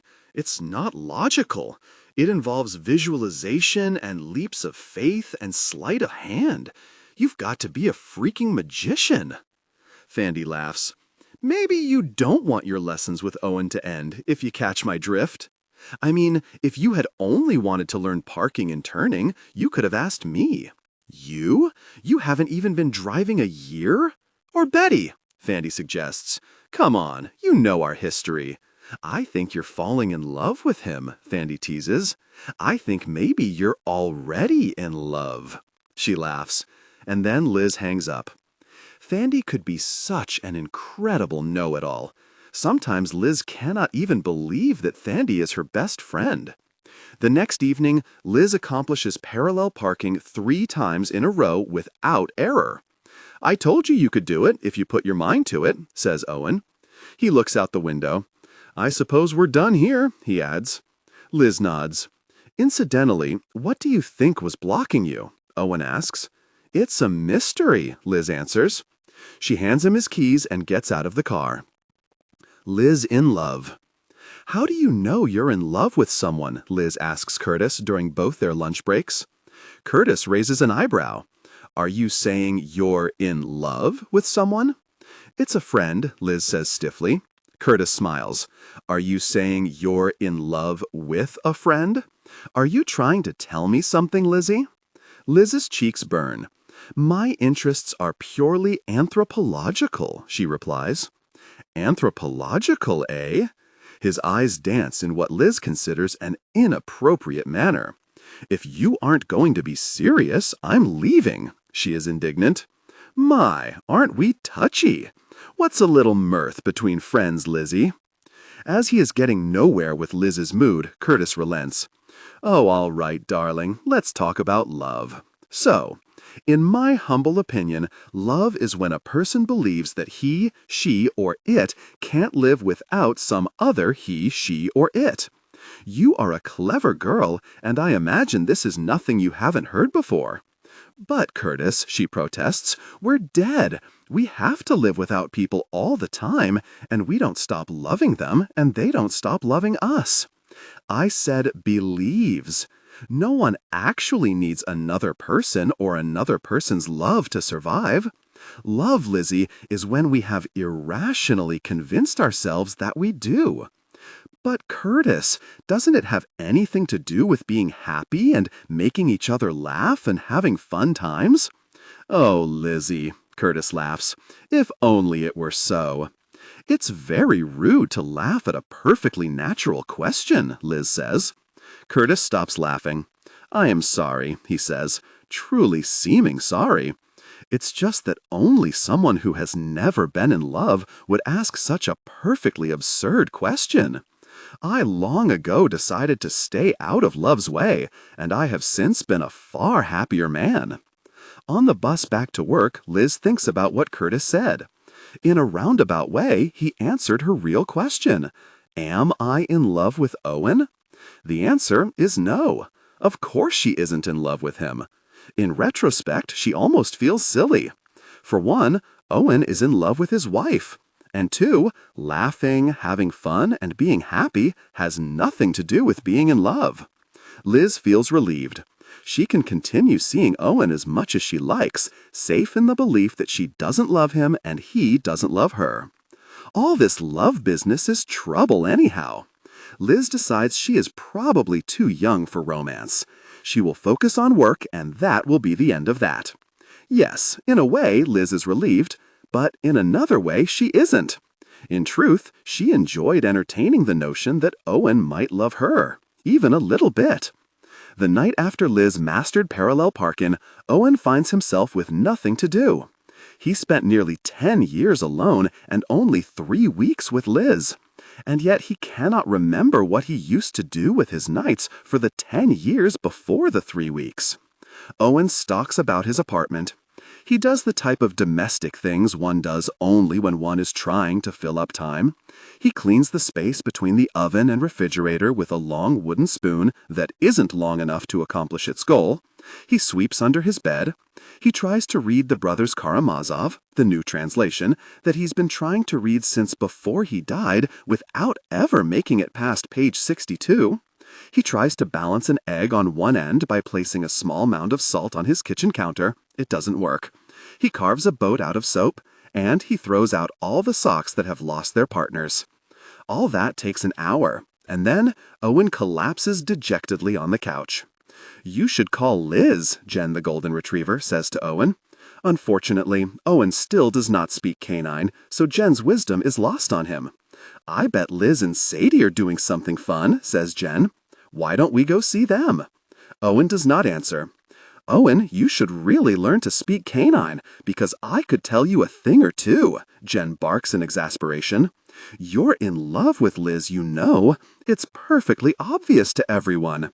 Jen scratches at the front door and howls. Look what you've reduced me to. Do you want to go out? Owen asks her. Oh, you think? Jen says sarcastically. Come on, let's go. I'm taking you on a walk. Jen runs Owen all the way across town, and before long they find themselves in front of Liz's house. Liz, Sadie, and Betty are all outside the house decorating for the holidays. Liz stands on a ladder, stapling Christmas lights to the roof. Sadie barks when she sees Jen and Owen approach. Hello, Jen. Hello, Owen, Sadie says. Owen smiles sheepishly at Liz. It was Jen's idea, coming here. I don't want to bother you guys or anything. You're no bother, Owen, Betty says. Betty's fondness for Owen has increased since he taught Liz how to parallel park. Betty has observed that driving lessons truly improved Liz's overall mood.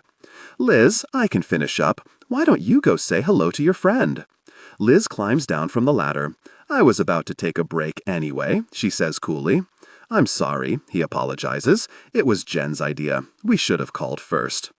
Thanks again for the lessons, Liz says in a slightly friendlier tone. I'm sorry I was such a slow learner. It was my pleasure, he says, suddenly stiff and awkward. When will you be getting your license? Well, it turns out the Elsewhere DMV is mainly used to take people's licenses away. New ones are only issued on the second and fourth Tuesdays of the month and not at all in December. I have to wait until January. Owen nods. Good luck with that. He twists his wedding band around his finger, a nervous tic of his that Liz finds annoying. I should get back to helping Betty with the lights, Liz says. Maybe you'll stop by my house again someday. Liz smiles and walks away. Owen calls after her. Maybe I'll stop by your house every day. Liz turns and looks Owen in the eye. But I think my parallel parking's up to snuff, don't you? We didn't really cover how to parallel park if you're on a hill. I doubt it'll come up, but... No, Liz interrupts. It's better to be totally safe.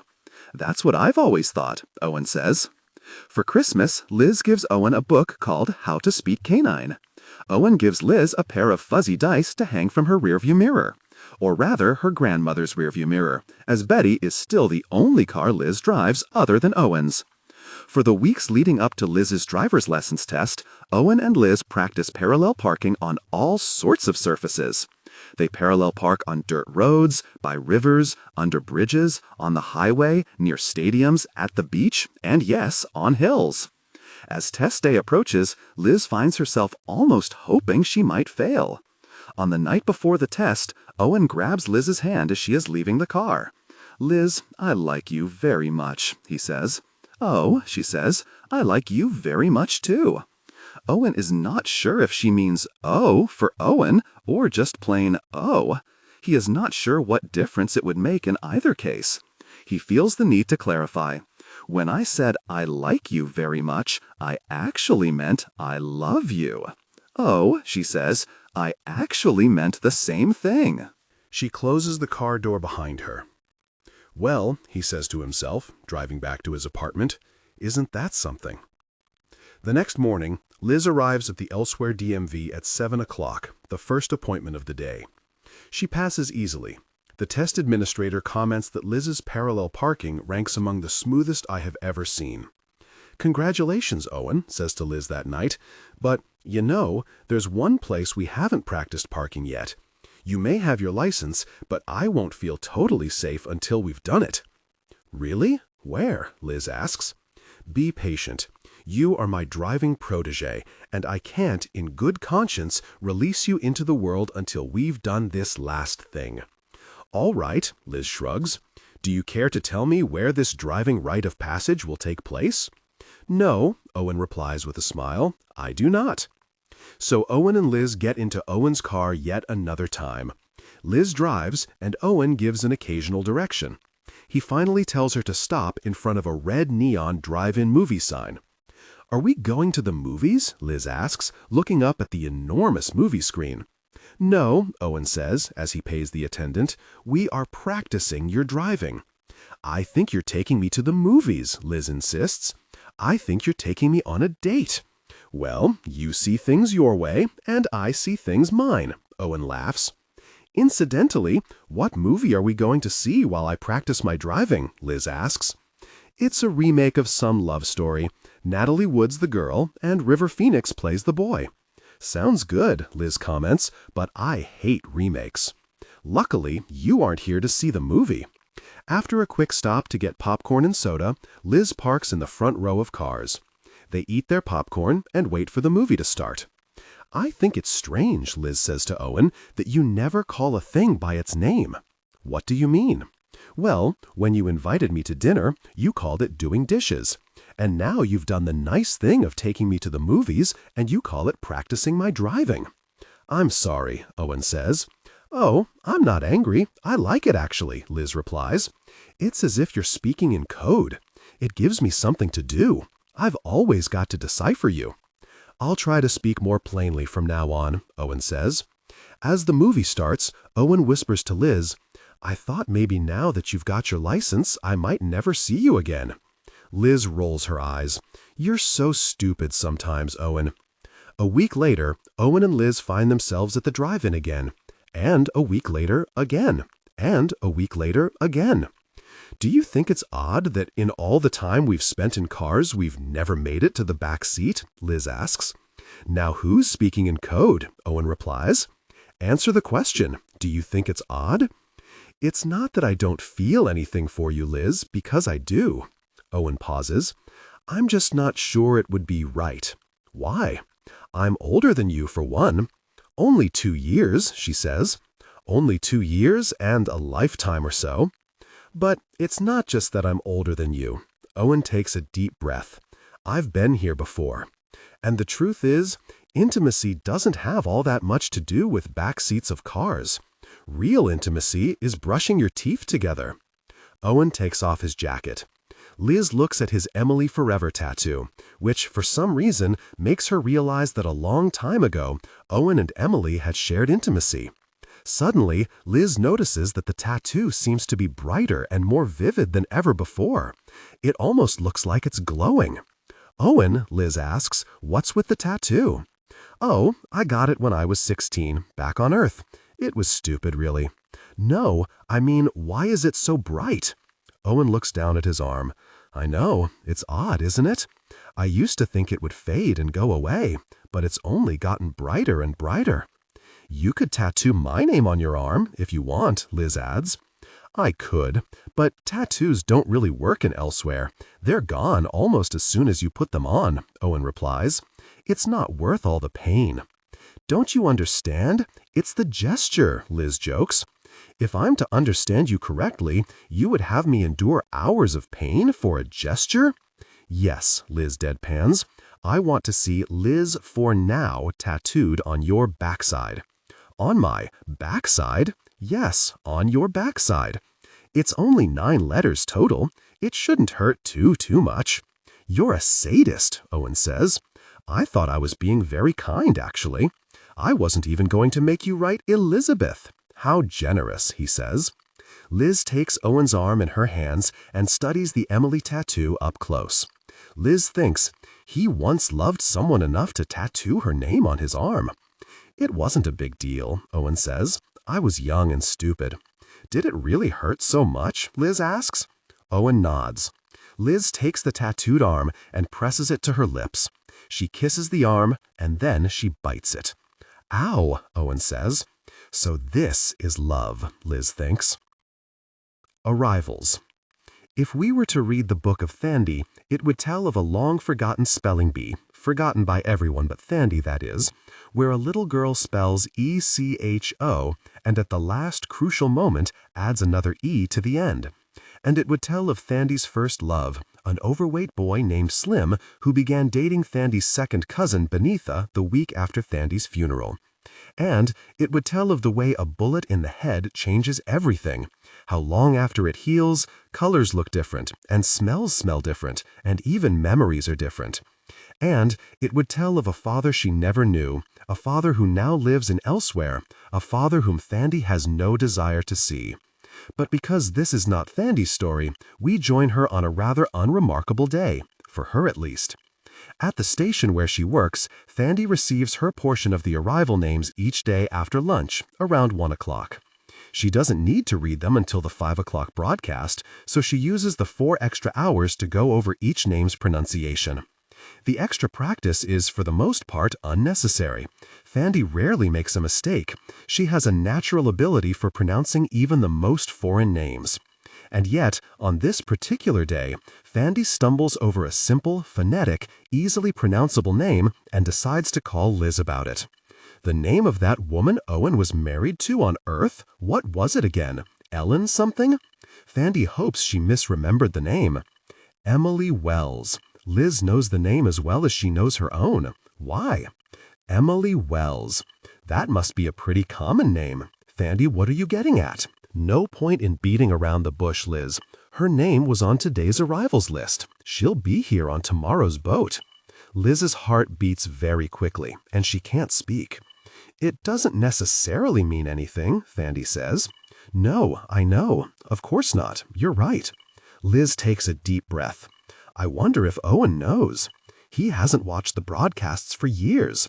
Liz decides to meet Owen in person. It is difficult to see him during the day because of all the time he is out to sea. He sometimes docks for lunch, though, so around 2, she takes a chance and waits for him at the wharf. Owen smiles when he sees Liz. "Now this is a surprise," he says, embracing her. Liz had intended to tell Owen about Emily right away, but she can't quite bring herself to do it. "Is everything all right?" he asks. Liz nods but doesn't say anything for a while. She just stares out at the water. "I was just wondering if there are elsewheres elsewhere," she says finally. "It seems strange never to have thought about it before, but does everyone everywhere come to the same place? There must be other boats, right? And maybe they go different places?" Owen shakes his head. "We all end up elsewhere eventually. I only meant, it seems sort of small. Everybody couldn't possibly fit here, could they? Elsewhere is actually very large. It only depends on your perspective." He takes Liz's hand and flips it over, so her palm faces up. "It's an island, really," he says. With his finger, he lightly draws a map of elsewhere on her hand. "This is where the boats come in," he says, "and over here is the river back to Earth. I don't know if you know this, but the river is actually in the middle of the ocean." The ocean only parts once a day to allow the babies back to Earth. Owen draws the squiggly line of the river over the blue veins in Liz's vest. He traces over to where her thumb is. "And this is the well where we first met." Liz stares at her palm. She can still feel where Owen had drawn the invisible borders. Suddenly, she closes her palm and the whole world is erased. "Emily is coming here," Liz says. "She's dead?" Owen says this in a measured, solemn tone. "Thandi saw her name on the arrivals list. She'll be here tomorrow." Owen shakes his head. "I can't believe it." "So, what are you going to do?" Liz asks, her voice practically a whisper. "I'm going to meet her at the pier," Owen replies. "After that, I'm going to take her to my house." "So you think she'll probably stay with you then?" Liz asks. "Of course she'll stay with me." "What about us?" Liz whispers. Owen doesn't answer her for the longest time. Finally, he says, "I do love you, but I met her first." He places his hand on top of hers. "I'm not sure what to do, what's right." Liz looks at Owen. He seems truly miserable, and Liz doesn't want to be the cause of that misery. She removes her hand from under his. When she speaks, it is in a strong, very adult voice. "The truth is, Owen," Liz says, "we've only just met. You have a responsibility to your wife." Liz waits to see what Owen will say. "I don't want to lose our friendship," he says. "We'll still be friends," Liz says. She's disappointed he came around to her reasoning that quickly. "Oh, Liz, you're the best." Owen embraces her again. "Emily's a great girl. I think you'll really like her." Later that night, curled up in bed next to Sadie, Liz wonders how someone could claim to love a person one minute and not love her the next. Of course, Liz is rather inexperienced in such matters. As many have discovered, it is entirely possible, though not particularly desirable, to love two people with all your heart. It is entirely possible to long for two lives, to feel that one life can't come close to containing it all. The ship arrives at sunset. Owen wonders if Emily will recognize him. After all, it has been nearly 10 years since they last saw each other. He notices that other people on the pier are carrying handmade cardboard signs with people's names written on them. Maybe he should have made one of those too. Emily is the second person off the ship. Even from 500 yards away, the distance from Owen's position on the pier to the ship's gangplank, Owen can tell that it is her. The sight of her distinctive red hair makes Owen want to sing. She must be 36 now, but to him, she looks exactly the same as when he died. Upon spotting Owen, Emily smiles and waves. "Owen," she calls. "Emily." Owen pushes through the crowd. As soon as they reach each other, Owen and Emily embrace and kiss. It feels like a movie to Owen. He has waited so long for her, and now she is here. "Did you miss me?" Emily asks. "Oh, just a little," he says. Emily holds Owen at arm's length, looking him up and down. "You look good," she pronounces. "You don't look so bad yourself," Owen says. Emily pushes Owen's hair back behind his ears. "You look young," she says, furrowing her brow. She looks around the pier. "Are we all young here?" "Eventually, yes," Owen replies. "What do you mean, eventually?" Emily asks. Owen smiles. "Don't worry," he says. "It all works out in the end. I'll explain everything." Owen takes Emily's hand. As he leads her out to the parking lot, he feels that the sad times are behind him once and for all. In the car, Emily asks, "So, how does this work? Do I stay with you?" "Of course you do," Owen answers. "You're my wife." "Am I? Still?" "Of course you are," Owen laughs. "Who else would you be?" "But what about till death do us part and all of that?" she asks. "I've always thought of us as married," Owen says. "And now we aren't parted anymore." Emily nods but doesn't say anything. "Haven't you always thought of us as married?" Owen asks. "In a way, I suppose I have," Emily says. "Yes." "Have I told you how happy I am to see you?" Owen asks. That night in bed, Owen says to Emily, "Is it wrong that I love the flu? Is it wrong that I want to sing songs in praise of the flu? I'm glad my death brings out the troubadour in you. But I am dead here, you know. A little gravity is in order." Emily laughs and says, "The flu. What an entirely stupid way for me to go." And then she sneezes. "Hey, I thought there wasn't any sickness here," she says. "There isn't," Owen says. And then she sneezes again. And Owen remembers that she is allergic to dogs. He had decided to leave Jen with Liz for Emily's first night in town. He had suspected that he and Emily might want to be alone. "The thing is," Owen begins, "well, I have this dog. I know you used to be allergic, but—" Emily interrupts him. "Maybe I'm not allergic anymore? I mean, maybe I'm not allergic here." Owen is doubtful. "Maybe. Maybe I'm just sneezing because I'm still recovering from the flu. Is that even possible?" Owen doesn't think this is possible, but he chooses not to say so. Maybe. The next day, while Emily is at her acclimation appointment, Owen brings Jen back home. Even though Jen's loyalties are with Liz, Jen is also a pragmatist. She knows it is important to make a good first impression with Emily. In her experience, very few people can resist a wagging tail. And the moment Emily walks through the door, Jen begins wagging her tail furiously. "Hello, Emily. I'm Owen's dog, Jen. Pleased to meet you." "Hello, Jen," Emily says. Jen holds out a paw for Emily to shake, and Emily sneezes on it. "Gross," Jen says, and then thinks better of it. "Gesundheit." "Thank you," Emily says. And then, "Owen, is it strange that your dog is talking?" "Terrific, Emily. You understand canine?" Owen says. "I don't myself, but I wish I did. Some people are naturals, like," he pauses, "my friend Liz." Emily sneezes again. "Are you allergic to dogs?" Jen asks. "I used to be on Earth," Emily concedes, "but I don't think I am here, right?" Jen looks doubtful. Emily continues, "I probably just think I'm allergic because I was before. Maybe it's psychosomatic?" Emily sneezes. "What's psychosomatic?" Jen asks worriedly. "It means it's all in my head. So eventually I'll stop being allergic to you, I'm sure." "Do you think?" Jen cocks her head. Maybe." Emily sneezes again. "Let's hope so." But the next morning, Emily's eyes are swollen and red, and she is sneezing and coughing nonstop. Despite her allergies, Emily still acts as translator between Jen and Owen.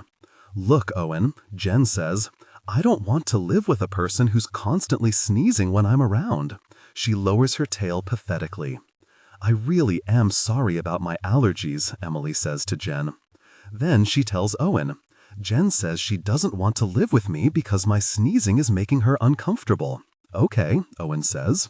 He is glad that Jen made this suggestion before he had to. Owen, aren't you going to protest at least a little? Jen lowers her ears now. I mean, I was living here first. Maybe she could live somewhere else? She suggests that I could live somewhere else, as she was living here first. Owen, maybe she has a point. Emily sneezes. No, Owen says, you're my wife, and we'll figure something out. That night, Jen, who is not an outdoor dog, sleeps on the porch. We'll figure something out, Owen repeats, trying to soothe Jen. Can't I at least stay on the couch? Jen whines. You promised I could always stay on the couch when we first met. Unfortunately, Owen doesn't understand a word she is saying. 3 days later, Owen leaves Jen at Liz's house. Emily still believes her allergies are only temporary, but Jen is tired of sleeping outside. How's it going? Liz asks Owen. She thinks he looks tired but happy. Great, he says, and then he whispers, I hope I can get Jen back in a couple days, but it's all a little much for Emily. Of course. Liz smiles tightly. How's your driving coming? Owen asks. Parallel parking giving you any trouble because I could? She interrupts him. No, thank you for taking Jen. It's nothing. Liz shrugs. Sometimes these things just don't work out. Owen starts to walk away. By the way, Liz asks, what did Emily die of? The flu. But I thought she was a doctor.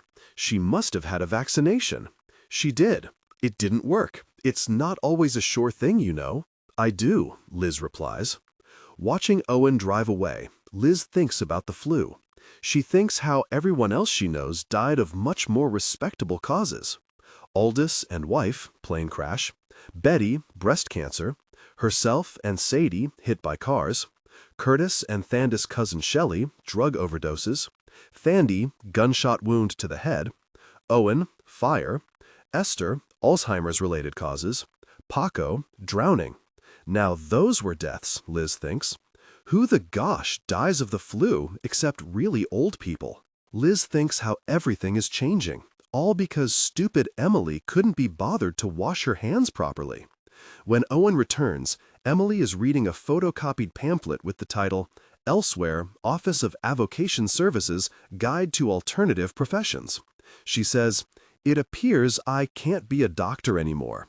I could work at a healing center, I suppose, but that's more like nursing. I'm sorry, Owen says. Don't apologize. Even if I could still be a doctor, I'm not sure that I would want to be one anyway. Do you know what you want to do instead? He asks. Maybe I'd like to be one of those people who catch Earth people reading from the ODs and then transcribe the Earth books for here. You can't mean a keeper of books. That's exactly what I mean. You have to be good with punctuation, which I am, and a good listener, which I also am, and like to stay up late at night when people do most of their reading, which I also like. Sounds sort of boring, though, Owen says. Emily shrugs. I never had any time to read for pleasure when I was a doctor. And besides, it's just something to do. It's not my whole life. Owen just shakes his head. You were always so ambitious. A keeper of books? That just doesn't sound like you. Maybe I'm different now, Emily says. Owen decides to change the subject. How are your parents? Good, Emily says. And your sister? Ally's divorcing Joe, Emily says. Owen says they were so in love. Not for a long time, oh. I still can't believe it, Owen says. You haven't seen them for a while, Emily says. You missed some things. Okay, Owen says. Tell me everything about the last 10 years in 30 seconds. Go. She says. Faster, he says, looking at his watch. You've only got 24 seconds left. Emily laughs. She tries to speak as quickly as she can.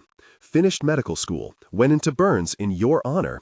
Being a doctor was okay. Sickness, accidents, death. I spent a lot of time with my sister. 10 seconds left. Oh gosh, I've really got to hurry then. Allie had a baby, a boy, and she named it Owen. I was a good aunt. And then her voice changes. Did you know when you died I was pregnant? We had a baby. I lost it, oh. Time, Owen calls out half-heartedly. I didn't know. What happens to babies when they die before they're born? Emily asks. I think they don't make it all the way down the river to start with. They just float back and gather their strength until they can start swimming again. I'm not sure exactly. So the baby becomes another baby? Someone else's baby? Something like that, Owen agrees. Oh, I wish I'd known that before. It wouldn't have seemed so sad. I wish I could have helped you, he says. Emily sighs. We had a baby, Owen repeats. Why didn't I know? Because I didn't know myself until after you died. I lost it in the second month, and I wasn't really showing that much. But I still should have known. All I did was watch you. Some things we can't see. Some things we don't want to see, she says. And I thought you were just sad over me, he whispers. There was certainly that, too. I would have liked to have met that baby, Owen says. Did you name it? Emily nods. I did. What was the name? Emily whispers the name in Owen's ear. I like that, he says, softly. Not too fancy, not too plain.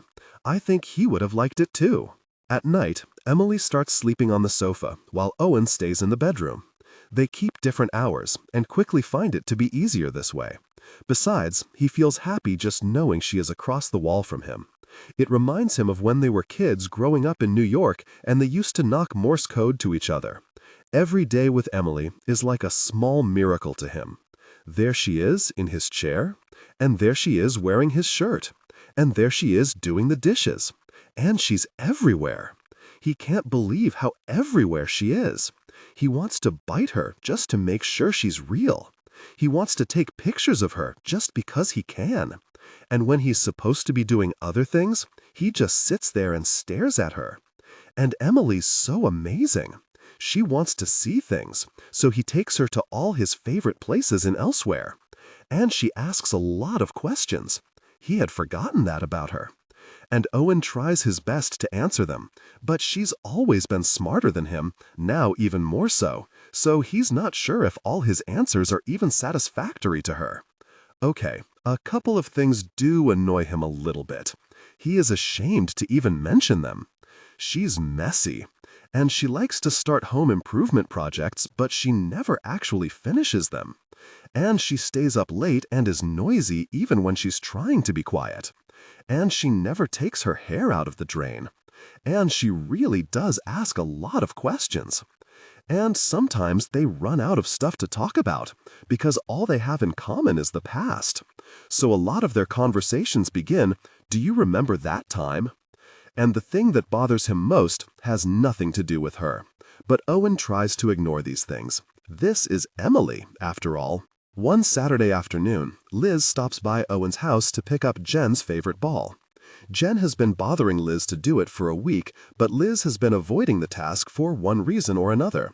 When Liz finally does go, Owen isn't there, but Emily is. Liz wonders if Emily even knows who she is. "I'm Liz," she says stiffly. "I'm the one watching Jen. You must be Emily." "Oh, Liz, it's so nice to meet you." Emily shakes her hand. "Thank you for taking care of Jen," she says.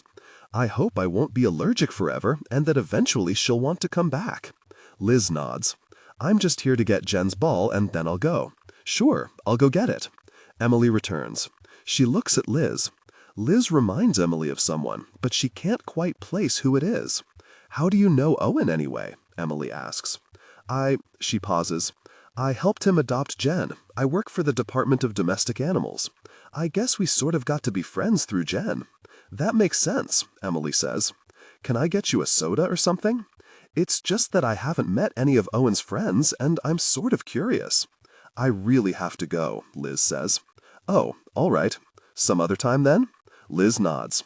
She gets into her car as quickly as she can and drives away. "Hey, Liz," Emily calls after her. "You forgot to take Jen's toy." At home in bed, Liz cries into her pillow. Betty tries to comfort her. "Don't cry, doll. There are other fish in the sea," Betty says. "I'm not getting any older, if you haven't noticed," Liz says miserably. "There's no time for me to find other fish. Who even likes fish? I hate fish." "Well, you can still be friends with Owen, can't you?" Liz says nothing. "We should really invite them over for dinner," Betty says. "Who?" "Owen and his wife, of course." "Why?" "Because it's nice, and he's your good friend." I think that's a rotten idea, Liz says. Let's invite them for next Saturday, Betty says. I'm really curious about her. I met her today, Liz says. Really? What is she like? She's very pretty, Liz concedes, and very adult. Liz gets out of bed and looks in the mirror over her bureau. She wonders if she is already starting to look younger. About a week later, Emily and Owen come to Betty's house for dinner. Owen is happy to see Jen and proud to introduce Emily to everyone. Betty and Emily spend most of the evening talking to each other. Their conversation is punctuated by Emily's sneezes, even though the dogs had been banished to Liz's room for the occasion. Liz is mostly silent. Owen keeps trying to make eye contact with her, but she consciously avoids his gaze. On account of Emily's allergies and Liz's sullenness, the evening ends quickly. After Owen and Emily have left, Betty says, "Now, don't you feel better having done that?" "Not really," Liz says. "She was nice," Betty adds. "I didn't say she wasn't," Liz says through gritted teeth. In the car on the way home, Emily says to Owen, "You like Liz, don't you?" Owen doesn't answer.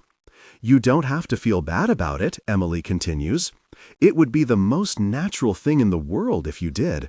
She's your age, and you couldn't have known I would be coming here." Owen shakes his head. "I love you, Em. I'll always love you." "I know you do," Emily says. That same night, Liz is about to jump into bed when she notices a large yellow puddle. "What happened in here?" Liz asks Sadie. "Don't look at me. It was Jen," Sadie answers. "I think she's having abandonment issues.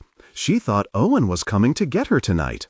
"That's it," Liz yells. "I'm driving over there." She grabs Betty's keys from the counter and slams the door. With her pulse racing, Liz rings Owen's doorbell. "Are you ever planning to come and get Jen?" Liz yells. "Or are you just planning to leave her with me for the rest of your life?" "Owen, who's at the door?" Emily calls. "It's only Liz," Owen yells back. "Hi, Liz," Emily calls out. "Only Liz?" Liz is indignant. Owen closes the door behind him and leads Liz off the porch. "You don't say a word to me all night, and then you come over here to yell at me?" "Owen," Liz says, "I don't think it's fair what you're doing to Jen. She feels abandoned and upset." "Oh, come on. I'm sure she's fine living with you. Jen loves you," Owen says. "Jen may love me, but I am not her owner. She peed on my bed." "Dogs who are housebroken only pee on people's beds when they're having issues." "Well," Owen says, "I'm sorry about that. So when are you planning to come and get her?" Liz demands. "Soon, just as soon as Emily's settled in." "It's been 2 weeks. Don't you think she's settled in enough?" "You know Emily's allergic." Owen sighs. "I don't know what to do." "You made a commitment to Jen. You said you would take care of her," Liz says. "But I made a commitment to Emily long before I ever met Jen." "Oh, for crying out loud! I am so tired of Emily," Liz yells. "And I think this isn't about Jen at all," Owen yells back. "For your information, I don't want anything to do with you. I wouldn't even be here if you hadn't left your dog with me." "Oh yeah?" says Owen. "Yeah." And then, because there is nothing left to say, they kiss. Liz wasn't sure if Owen had kissed her or if she had in fact kissed him. Either way, it's not quite how she imagined their first kiss would be.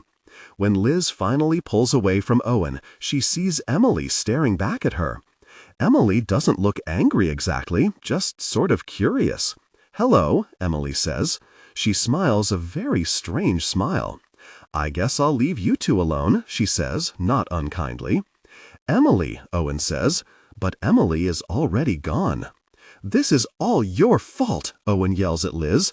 "My fault? But you kissed me. I mean, you being here, you existing. You're making my life so much harder," Owen says. "What do you mean?" Liz asks. "I loved Emily. I love her," Owen says, "and maybe if I had met you first, things would be different. But this is the way things are." Owen sinks onto the porch steps. He looks deflated. "She's my wife, Liz. There's nothing I can do.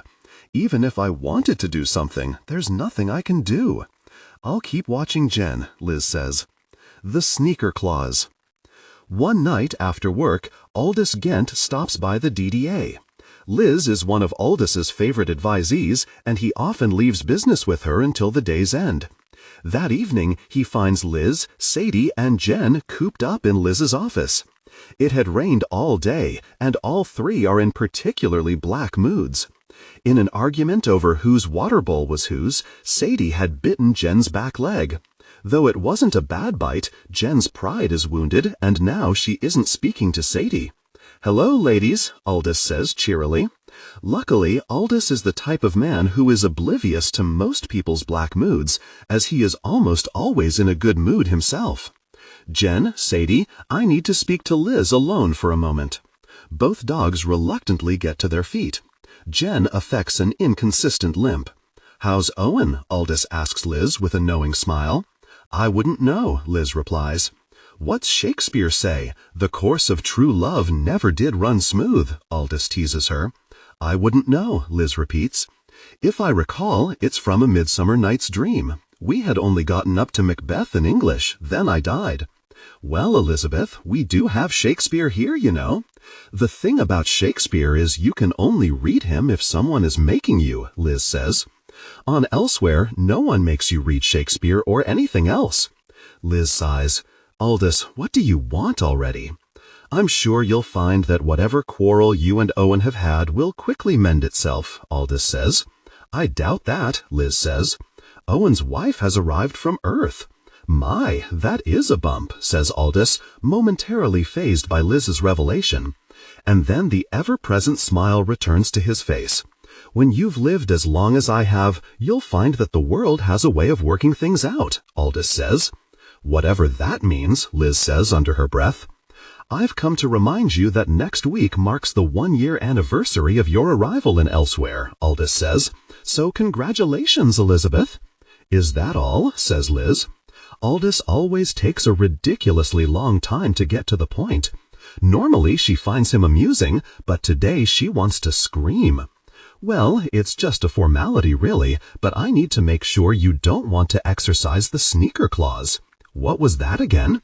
"A sneaker is a teenager or younger person who returns to Earth before his or her proper passage," says Aldous. "If you recall, you had 1 year to decide, and your year is just about finished." Liz considers what Aldous is saying. Somehow this whole experience with Owen and Emily has made her feel entirely exhausted and pessimistic. What is the point of loving anyone? To Liz, all the effort of working, living, loving, talking has begun to seem just that, effort. In 15 years, less actually, she would just forget everything anyway. All things considered, it is beginning to seem preferable to speed the process up a bit. "So I can still go?" Liz asks. "You're not saying you want to go?" asks Aldous. Liz nods. Aldous looks at Liz. "Well, I must say I'm surprised, Elizabeth. I'd never pegged you for a sneaker." Aldous' eyes tear. "And I thought you had such a successful acclamation." "What would I have to do?" Liz asks. "Inform your friends and loved ones of your decision. By letter or in person, it's your choice. Perhaps you should speak to Betty about this, Elizabeth." "This is what I want," Aldous says. "Wait, you won't tell her, will you?" Aldous shakes his head, looking uncharacteristically tortured. "Everything we discuss is always confidential. I couldn't tell her, even if I wanted to, even though I probably should." Now Aldous begins to cry outright. "Was it something I did or didn't do?" he asks. "Please don't spare my feelings." "No, I think it was just me," Liz comforts him as best she can. It is determined that Liz's release will take place Sunday morning, the 1-year anniversary of her arrival on Elsewhere, and the last possible day she could exercise the clause. She will leave with all the babies on the river. It will be strange, Liz thinks, to be among so many babies. Furthermore, Liz will have to be wrapped in swaddling clothes, which would be totally humiliating if anyone saw her. Of course, no one will see her anyway. The only person Liz decides to tell is Curtis Jest. The obvious choices, Betty, Thondy, or Sadie, would try to talk her out of it, and Liz isn't in the mood for any more drama. She isn't speaking to Owen, so basically that leaves Curtis. He always seems amused by other people's lives, but decidedly detached and apathetic. He would be sad to see her go, but he wouldn't do anything to try to stop her. And that is exactly what Liz wants. Still, Liz waits as long as possible to talk to Curtis. She tells him on the Saturday night before she is set to leave. "So I suppose there's no talking you out of this?" Curtis says, as the two of them sit on the wharf, their legs dangling over the side. "Nope," Liz replies, "it's decided." "And this isn't because of Owen?" Liz sighs. "No," she says finally, "not really. But maybe I just wish I could have what he has." "I don't follow, Lizzie." "The thing is, Owen had Emily from before, from Earth. I have nothing from before on Earth. Emily was Owen's first love, and I want that. I want to be someone's first. Can you understand that? It sometimes feels that in this backward life, nothing that happens to me is ever new. Everything that happens has happened to someone else before. I feel like I'm getting everything secondhand. Liz," Curtis says seriously, "I think you would find that even if you were still on Earth, living a forward life, everything that happened to you would still have happened to someone else." "Yes," Liz concedes, "but it wouldn't be so predetermined. I wouldn't know when I was going to die. I wouldn't know that in less than 15 years I would be a stupid baby again. I would get to be an adult. I would have a life of my own. You have a life of your own." Liz shrugs. She feels no need to have this conversation.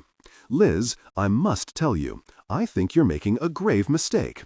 Suddenly Liz turns on him. "You're a fine one to talk. Look at you. You sit on this wharf all day, day after day, and you do nothing. You see no one? You don't sing? You're half dead, really." "I'm all dead, actually," Curtis jokes. "Everything is a joke to you. Everything is amusing. Well, why aren't you singing? Why don't you sing something, Curtis?" "Because I have already done that once," Curtis says firmly. "So you don't miss it at all? You can't honestly expect me to believe that you're happy just being a fisherman. I mean, I've never even seen you catch anything."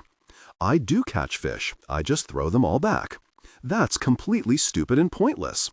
"Not at all. We direct the fish back to Earth, and, furthermore, we keep the wharf picturesque. Fishing is a fine, noble profession," says Curtis. "Unless you're supposed to do something else." Curtis doesn't answer for a while. "Last week, I met a gardener named John Lennon." "What does that have to do with anything?" Liz asks. She isn't in the mood for Curtis's nonsense. "Nothing. It's only to say that just because someone did something before doesn't mean they have to do it still."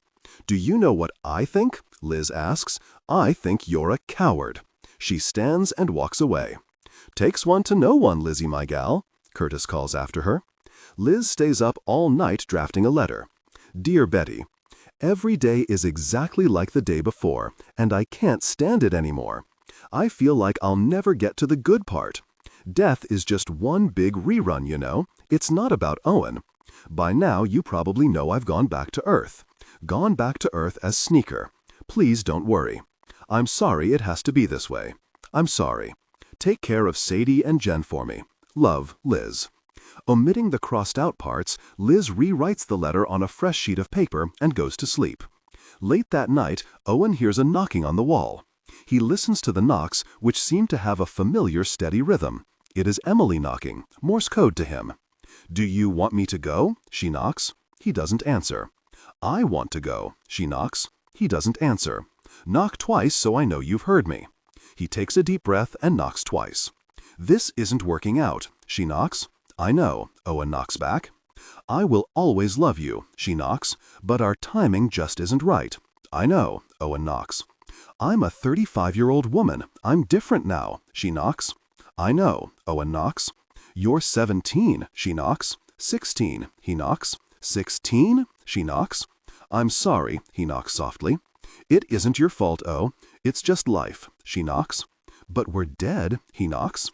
Owen can hear Emily laugh in the other room. No knocks follow, and then she is standing in his room. "When you first died, I wanted to die too. I didn't want to be alive without you," Emily says. "You were my whole life. I had no memories that didn't contain you somehow." Owen nods. "But I moved on. I stopped waiting for you. In truth, I didn't believe I would ever see you again, Emily says. You never married, Owen says. I had done that before.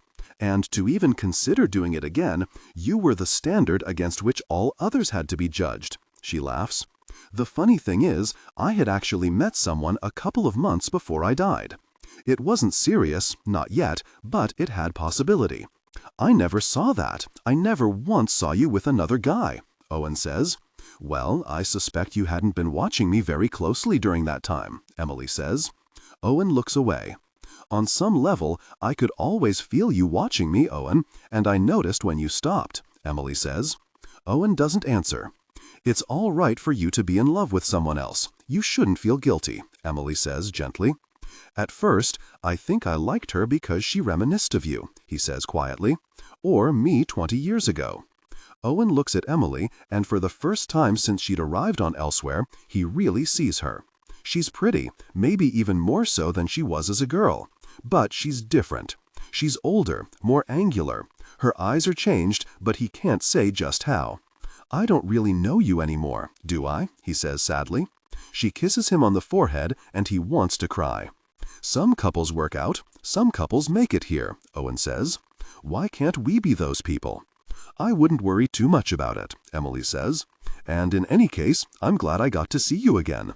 But it seems unfair, doesn't it? We were supposed to grow old together and all that. Well, that wasn't going to happen anyway. Not here, at least, Emily points out. And I think we were luckier than most, she says. We had a great life together, and we got a second chance, too. How many people can say that? Is this because of that night on the porch? Owen asks. Not at all, Emily assures him. But as you mention it, would you like to know what I saw out there? She pauses. I saw 2 kids in love. Owen closes his eyes, and when he opens them again, she is gone. He feels a strange ache in his forearm. He examines his tattoo, which is more vivid than he can ever remember it being, even when it had first been applied. The heart throbs and pulses almost like a real heart. And then, in a moment, the tattoo is gone too. Aside from a slight redness, his skin is bare. It is as if the tattoo had never been there at all. Right before he falls asleep, he vows to go see Liz first thing in the morning. To Earth. On the morning of Liz's release, she wakes at 4 o'clock. All launches take place at sunrise when the tide exposes the river, and she arrives about 15 minutes early. A team of launch nurses prepares the babies to be released into the river. Liz's nurse is named Dolly. My, says Dolly when she sees Liz, we don't often get big girls like you. I'm a sneaker, Liz replies. Yeah, Jolene normally handles the sneakers, but she's on vacation. Sneaker or not, you have to take off all your clothes and then I'll swaddle you up.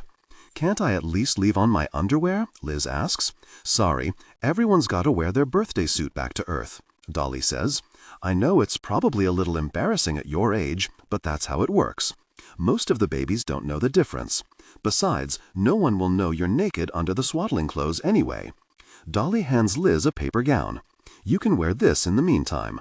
Naked, but for the gown, Liz lies down on a table with wheels like a hospital gurney. The launch nurse begins to wrap Liz in white linen bandages.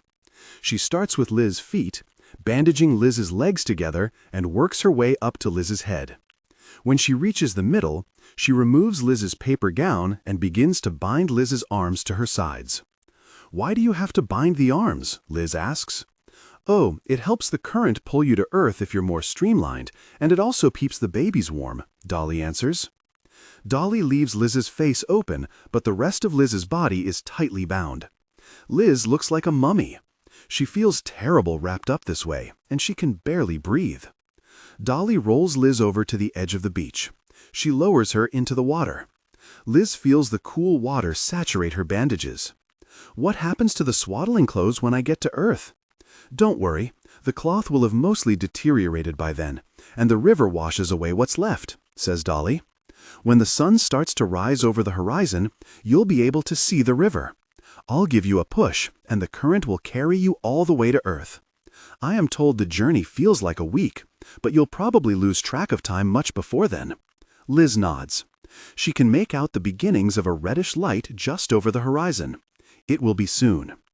"Do you mind if I ask you a question?" Dolly asks Liz. Liz shakes her head, and it practically causes her whole body to shake because of the tight cloth. "What makes a person want to go back to Earth early?" Dolly asks.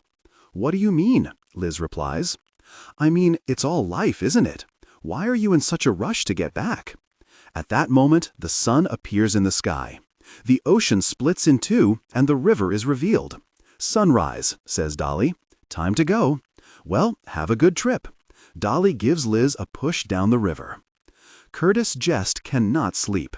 He tosses and turns in his wooden cot. Finally, he gives up on sleeping and gets out of bed. Curtis hitches a ride across town to Liz's house. He knows Liz is living with her grandmother. He decides that he must inform this woman about Liz's decision, even if it means breaking Liz's confidence. For the first time in ages, he laments losing his rock star status. Rock stars always have fast cars. At 6:15 a.m., he rings Betty's doorbell. "Hello, I'm looking for Lizzie's grandmother," Curtis says. He stares at Betty. "Good Lord, you wouldn't be her, would you?"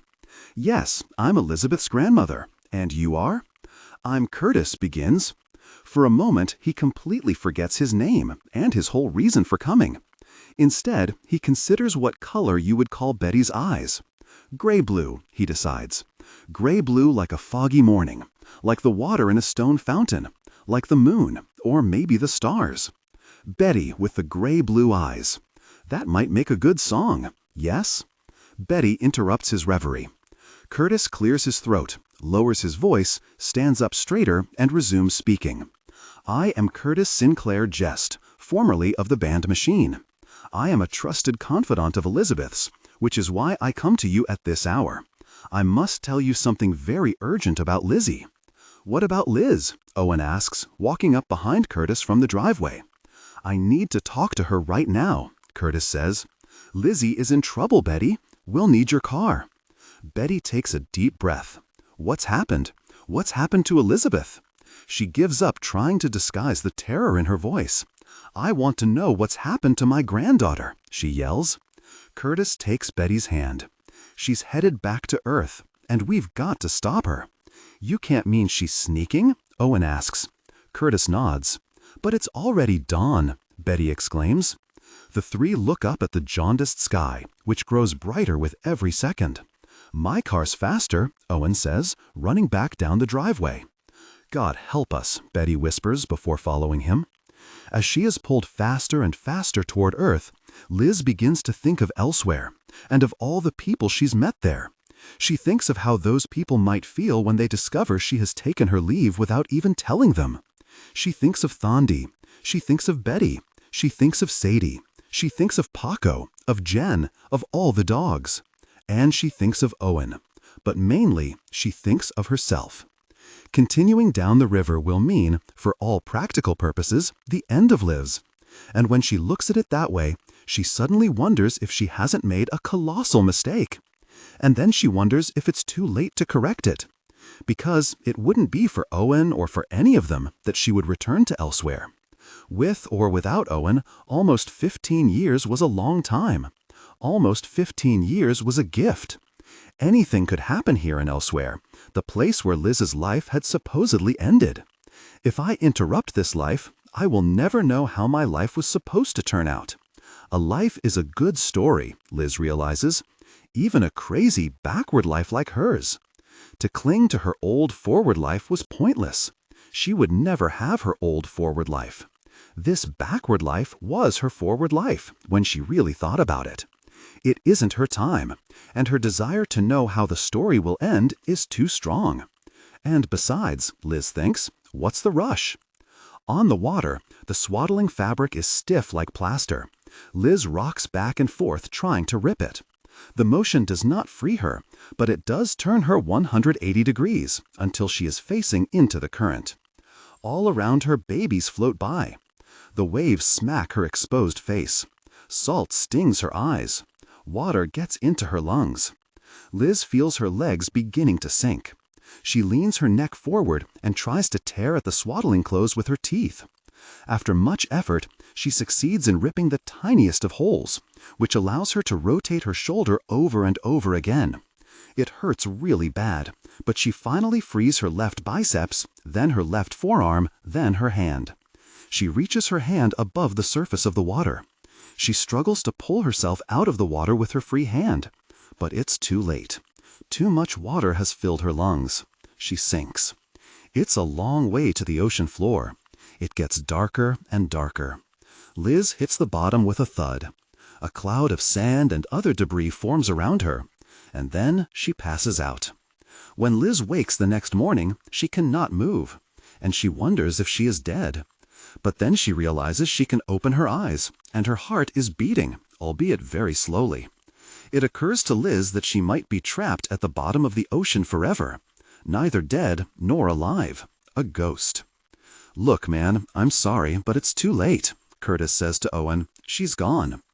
"I just don't believe Liz would do something like this," Owen replies, shaking his head. "It just doesn't seem like her at all." Betty shakes her head too. "I can't believe it either." She sighs. "She was very depressed for a while when she first got here. I thought she was over it, but I guess she wasn't after all." "I'm going after her in my boat," Owen says. "She's gone. The launch nurse confirmed it. There's nothing we can do now." Betty shoots Curtis a dirty look, and he looks away. "I'm going after her in my boat," Owen repeats. "But Betty says she might have changed her mind, and if she did, she might need our help," Owen says. "I'll come with you," Curtis and Betty say at the same time.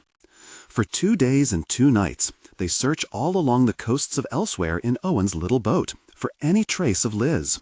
She is nowhere to be found. On the second night, Owen tells Curtis and Betty to go home. "I can do this myself," he says. "There's no point, Owen. I hate to say it, but she's gone. She's really, really gone." "You should go home, too," Betty says. Owen shakes his head. "No, I'm just going to give it one more day." With heavy hearts, Betty and Curtis agree to return home. "Do you think we should have stayed with him?" Curtis asks Betty in her kitchen back at the house. Betty sighs. "I think he's trying to make peace. I think he wanted to be by himself." Curtis nods. "I'm sorry I didn't come to you on Saturday night. We quarreled about it, and she swore me to secrecy." "It's not your fault. I should have known something was wrong. I only wish she had come to me." At that moment, Curtis spies a note tacked to the fridge with Betty's name on it. "Look, Betty, I think she may have left a note." Betty runs across the room and tears the note off the fridge. "Why in the world didn't I see it before?" Curtis looks out the window to give Betty some privacy while she reads. Less than a minute later, she slumps into a chair. "It doesn't say why. It doesn't say anything, actually," she says tearfully. "You spoke to her last. Why do you think she did it?" "I'm not entirely sure," he says after a moment. "I think she felt she couldn't have a normal life here. She wanted to be an adult. She wanted to fall in love." "She could have fallen in love here," Betty protests. "I thought she already had." "I think that was part of the problem," Curtis says delicately. "But she could have fallen in love again. It could have been Owen, or it could have been with someone entirely new. I think she felt the conditions here were not likely to result in a lasting love," Curtis explains. Betty embraces Curtis. He gently sniffs her hair, which he thinks smells like a combination of roses and salt water. "Then again," Curtis says softly, "the conditions are rarely very good anywhere, but love still happens all the time." Liz realizes she will never be able to heal enough to swim back to the top. She will age backward just enough to keep alive and breathing, but unless someone finds her, she is for all practical purposes dead. Really dead, this time. And yet she isn't dead either. Being dead would almost be preferable. She remembers a story Owen once told her of a man who had drowned on the way to the well. No one found him for 30 years, and when they finally located him, he was a baby, ready to go back to Earth. If no one knows you're alive, no one you love, you may as well be dead, Liz thinks. Liz stares above her, for there is nothing else to do at the bottom of the ocean. On the second night Liz is underwater, 2 mermaids, a redhead and a blonde, swim by. They stop to look at Liz. "Are you a mermaid?" the redhead asks Liz. Liz cannot speak because her larynx reflexively closed when she began to drown. She blinks her eyes twice. I don't think she is, the blonde mermaid says. See, it's a stupid thing who cannot even talk. And she has a very small chest, the redhead adds, laughing. I think it's a slug, the blonde says. Oh, don't say that, the redhead replies. I think you've hurt its feelings. Look, it's crying. I don't care if it is. It's terribly dull. Let's go, the blonde says. And the two mermaids swim happily away. Mermaids, nasty, vain beasts, are one of the many creatures that live at the bottom of the ocean, in the land between elsewhere and Earth. At the bottom of the ocean, in the land between elsewhere and Earth.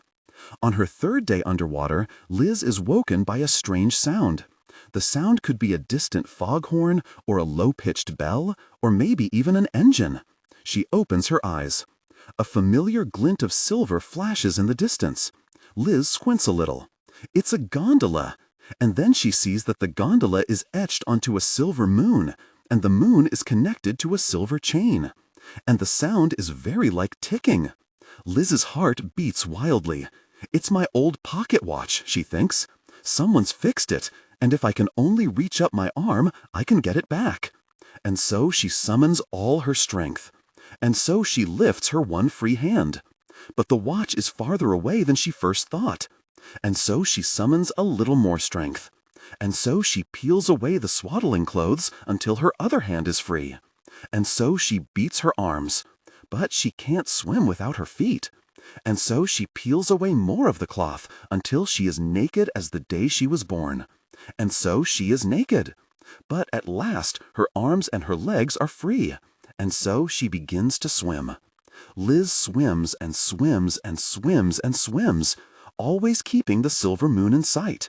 And the gondola grows larger and larger, and the rest of the watch seems to disappear.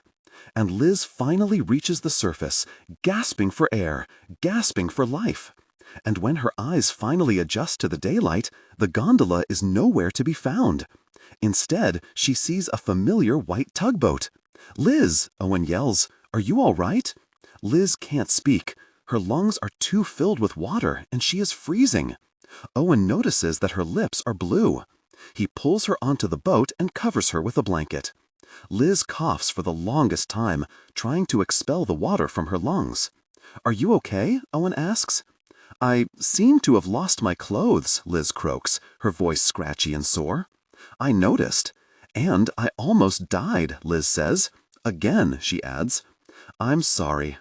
And I'm totally really annoyed with you," Liz says. "I'm sorry for that too.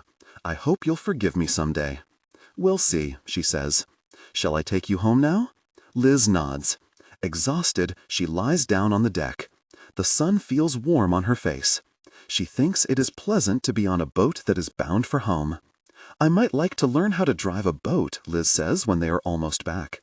"I could teach you if you want," Owen says. "It's a lot like driving a car."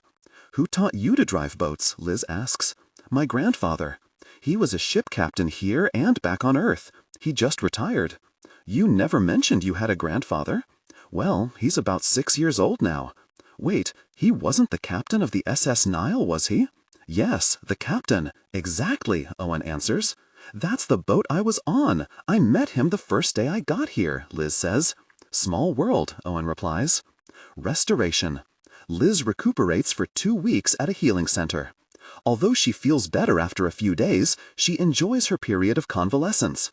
It is nice to be tended to by one's friends and loved ones, especially when one's recovery is assured. One of her visitors is Aldous Gant. "Well, my dear, it seems you are not on Earth," he declares. Liz nods. "It seems that way." "This situation creates much paperwork, you know." Aldous sighs and then smiles. "I'm sorry." Liz returns his smile. "I'm not." Aldous embraces Liz. He sniffles loudly. "Aldous, you're crying." "My allergies again. I find they particularly act up during happy reunions." Aldous blows his nose. "I finally read A Midsummer Night's Dream," Liz says. "I thought one could only read Shakespeare for school." "I've had some free time lately." Aldous smiles. "And your opinion?" "It reminded me of here," Liz replies. "In what way?" Aldous prompts. "You sound like a school teacher," Liz admonishes him. "Well, thank you very much. I used to be one, you know." "You were saying, Elizabeth?" Liz thinks for a moment. Well, there's this fairy world, and then there's the real world. And the way Shakespeare writes it, there's really no difference between the two. The fairies are just like real people, with human problems and everything. And the human people and the fairies live side by side. They're together and they're apart. And the fairy world might be a dream, but the real world could be a dream also. I liked that. Liz shrugs. I've never been much good at this English stuff. My best subjects used to be biology and algebra. Fine subjects indeed. I'm reading Hamlet now, Liz says, but I can already tell I don't like it as much as Midsummer. No? Well, Hamlet's so obsessed with dying, like that's gonna solve anything. Liz shakes her head. If he only knew what we know. If he only. Al disagrees. One day, Curtis Jest visits. Lizzie, Curtis says in a more serious voice than Liz has ever heard him use, I must ask you a question. Yes, what is it? It's about Betty, Curtis whispers. What about her? Liz asks. Has she any gentleman callers? Curtis's whisper grows even softer. No, I don't think so. And why are we whispering? Liz asks. Is there a Grandpa Betty in the picture? Curtis continues to whisper. No, Grandpa Jake is remarried and lives on a boat near Monterey. Curtis takes a deep breath. So you're saying I might have a chance? Curtis, a chance at what? A chance with Betty. A chance with Betty? Liz repeats loudly. Liz, lower your voice. For goodness sake, I'm telling you this in confidence. Curtis' eyes dart around the room. I find your grandmother a most delightful creature. Curtis, are you saying you like Betty? Liz whispers. I am a bit smitten with her. Yes, you could say that. Isn't Betty a bit old for you? Liz asks. She was 50 when she died, you know. And she's around 33 now? Yes, exactly. She has so much wisdom and warmth. And, for now at least, I am 29 years old myself. Do you think she will find me too immature? No, Betty's not like that. Liz smiles. Tell me one thing. Does she know yet? No, not yet, but I was thinking I might write her a song. Curtis, I think that's a wonderful idea. Liz smiles again. Oh, and if you run out of things to say, compliment her garden. Yes, her garden. I shall, and I thank you very much for the tip, Lizzie. When Liz is allowed to return to Betty's house, she passes the days lazily in Betty's garden and continues to recover. Liz reclines on the hammock while Betty tends to her garden. Without meaning to, Betty makes frequent stops just to check that Liz is still in the hammock where she should be. I'm not going anywhere, Liz assures her. Betty inhales sharply. It's just, I thought I had lost you forever. Oh, Betty, don't you know there's no such thing as forever? Liz swings in her hammock, and Betty returns to her gardening. 5 minutes later, they are interrupted all over again by Curtis Jest. Curtis is strangely attired in a white suit and dark round sunglasses. Hello, Lizzie, he says stiffly. Hello, Betty, he says softly. Hello, Curtis. Liz mimics his tone. Curtis winks at Liz. Liz rolls over in the hammock and pretends to go to sleep. Sadie curls up behind Liz. Since Liz's return, Sadie has stayed as close to Liz as possible. My, Betty, Curtis says, removing his sunglasses, you do have a lovely garden. Thank you, Mr. Jest, Betty replies. Would you mind if I stayed a while? Curtis asks. Liz is asleep, and I was just going inside. Oh, do you have to? I do. Maybe some other day then, Curtis stammers. Good day, Betty. My regards to Lizzie. Betty nods. Good day. Oh, Betty, Liz says as soon as Curtis is out of earshot, you were very cruel to Curtis. You were the one who fell asleep as soon as he arrived. I think he came to see you, Liz admits. Me? Why on earth? I think he had, Liz pauses. Come to court. Court? Betty laughs. Why, that is the most perfectly absurd thing I've ever heard. Curtis Jest is a boy, and I'm old enough to be his girlfriend, Liz finishes. You're only about 4 biological years apart, actually. Darling, I'm through with romance, and I have been for some time. Saying you're through with romance is like saying you're done with living, Betty. Life is better with a little romance, you know. After everything, you can still say that? Betty raises an eyebrow. Liz smiles a little and chooses to ignore Betty's question. Give Curtis a chance, Betty. I highly doubt I'll break his heart if I don't. I'm sure he'll have given up by tomorrow, Betty says skeptically. A week later, Betty and Liz are awakened in the middle of the night by the sounds of an acoustic guitar. This one's for you, Betty, Curtis yells from the garden below. He begins to sing for the first time in almost 2 years. It's a new song, one Liz has never heard before, one that will later come to be known as the Betty Song. By no means is it Curtis Jest's best performance, nor is it his finest moment as a songwriter. The lyrics are, it must be said, rather trite, mainly about the transformative powers of love. In truth, most love songs are exactly the same way. Owen is devoted to Liz during her recuperation. He visits her every day. Liz, Owen asks, when you were at the bottom of the ocean, what gave you the strength to come back up? I thought I saw my watch floating on the surface, but it turned out to be your boat. What watch? Owen asks after a moment. When I lived on Earth, I had this watch. It needed to be fixed, actually.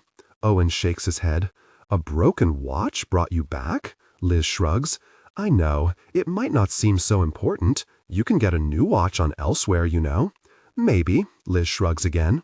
The next day, Owen gives Liz a gold watch. Her old one was silver, but Liz doesn't tell him that. The new one is also not a pocket watch. It is a lady's watch with a band made of tiny golden links. It is not the sort of thing Liz would normally choose for herself, but she doesn't tell him that either. Thank you, Liz replies, as Owen clasps the bracelet around her narrow wrist. It matches your hair, Owen says, proud of a little gold watch. Thank you very much, Liz repeats. That same afternoon, Jen visits Liz. She had returned to Owen's after Emily left for Keeper of Books training. Did you like the watch? Jen asks. I helped Owen pick it out. It's really nice, Liz says, scratching Jen between the ears. He wasn't sure whether to get silver or gold, but I told him gold. Gold's a great color, don't you think? Asks Jen. The best, Liz agrees. Say, Jen, aren't dogs supposed to be colorblind? No, whoever said that? It's something they say about dogs on Earth. Those Earth people are funny that way, Jen says, shaking her head. How do they know if we're colorblind if they never even ask us? I mean, they can't even speak the language. Good point, Liz says. Back on Earth, I once saw this television report that said dogs had no emotions. Can you believe that? Jen cocks her head. Say, Liz, I wanted to thank you for letting me stay with you all that time. It was no trouble. And I'm sorry for that time. Jen lowers her voice. I peed in your bed. It's forgotten, Liz reassures Jen. Oh, good. I couldn't bear it if you were mad at me. Liz shakes her head. I wasn't mad at you. Owen's much better now, the dog says. He's learning to speak canine and everything. You aren't mad at him, even a little? Liz asks. Maybe a tiny bit at first, but not anymore. I know he's a good person, and he said he was sorry. And I love him, and when you love a person, you have to forgive him sometimes, and that's what I think. Liz nods. That's a good philosophy, Liz says. Would you mind rubbing my belly? Jen asks, flipping happily onto her back. Later that night, Liz stares at the gold watch. Ah, well, Liz thinks to herself. The watch isn't exactly like the old one, or anything like it for that matter, but the intention is good. Liz shakes her wrist, causing the links to make a pleasing bell-like tinkle. She puts her wrist to her ear and enjoys the tick of the second hand. 5 ticks later, Liz resolves to forgive the watch for its imperfections. She kisses its face with tenderness. Really, what a marvelous gift, she thinks. Before long, Liz forgives Owen too. Yes, he is flawed, but he is also an excellent driving teacher. If you are going to forgive a person, Liz decides, it is best to do it sooner rather than later. Later, Liz knows from experience, could be sooner than you thought. Antique lands. Time passes. There will be other lives.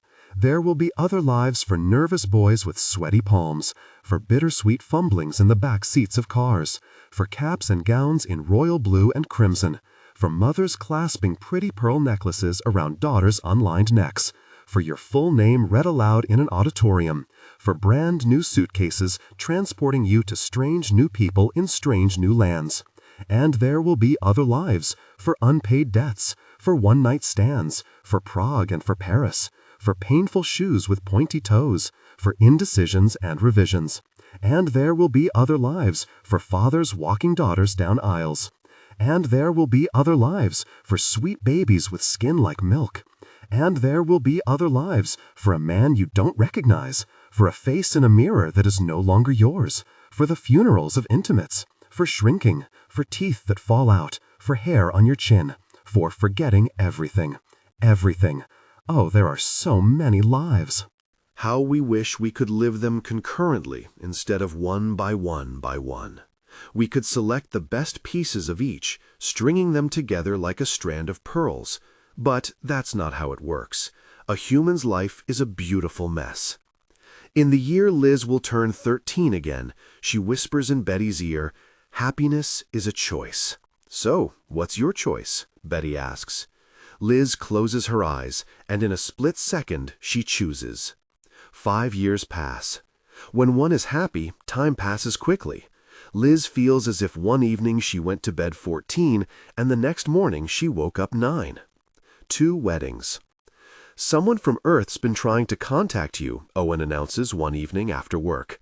Now the head of the Bureau of Supernatural Crime and Contact, he is usually one of the first people on Elsewhere to know about these matters. What?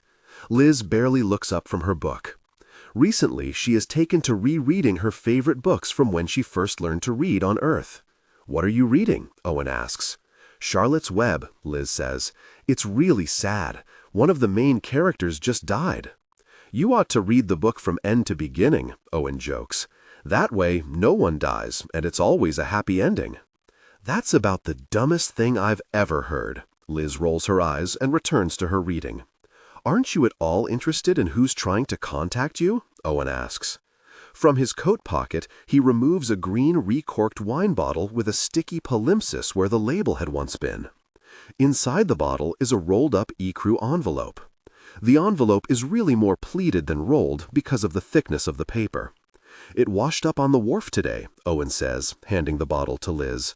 "The boys over in Earth Artifacts had to uncork it to see who it was for, but the contents of the envelope haven't been touched. When we get an MIB, we try as much as possible to preserve the person's privacy." "What's an MIB?" Liz asks, setting her book aside to examine the bottle. "Message in a bottle," Owen answers. "It's one of the few ways to get mail from Earth to Elsewhere. No one knows exactly why it works, but it does." "I've never gotten one before," Liz says. "They're not as common as they used to be." "Why's that?" Liz asks. "People on Earth don't write letters so much anymore. Messages in bottles probably don't occur to them. And it's not always a sure thing." Liz uncorks the bottle. She removes the thick envelope, which is remarkably well preserved considering its watery voyage. On the front is an address in elegant calligraphy, done with a rich black-green ink. "Miss Elizabeth, Liz, Lizzie, Marie Hall, and guest, Heaven, or the Undiscovered Country, or the Shadowlands, or the Big Sleep, or the Great Unknown, or the Great Beyond, or Elysian Fields, or Valhalla, or Fortunate Isles, or Isle of the Blessed, or the Kingdom of Joy and Light, or Paradise, or Eden, or the Firmament, or the Sky, or wherever you are, whatever it's called." "Very thorough," Owen says, "but they never write Elsewhere." "No one on Earth calls it that," Liz reminds him. She turns the envelope over. The return address is in the same calligraphy. 192 Reed Street, Medford, Ma. 02109. "That's Zooey's address," Liz says as she lifts the flap. Inside, she finds a 3-paneled ecru wedding invitation and a long handwritten note. Liz slips the note into her pocket. "You are invited to the wedding of Zooey Ann Brandon and Paul Scott Spencer," Liz reads aloud. "My best friend's getting married? You mean your best friend before you met me, right?" Owen teases her. Liz ignores him. "The wedding's the first weekend in June. That's in less than 2 weeks." Liz tosses the invitation aside. "She certainly took her time inviting me," Liz huffs. "You should probably forgive her. It's pretty hard to send things here, you know. She probably sent this months ago." Owen picks up the invitation. "Good quality paper stock. Isn't she too young to get married? Liz asks. She's my age, Liz corrects herself. I mean, she was my age.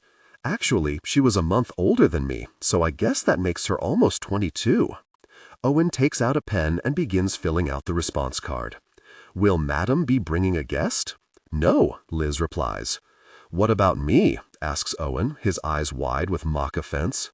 Sorry to disappoint, O, Liz says, taking the response card from him, but I think we'd have a little trouble making travel arrangements.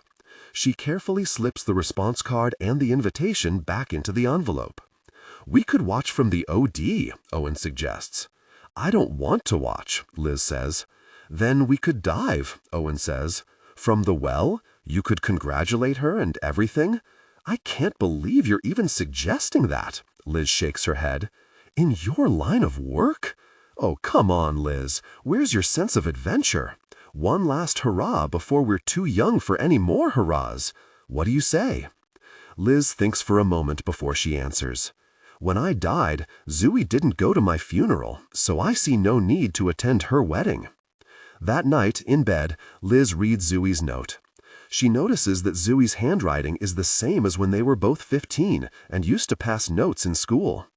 Dear Liz, it's pretty crazy for me to write you after all this time, but as you can see, I'm getting married. I've missed you a lot. I wonder where you are and what you've been doing. And, in case you've wondered about me, I'm in my first year of law school, here in Chicago where I live now. So, if you have the time and the inclination, and if you happen to be in Boston, we wanted Chicago, but Mom won, you should drop by the wedding. The boy's name is Paul, and he smells good, and he has nice forearms. I know you probably won't ever get this letter. Sort of feels like writing to Santa, which is really bizarre considering I'm Jewish. But it was worth a shot. I already tried a psychic medium and rabbi singer of Congregation B'nai B'rith, where my parents still attend services back in Brooklyn. Incidentally, Mom and Dad say hi. It was Paul's idea to put the invite in the bottle. I think he got it from a movie, though. Love, your best friend on earth. I hope, Zooey. P.S. I'm sorry I didn't go to your funeral. I want to give a toast, Liz announces to Owen the next morning. By all means, Owen says, sitting down with his cup of coffee. I'm all ears. Not now, silly, Liz replies. I meant at Zooey's wedding. Your idea to go to the well might not be as bad as I first thought. So you're saying you want to dive? Owen's eyes light up. Yes, and I need you to help me with the toast. The last time I tried to communicate from the well was a bit of a disaster, Liz says. That was the night you met me, I believe. Like I said, it was a bit of a disaster, Liz jokes. That isn't funny, Owen shakes his head. Liz continues. All the faucets in the house turned on. And beginner's mistake, Owen interrupts. And nobody could understand what I was saying, Liz finishes. And you were arrested, Owen adds. That too, Liz concedes. So how do I make it so the people at the wedding will understand me and not run from the room screaming? Well, for one, you have to remember not to scream. Once you have their attention, whispering is much more effective. Screaming ghosts scare people, you know, Owen says. Good tip. And you have to pick a running water source and focus on it. And good breath control is a must, Owen says. I'll come with you, of course, but only if you want me to. Won't you get sacked if they know you're helping me make contact? Owen shrugs. I'm head of the whole department now, and people tend to look the other way. Liz smiles. Then I guess it's settled. She raises her glass of orange juice. 2-hour dive, she proclaims. 2-hour dive, Owen repeats, raising his cup of coffee. I love an adventure, don't you? The evening of Zooey's wedding reception, Owen and Liz made at the beach at 8 o'clock. The reception starts at 8:30, and the dive itself should take 40 minutes by Owen's calculations. Once we get there, you only have a little over half an hour, Owen warns her. I've told the boys from work to pick us up at 9:30. Do you think that's long enough? Liz worries. It isn't good to spend too much time down there. It is still illegal, you know. Liz nods. I don't mean to be rude, but your wetsuit's a bit loose in the bottom, Liz, Owen says. Is it? She tugs at the stretchy fabric around her lower back. The wetsuit's getting old. I haven't used it in almost 6 years. You look like you're wearing a diaper. Yeah, well, I guess I'm shrinking too. I am 9, you know, Liz says. That's little. Well, I'm actually 9'6", and I would have been 21, so that's not the same as being plain 9, Liz says. Besides, Owen, you're 11. That's not much older than 9. I'm 11? Owen asks. I certainly don't feel 11. Well, you certainly act 11 a lot of the time, Liz teases. And if I'd lived, I would have been 41, Owen adds. Wow, that's really old, Liz shakes her head. Imagine, if you were 41 and I was 21 and we still lived on Earth, we probably never would have met. The dive passes without incident. Having made it many times before, Owen is an excellent guide. When they get to the well, they can find only one running water source with a view into the reception, a large outdoor fountain across a courtyard. From this location, they can mostly see through the tall glass windows that line the walls of the ballroom where Zooey's reception is being held.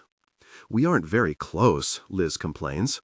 If I had only wanted to watch, we could have just gone to the OD.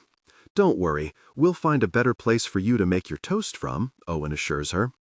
Across the courtyard and through the windows, Liz sees a wedding party much like every other one she has ever seen. Abundant yellow roses, bridesmaids' dresses in pink, a bored-looking wedding singer, Zooey in an off-white A-line dress, the groom in a gray tuxedo with tails. Liz sees Zooey's mother and father among the crowd, and behind them she sees her own mother and father. Look, Owen, it's my mom and dad. Dad looks older, and Mom changed her hair, Liz says. Hi, Mom. Hi, Dad, Liz waves. Oh, and there's my brother. Hi, Alvy. Which one's Zooey? Owen asks. Duh, Liz replies. She's the one in the white dress. Oh, right, Liz rolls her eyes. You're definitely getting stupider as you get younger, O. Liz looks at Zooey. Zooey is 21, a woman. How odd, Liz thinks, that I'm 9 and she's 21. We really should start looking for a place for you to toast from, Owen says. We've only got about 25 minutes left. First, they try the bathroom sink. Congratulations, Zooey, this is Elizabeth Marie Hall, Liz yells. But the bathroom is too far away and no one hears her. Maybe I'll wait until she comes in here, Liz says to Owen. At least then I'd get to talk to her.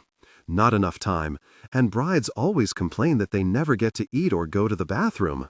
Let's try the kitchen, Owen suggests. The kitchen, while slightly closer to the reception area, is incredibly noisy with staff and plates and timers and other kitchen sounds.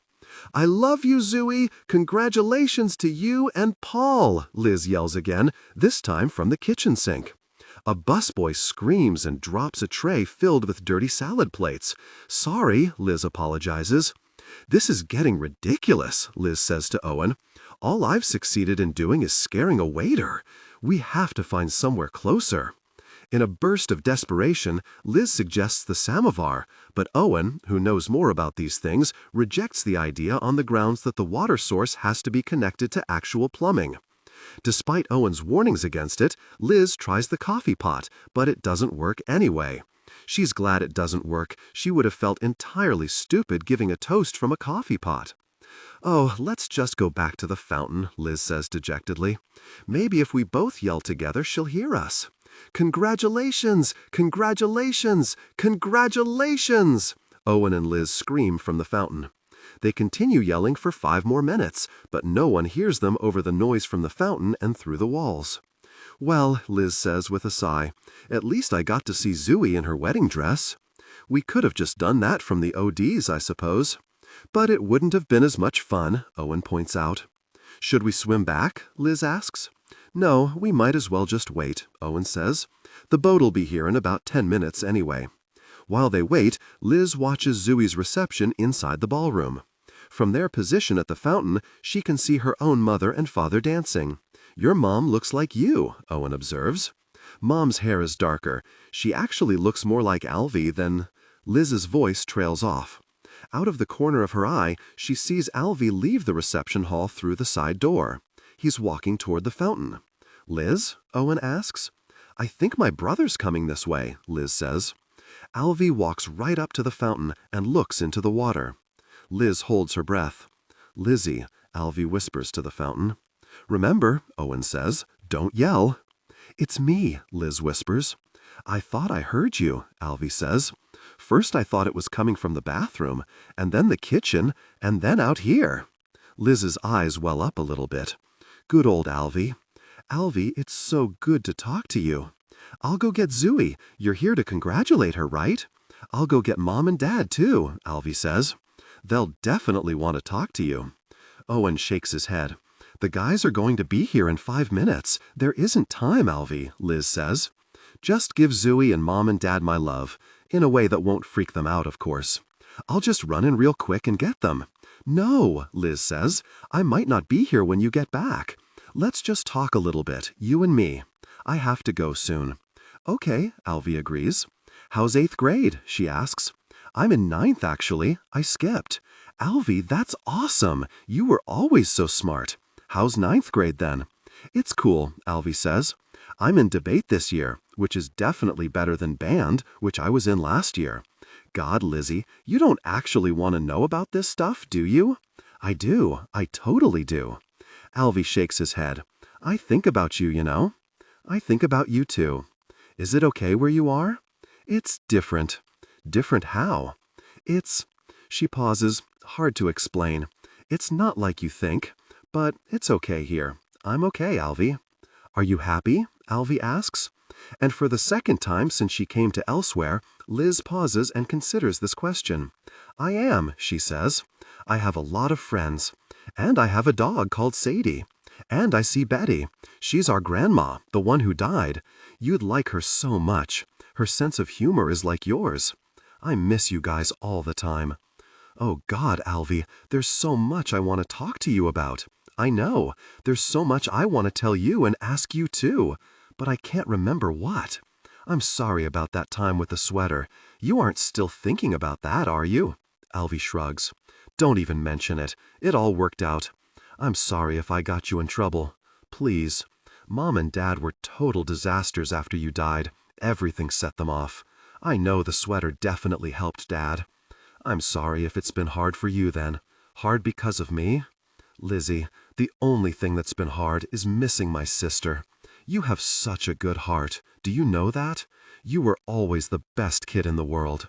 If I was ever annoyed at you or anything, it's just 'cause you were so much younger than me, and also I was used to being an only child. I know that, Lizzie, and I love you too." Owen hears the sound of the net coming toward them. Owen whispers to Liz, "They're almost here." "Who's with you?" Alvy asks. "That's Owen. He's my—" she pauses, "boyfriend." Alvy nods. "Cool. Nice to meet you, Alvy," Owen says. "We met before, didn't we? Your voice is familiar." "You were the guy who told me the right closet?" Alvy asks. "Yup," Owen says. "That was me." "By the way, Alvy," Liz asks, "how did you ever hear me tonight?" "I always listen to the water. I've been listening since I was little," Alvy says. "I could never stop hoping it might be you." At that moment, Liz feels a familiar net pulling her and Owen away from the well. Liz sighs. So, the wedding wasn't exactly like she imagined it would be. But then, what in life is? "Your brother's a really cool kid," Owen says on the ride back up. "He is," Liz agrees. "All things considered, it was a nice wedding, don't you think?" "It was," Owen agrees. "And Zooey was beautiful," Liz adds. Owen shrugs. "I didn't really get a good chance to look at her. All brides look about the same anyway." Liz latches her fingers into the net. "Sometimes I wish I could get a white dress." "You have a white dress," Liz, says Owen, "though it's more like pajamas. You know what I mean. A wedding dress." The net is approaching the surface. Just as they are about to hit the cool night air, Owen turns to Liz. "I'll marry you, if you want," he says. "I'm too young now," she replies. "I would have married you before, but you didn't want to," he says. "I was too young before, and we didn't know each other well enough." "Oh," says Owen. "Besides," says Liz, "there didn't seem to be much of a point. You had been married before, and we already knew what we were, I guess." "Oh," says Owen, "but I would have, you know." "I know you would have," says Liz, "and knowing you would have was nearly as good." At that moment, the net surfaces and they are lowered onto the deck of a tugboat. "Hey, boss," a detective for the bureau asks Owen. "You want to drive back?" Owen looks at Liz. "It's fine if you want to drive," Liz says. "I'm sleepy anyway." Liz yawns. It had been a great day, she thinks. She walks over to a pile of raincoats and lies down. Owen watches as Liz uses one of the raincoats as a blanket. Right then, he decides to tell Liz that he wants to marry her tomorrow or next weekend or sometime really soon. "Liz," he calls out, but the boat is too loud and Liz can't hear him, and the subject never comes up again.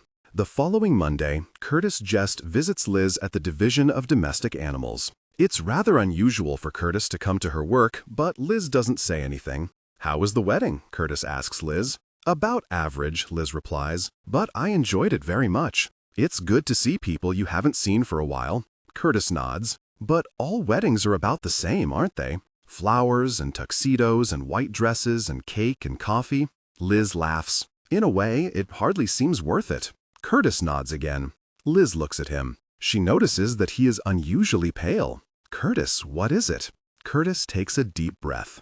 Liz has never seen him this nervous. "That's just it, Lizzie. It does barely seem worth it, unless it happens to be your wedding. I don't understand. Curtis clears his throat. "I've come, my permission? For what?" "Stop interrupting, Liz. This is hard enough," Curtis says. "I've come to ask your permission to marry Betty." "You want to marry Betty? My Betty?" Liz stammers.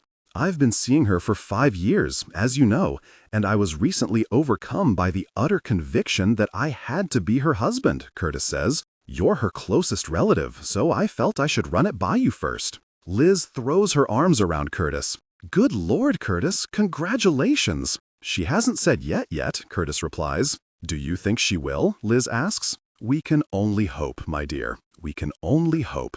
Curtis crosses his fingers. He keeps them crossed until Betty says yes almost 2 days later. The wedding is planned for the last week in August, 2 weeks after what would have been Liz's 22nd birthday. Betty asks Liz to be her maid of honor. Thondi is the other bridesmaid, and the two girls wear matching dresses in deep golden silk shantung that Betty sewed herself. The wedding takes place in Betty's garden. At Betty's request, no flowers are harmed for the union. Betty cries, and Curtis cries, and Owen cries, and Thondi cries, and Sadie cries, and Jen cries, and Aldous Gent cries. But Liz doesn't cry. She's too happy to cry. 2 of her favorite people in the world are getting married, and that doesn't happen every day. After the ceremony is over, Curtis sings the song he wrote for Betty when Liz was recuperating. Liz walks over to Thondi, who is eating an enormous piece of wedding cake. "The first time I saw you, I thought you looked like a queen," Liz says to Thondi. "Didn't stop you from waking me up, though," Thondi replies. "You remember that?" Liz asks. "You were barely awake at the time." "Not much I forget, Liz. My memory's long, long, long." Thondi smiles, revealing 2 missing front teeth. "What happened to your teeth?" Liz asks. Thondi shrugs. "Fell out. We're not getting any older, you know. Isn't 9 a little old to be losing your adult teeth?" "Mine came in late the first time," Thondi replies. Liz nods. "Getting younger is odd, isn't it?" "Not really. Just feels like all the unimportant stuff is falling away. Like a snake shedding its skin, really." Thondi takes another bite of cake. "Being old is so heavy, really. I feel lighter every day. Sometimes I feel like I could fly away." "Does it ever feel like a dream to you?" Liz asks. "Oh no," Thondi shakes her head. "We're not starting that again, are we?" Liz laughs. Curtis Jest begins singing an old machine song. "I love this song," Liz says. "I'm going to ask Owen to dance with me." "You do that, dream girl." Thondi smiles and takes another bite of her cake. Liz locates Owen quickly. "I was looking for you," he says. "Let's dance," she says, pulling Owen to the makeshift dance floor in the middle of Betty's garden. Owen and Liz dance. From across the room, Betty holds up her champagne flute. "Mazel tov," Liz calls to her. "You look pretty today," Owen whispers in Liz's ear. "I like your dress." Liz shrugs. "It's just a dress." "Well, it's definitely better than your wetsuit." Liz laughs. She closes her eyes. She listens to the music and smells the sweet fragrances of Betty's garden. A cool wind blows Liz's bridesmaid dress against her legs, sweeping summer away. "For better or worse, this is my life," she thinks. This is my life. My life. The change. In the year Liz turns 8, Sadie becomes a puppy again. In the months leading up to her release, Sadie grows smaller, her fur becomes softer, her breath sweeter, her eyes clearer. She speaks less and less, until she doesn't speak at all. Before her teeth fall out, she chews up several of Liz's books. Although Sadie spends most of her time napping in Betty's garden, she has strange bursts of manic activity where all she wants to do is wrestle with Paco and Jen. Both older dogs tolerate Sadie's outbursts with considerable equanimity. In the weeks before her release, Sadie becomes so small you can barely tell she is a puppy. She might have been a large mouse. Her eyes seal closed, and Liz has to feed her tiny drops of milk from her pinky. Sadie still seems to recognize her name when Liz says it. On the dawn of the release, Liz and Owen drive Sadie to the river. It is the first release Liz has attended since her own aborted attempt 6 years ago. At sunrise, a wind begins to blow. The current carries the babies faster and faster down the river, back to Earth. Liz watches Sadie in the current for as long as possible. Sadie becomes a dot, then a speck, then nothing at all. On the drive home, Owen notices that Liz is unusually quiet. "You're sad about Sadie," he says. Liz shakes her head. She hasn't cried, and she doesn't feel particularly sad. Not that she feels happy either. In truth, she hasn't felt much of anything, aside from a general tightness in her belly, as if her stomach is making a fist. "No," Liz replies, "not sad exactly." "What is it then?" Owen asks. "I'm not all that sad," Liz says, "because Sadie hadn't been Sadie for a while, and I knew this would happen eventually." Liz pauses, trying to precisely articulate her feelings. "What I am is a mix of scared, happy, and excited, I think." "All those things at once?" Owen asks. "Yes, I'm happy and excited because it's nice to think of my friend somewhere on Earth. I like thinking of a dog who won't be called Sadie, but will still be my Sadie all the same." "You said scared, too. I worry about the people that will take care of her on Earth.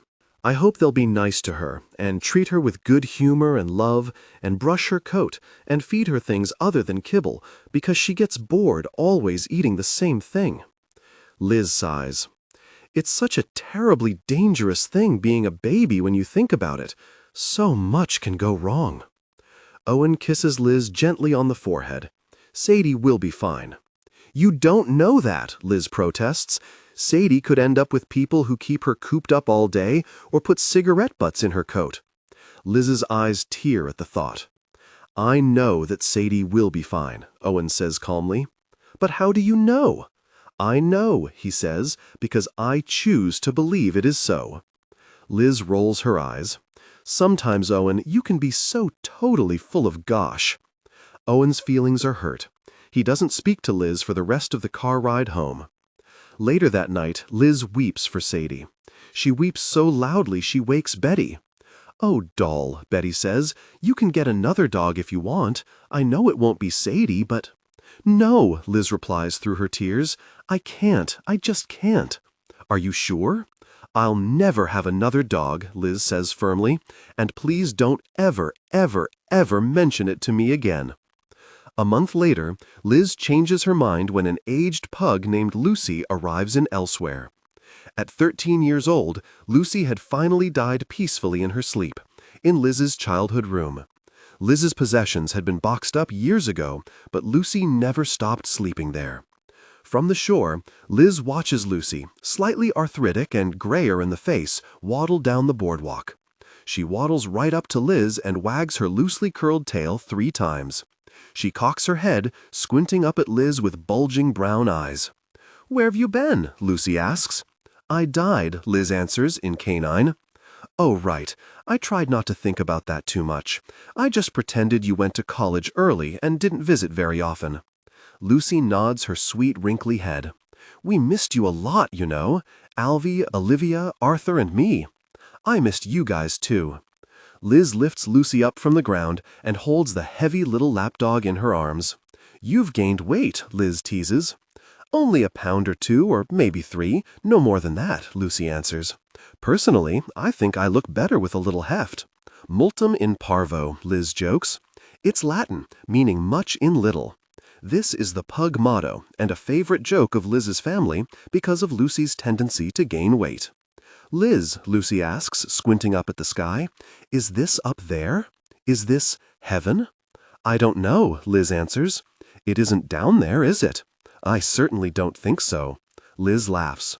The dog gently sniffs the air.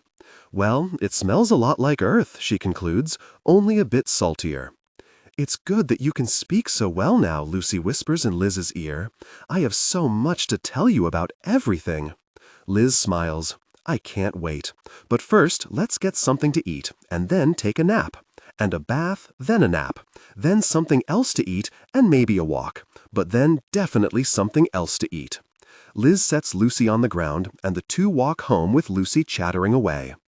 Amadou. On the same day Liz retires from the Division of Domestic Animals, a man she knows very well but has never before met stops by her office. The man looks different in person than he did through the binoculars. His eyes are softer, but the lines between his eyebrows are more pronounced. I am Amadou Bonamy, he speaks precisely, with a slight French-Haitian accent. Liz takes a deep breath before answering. I know who you are. Amadou notices the balloons from Liz's retirement party. You are having a celebration. I will come back, he says. The party is for my retirement. If you come back, you won't find me again. Please come in. Amadou nods. I recently died of cancer, he says. It was lung cancer. I did not smoke, but my father did. Liz nods. I have not driven a cab for many years. I finished college at night, and I became a teacher. Liz nods again. All these years I have felt despair as you cannot imagine. I hit you with my cab, and I did not stop. You called the hospital from a payphone, right? Liz asks. Amadou nods. He looks down at his shoes. I've thought about it more than anybody, I guess. I've thought about it, and stopping probably wouldn't have made a difference anyway, Liz says, placing her hand on Amadou's arm. There are tears in Amadou's eyes. I kept wishing I would get caught. It wasn't your fault, Liz says. I didn't look both ways. You must tell me honestly, has your life been very bad here? Liz thinks about Amadou's question before she answers. No, my life has been good, actually. But you must have missed many things. As I've come to see it, my life would have been either here or elsewhere, anyway, Liz replies. Is that a joke? Amadou asks. If it amuses you, it is. Liz laughs a little. So, Amadou, may I ask you why you didn't stop that day? I've always wanted to know. This is no excuse, but my little boy had been very sick. The medical bills were astounding. If I had lost the cab or your parents had asked for money, I did not know what would have happened to me or my family. I was desperate. Of course, this is no excuse. Amadou shakes his head. Can you ever forgive me? I forgave you long ago, Liz says. But you were so young, Amadou says. I stole many good years from you. A life isn't measured in hours and minutes. It's the quality, not the length. All things considered, I've been luckier than most. Almost 16 good years on Earth, and I've already had 8 good ones here. I expect to have almost 8 more before all's said and done. Nearly 32 years total, and that's not too shabby. You're 7 years old now. You seem very mature. Well, I'm 7-8 now, and it's different than being plain 7. I would have been 24, you know, Liz says. I do feel myself getting younger some days. What does it feel like? Amadou asks. Liz thinks for a moment before she answers. Like falling asleep one minute, like waking up the next. Sometimes I forget. Sometimes I'm worried I will forget. Liz laughs. I remember the first day I felt truly young. It was when my little brother Alvy turned 12. I had turned 11 that same year. It must be strange, Amadou says, this getting younger. Liz shrugs. You get older, you get younger, and I'm not sure the difference is as great as I once thought. Would you like a balloon for your son? Thank you, Amadou replies, selecting a red one from a large bouquet of balloons that sits by Liz's desk. How did you know my son was here? He asks. I've been watching you, off and on, for years, Liz admits. I know he is a good boy, and I know you are a good man. Childhood. Owen is 6, and Liz is 4. When the weather is fine, they spend afternoons in Betty's garden. He wears a paper crown, she a pink tutu. On the last of a fortnight of fine days, Liz places an old copy of Tuck Everlasting in Owen's lap. What's that for? Owen asks. Story? Liz smiles sweetly, revealing brand new baby teeth. I don't want to read your stupid girl book, Owen says. Read it yourself. Liz decides to take Owen's advice. She picks up the book and holds it in front of her. And then the strangest thing happens. She finds she cannot read. Maybe it's my eyes, she thinks. She squints at the text, but it makes no difference. Owen, says Liz, there's something wrong with this book. Let me see it, Owen says. He opens the book, inspects it, and returns it to her. There's nothing wrong with it, Liz, he declares. Liz holds the book as close to her eyes as she can, and then at arm's length. Although she does not know why, she laughs. She hands it to Owen. You do it, she commands. Oh, all right, Owen says. Honestly, Liz, you're such a bore. He removes the bookmark and begins to read from Tuck Everlasting, with a distinct lack of feeling. Pat thinks it's something left over from some other plan for the way the world should be, said Jessie. Some plan that didn't work out too good. And so everything was changed. Except that the spring was passed over, somehow or other. Maybe he's right. I don't know. But you see, Liz interrupts him. Owen. Owen tosses the book aside, frustrated. What is it now? You shouldn't ask a person to read just to interrupt. Owen, Liz continues, do you remember that game? What game? We were big, says Liz. I was so big, bigger every day, and our faces were like this all the time. Liz frowns and furrows her brow in an exaggerated fashion. And there was a house and a school, and a car and a job and a dog, and I was old. I was more old than you. And everything was rush, quick and hard, so hard. Liz laughs again, a chortling little bird call of a laugh. After a moment, Owen answers, I remember. I wonder, says Liz, I wonder what was so hard? It was just a dumb game, Liz. It was a dumb game, Liz agrees. Let's not play it anymore. Owen nods. We won't. I think I was. I was dead. Liz begins to cry. Owen can't stand to see Liz cry. He takes Liz in his arms. She is so small now. When had that happened, he wonders. Don't be scared, Liz, he says. It was just a game, remember? Oh, right, she says. I forgot. May I continue your story now? Owen asks, picking up the book. Liz nods, and Owen begins to read again. But you see, Winnie Foster, when I told you before I'm 104 years old, I was telling the truth. But I'm really only 17. And, so far as I know, I'll stay 17 till the end of the world. Owen sets down the book. That's the end of the chapter. Should I read the next one? Please, says Liz, sticking her thumb happily into her mouth. Owen sighs and continues to read. Winnie did not believe in fairy tales. She had never longed for a magic wand, did not expect to marry a prince, and was scornful most of the time of her grandmother's elves. So now she sat, mouth open, wide-eyed, not knowing what to make of this extraordinary story. It couldn't, not a bit of it, be true.